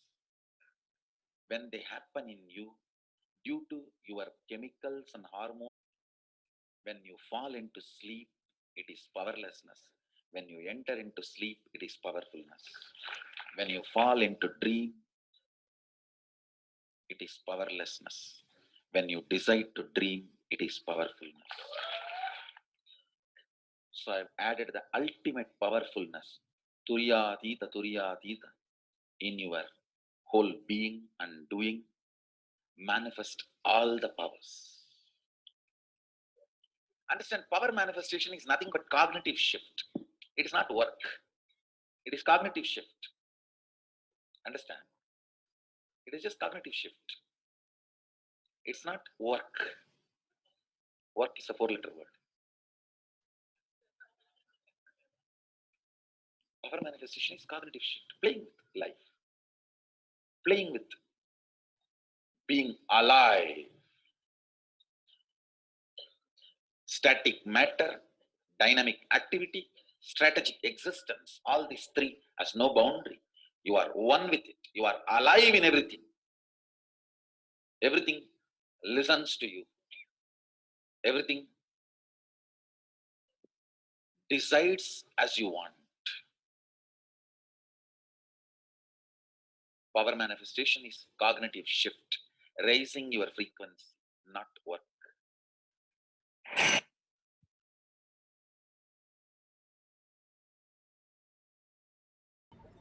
Beautifully, Bhagavan explained what is power manifestation is raising your frequency to the subconscious space, understanding that you are conscious sovereignty, you becoming Pati himself as your reality, and manifesting in this physical reality how you are in oneness with Paramashiva.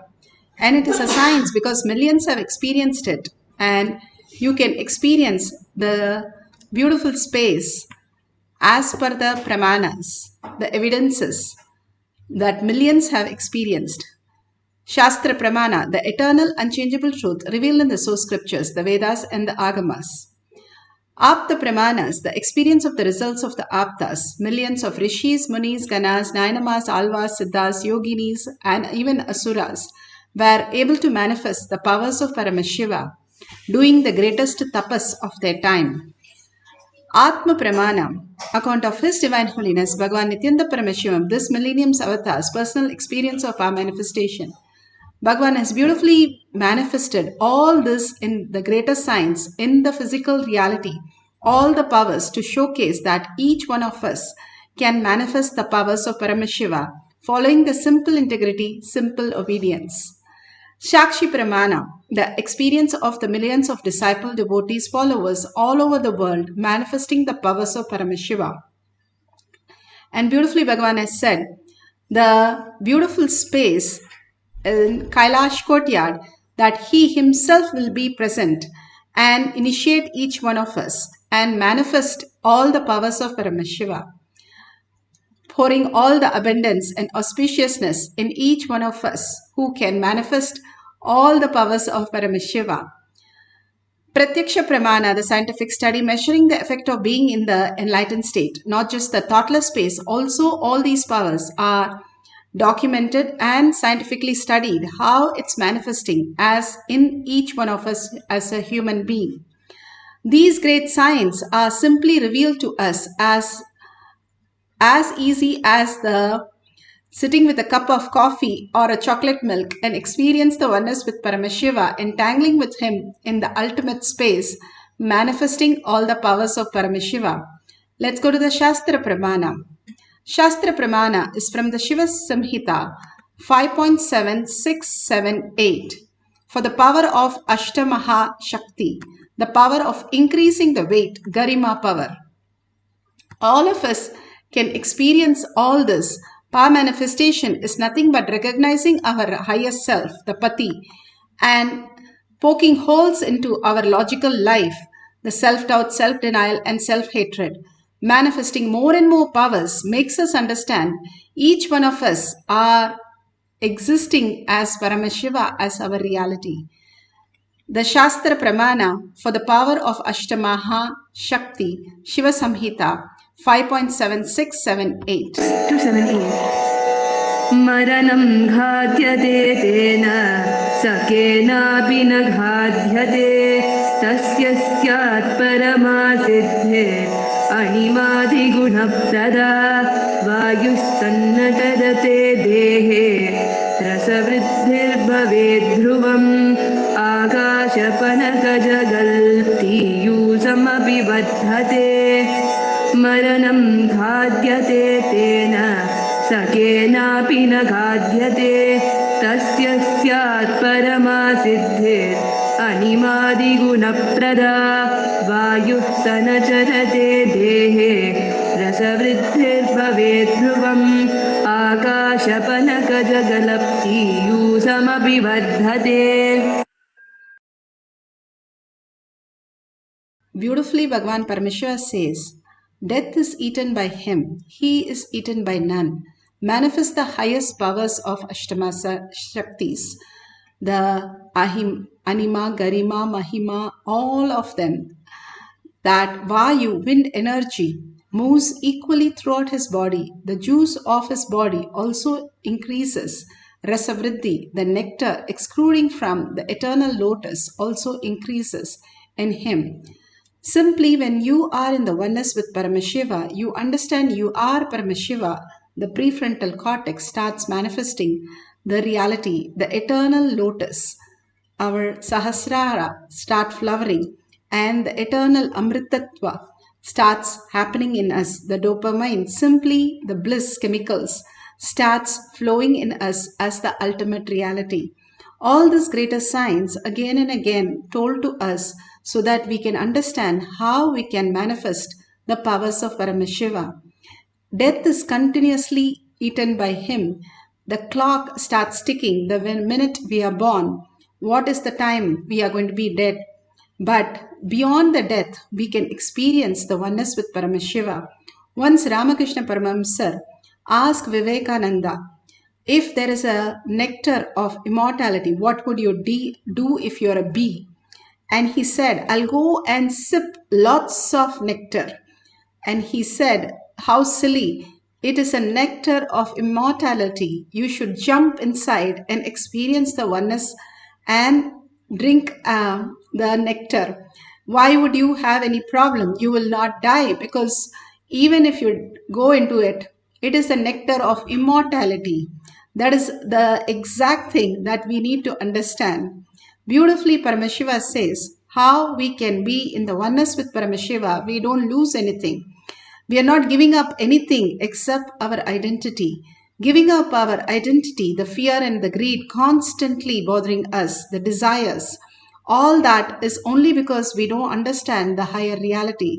If we understand the higher reality, we'll simply let go. If a toy was taken by a child, the toy car will be the most precious. But when the kid grows up to be an adult, the toy car makes no meaning to him. Same way, all this, when you look at from the higher science, you don't lose anything. You are absolute. You are infinite. You don't have anything to lose, but only the Paramashiva space to gain the highest bliss.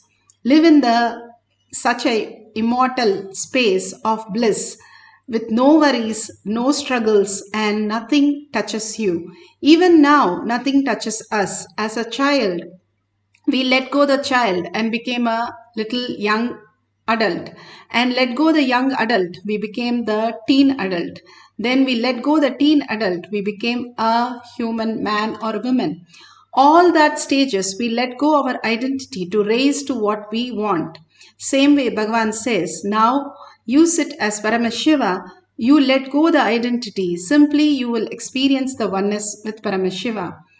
Beautifully, there's a man walking on a rope with a child on the shoulder across the rope between two big buildings, and all the people are under him starts cheering him, saying, wow, that's ultimate, no fear, and the kid is going and the man is walking, wow, that's so great, and they're cheering him, and he passes to the other side, and he simply, everybody shouts, again, once more, we want to see it. He drops the child and says, who is ready to come on my shoulder? I am ready to take them. And simply the crowd disappears. We should be ready to drop the identity. How a child just trusts the father and says, the Paramashiva will never drop me. I know my father will never drop me. And he is so confident, even if the father is on the rope. That very space that we experience when Paramashiva is the reality, and simply letting go of our identity, we will not fall anywhere but raise into the oneness with Paramashiva. All this greater science Bhagavan is giving us to understand again and again how when you let go your delusion and let go the attachment to the emotions, the attachment is the only thing which the emotion keeps driving you into your delusion. When the attachment, the unclutch happens, when the completion happens, the unclutch happens, and when you let go the delusion, you attain the ultimate oneness where you are the infinite. Where is the desire? You are the owner of the company. You can create what you want. And also, you don't have any fear because there is no death. We are beyond death, and there is no pain, no fear, no guilt. Nothing happens. So you are free from all the bondage. When you understand the higher reality, declare it and live it. Simply the letting go happens. First, you decide you want to be an adult, even as a child. Then you become the adult. It's not first you become the adult, then give up your child space. You assume the adult inside. Like when you go to a college, first, before even you get a degree for MBBS, the master of all the studies, you're already called a lawyer or already called a doctor, even before you finish and get your degree. The same thing, you decide to be Paramashiva, and then Paramashiva simply happens. You unclutch from the lower states of consciousness and simply reside in Paramashiva in every action, every thought, and every way that I am Paramashiva, only auspiciousness and abundance flow through me. Simply you will see that you are Paramashiva manifesting all that, because it is the very nature of you, very nature of how we exist. This is from Mahabharata. This is from Vana Parva, where Bhima thinks he is the strongest because he is told that he has the 10,000 elephant powers.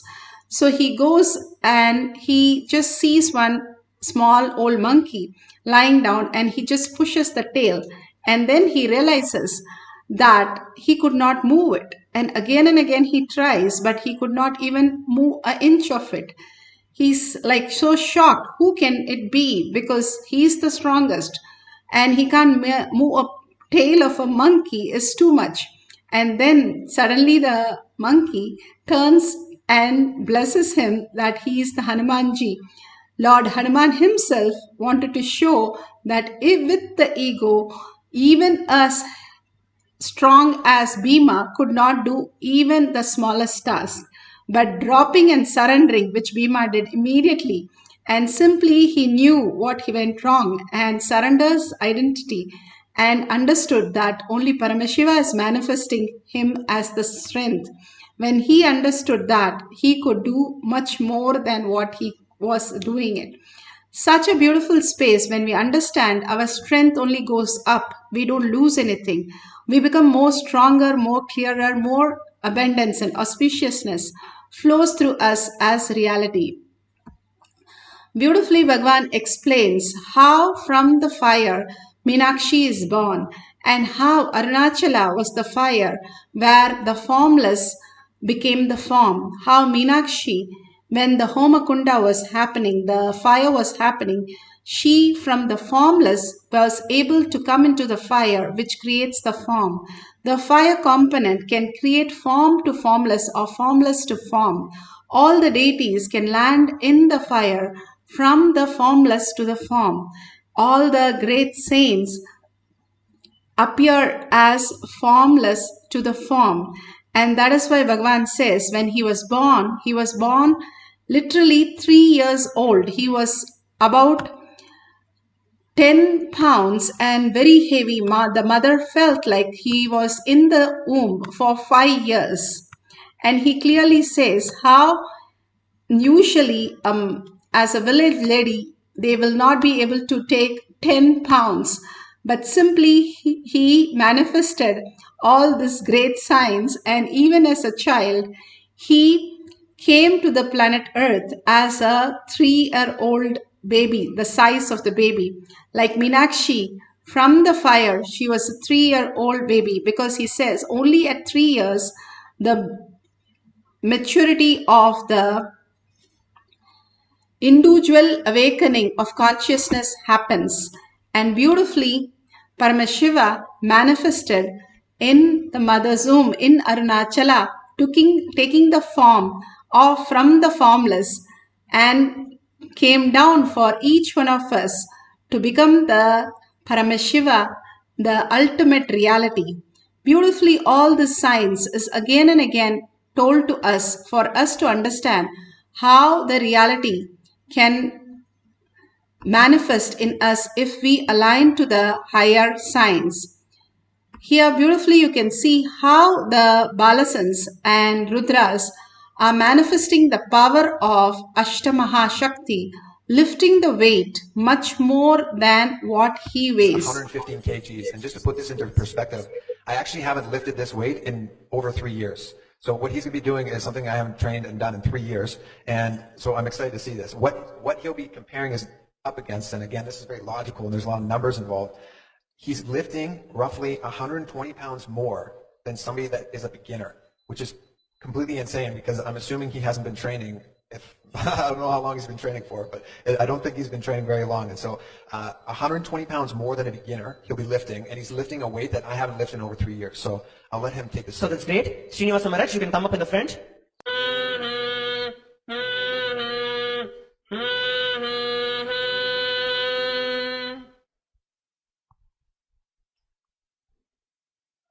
You can see Srinivasa Maharaj is getting into the position.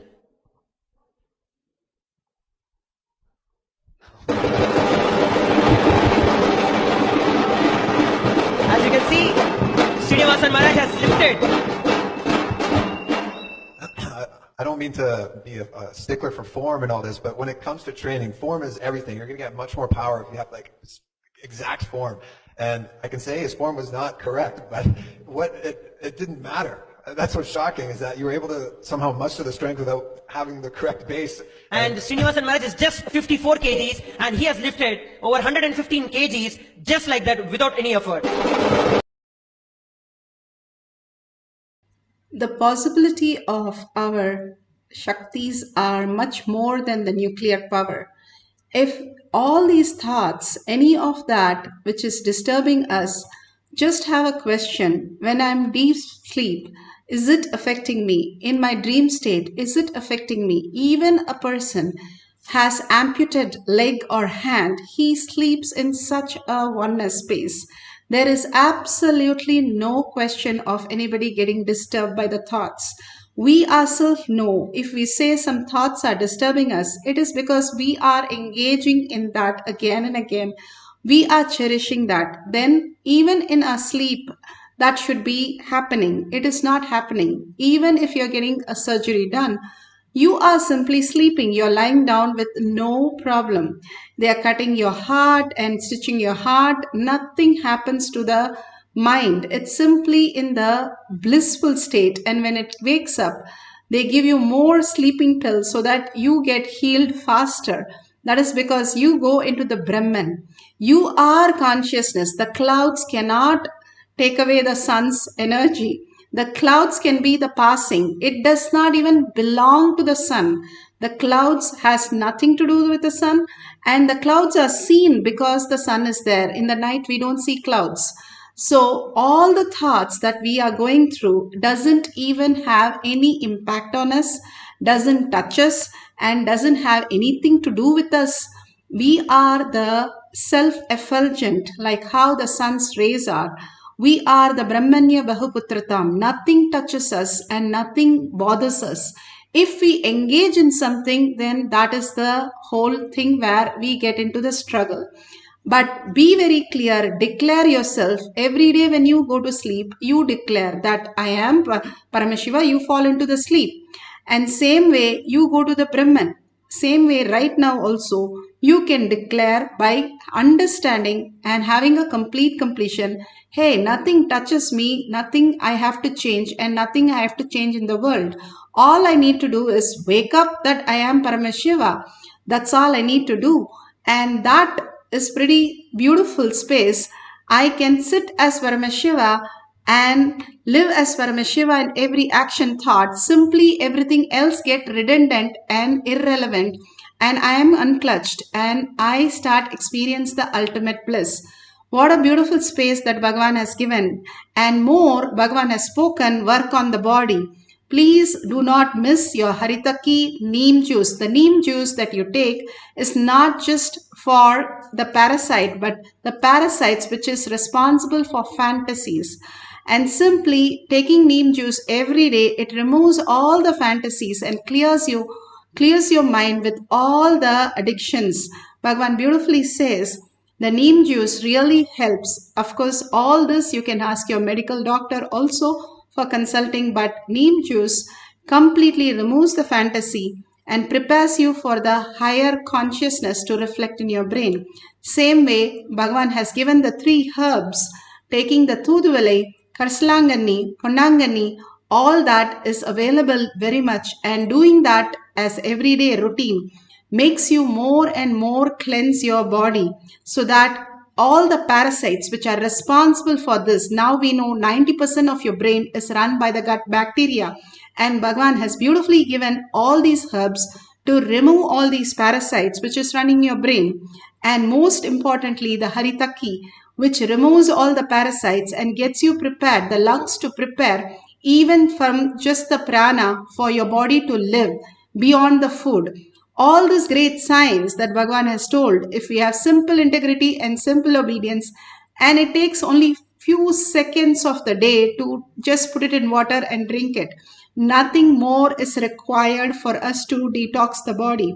And doing the Nirahara Samyama, liquid diets and all that makes your body live eternally as Kayakalpa and much more. And now science is able to get beautifully even find out how long you will be alive by doing a blood test.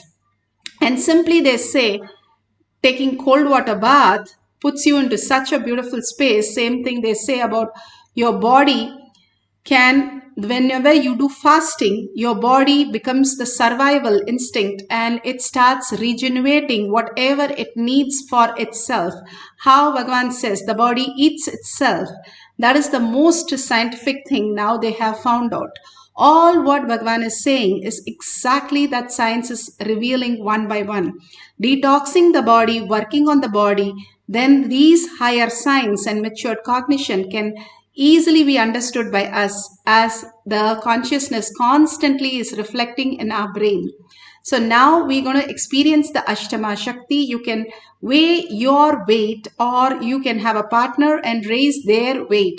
If you have a weighing machine, if you don't have a weighing machine, you can download the app in your cell phone for weighing any object, but usually the cell phone gives a range.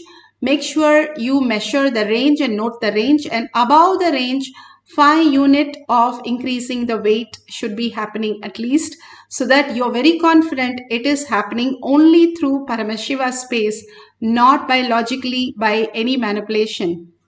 So let's start the meditation.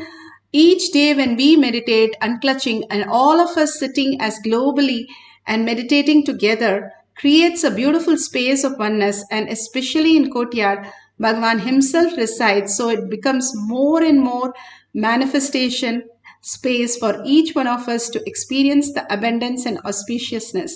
Even for few seconds that we can experience the oneness, simply we can experience the higher reality more and more. So let's start. Let's sit straight with the head, neck and spine in a straight line.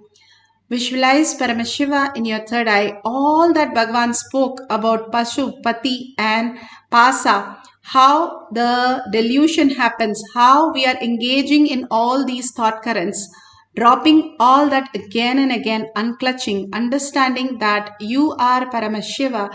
That is the very fact. That is why your body continuously survive. Your body, even the breath starts happening because there is Paramashiva who is manifesting even the breath. So the very nature who we are, let's sit as Paramashiva with the 25 heads and 75 eyes and 50 hands.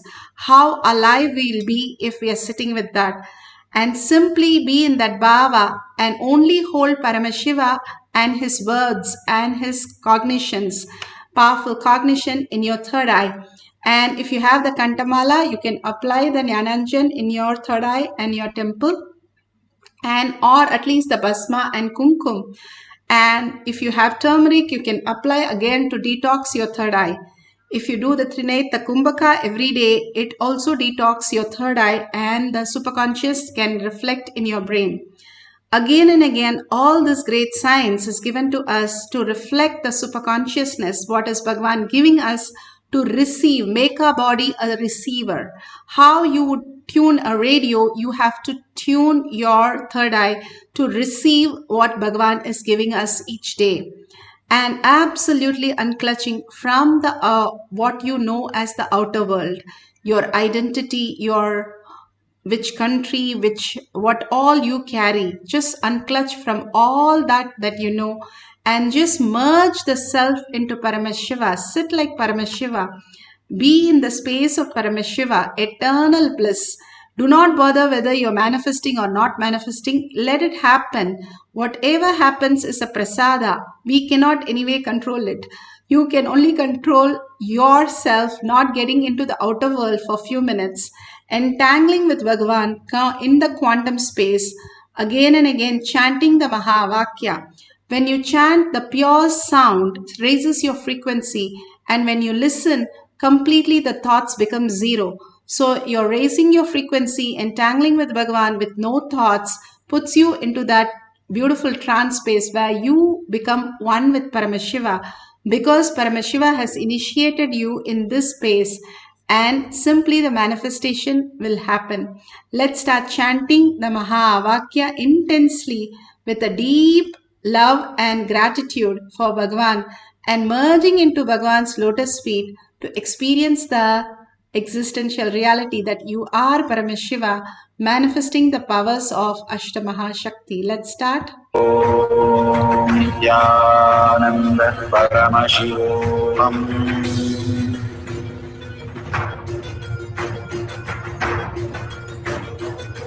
Paramashivoham, Paramashivoham. Let Paramashiva's third eye manifest in all our third eyes. Let the Amrita pour, let the Vani open up, manifest in all of us. Paramashivoham, Paramashivoham, Paramashivoham, Paramashivoham. Let Paramashiva overflow, manifest the powers in all our third eyes. Om Nithyananda Paramashivam. Om Nithyananda Paramashivam. Om Nithyananda Paramashivam. Om Nithyananda Paramashivoham. Om Nithyananda Paramashivoham. Om Nithyananda Paramashivoham. Om Nithyananda Paramashivoham. Om Nithyananda Paramashivoham. Om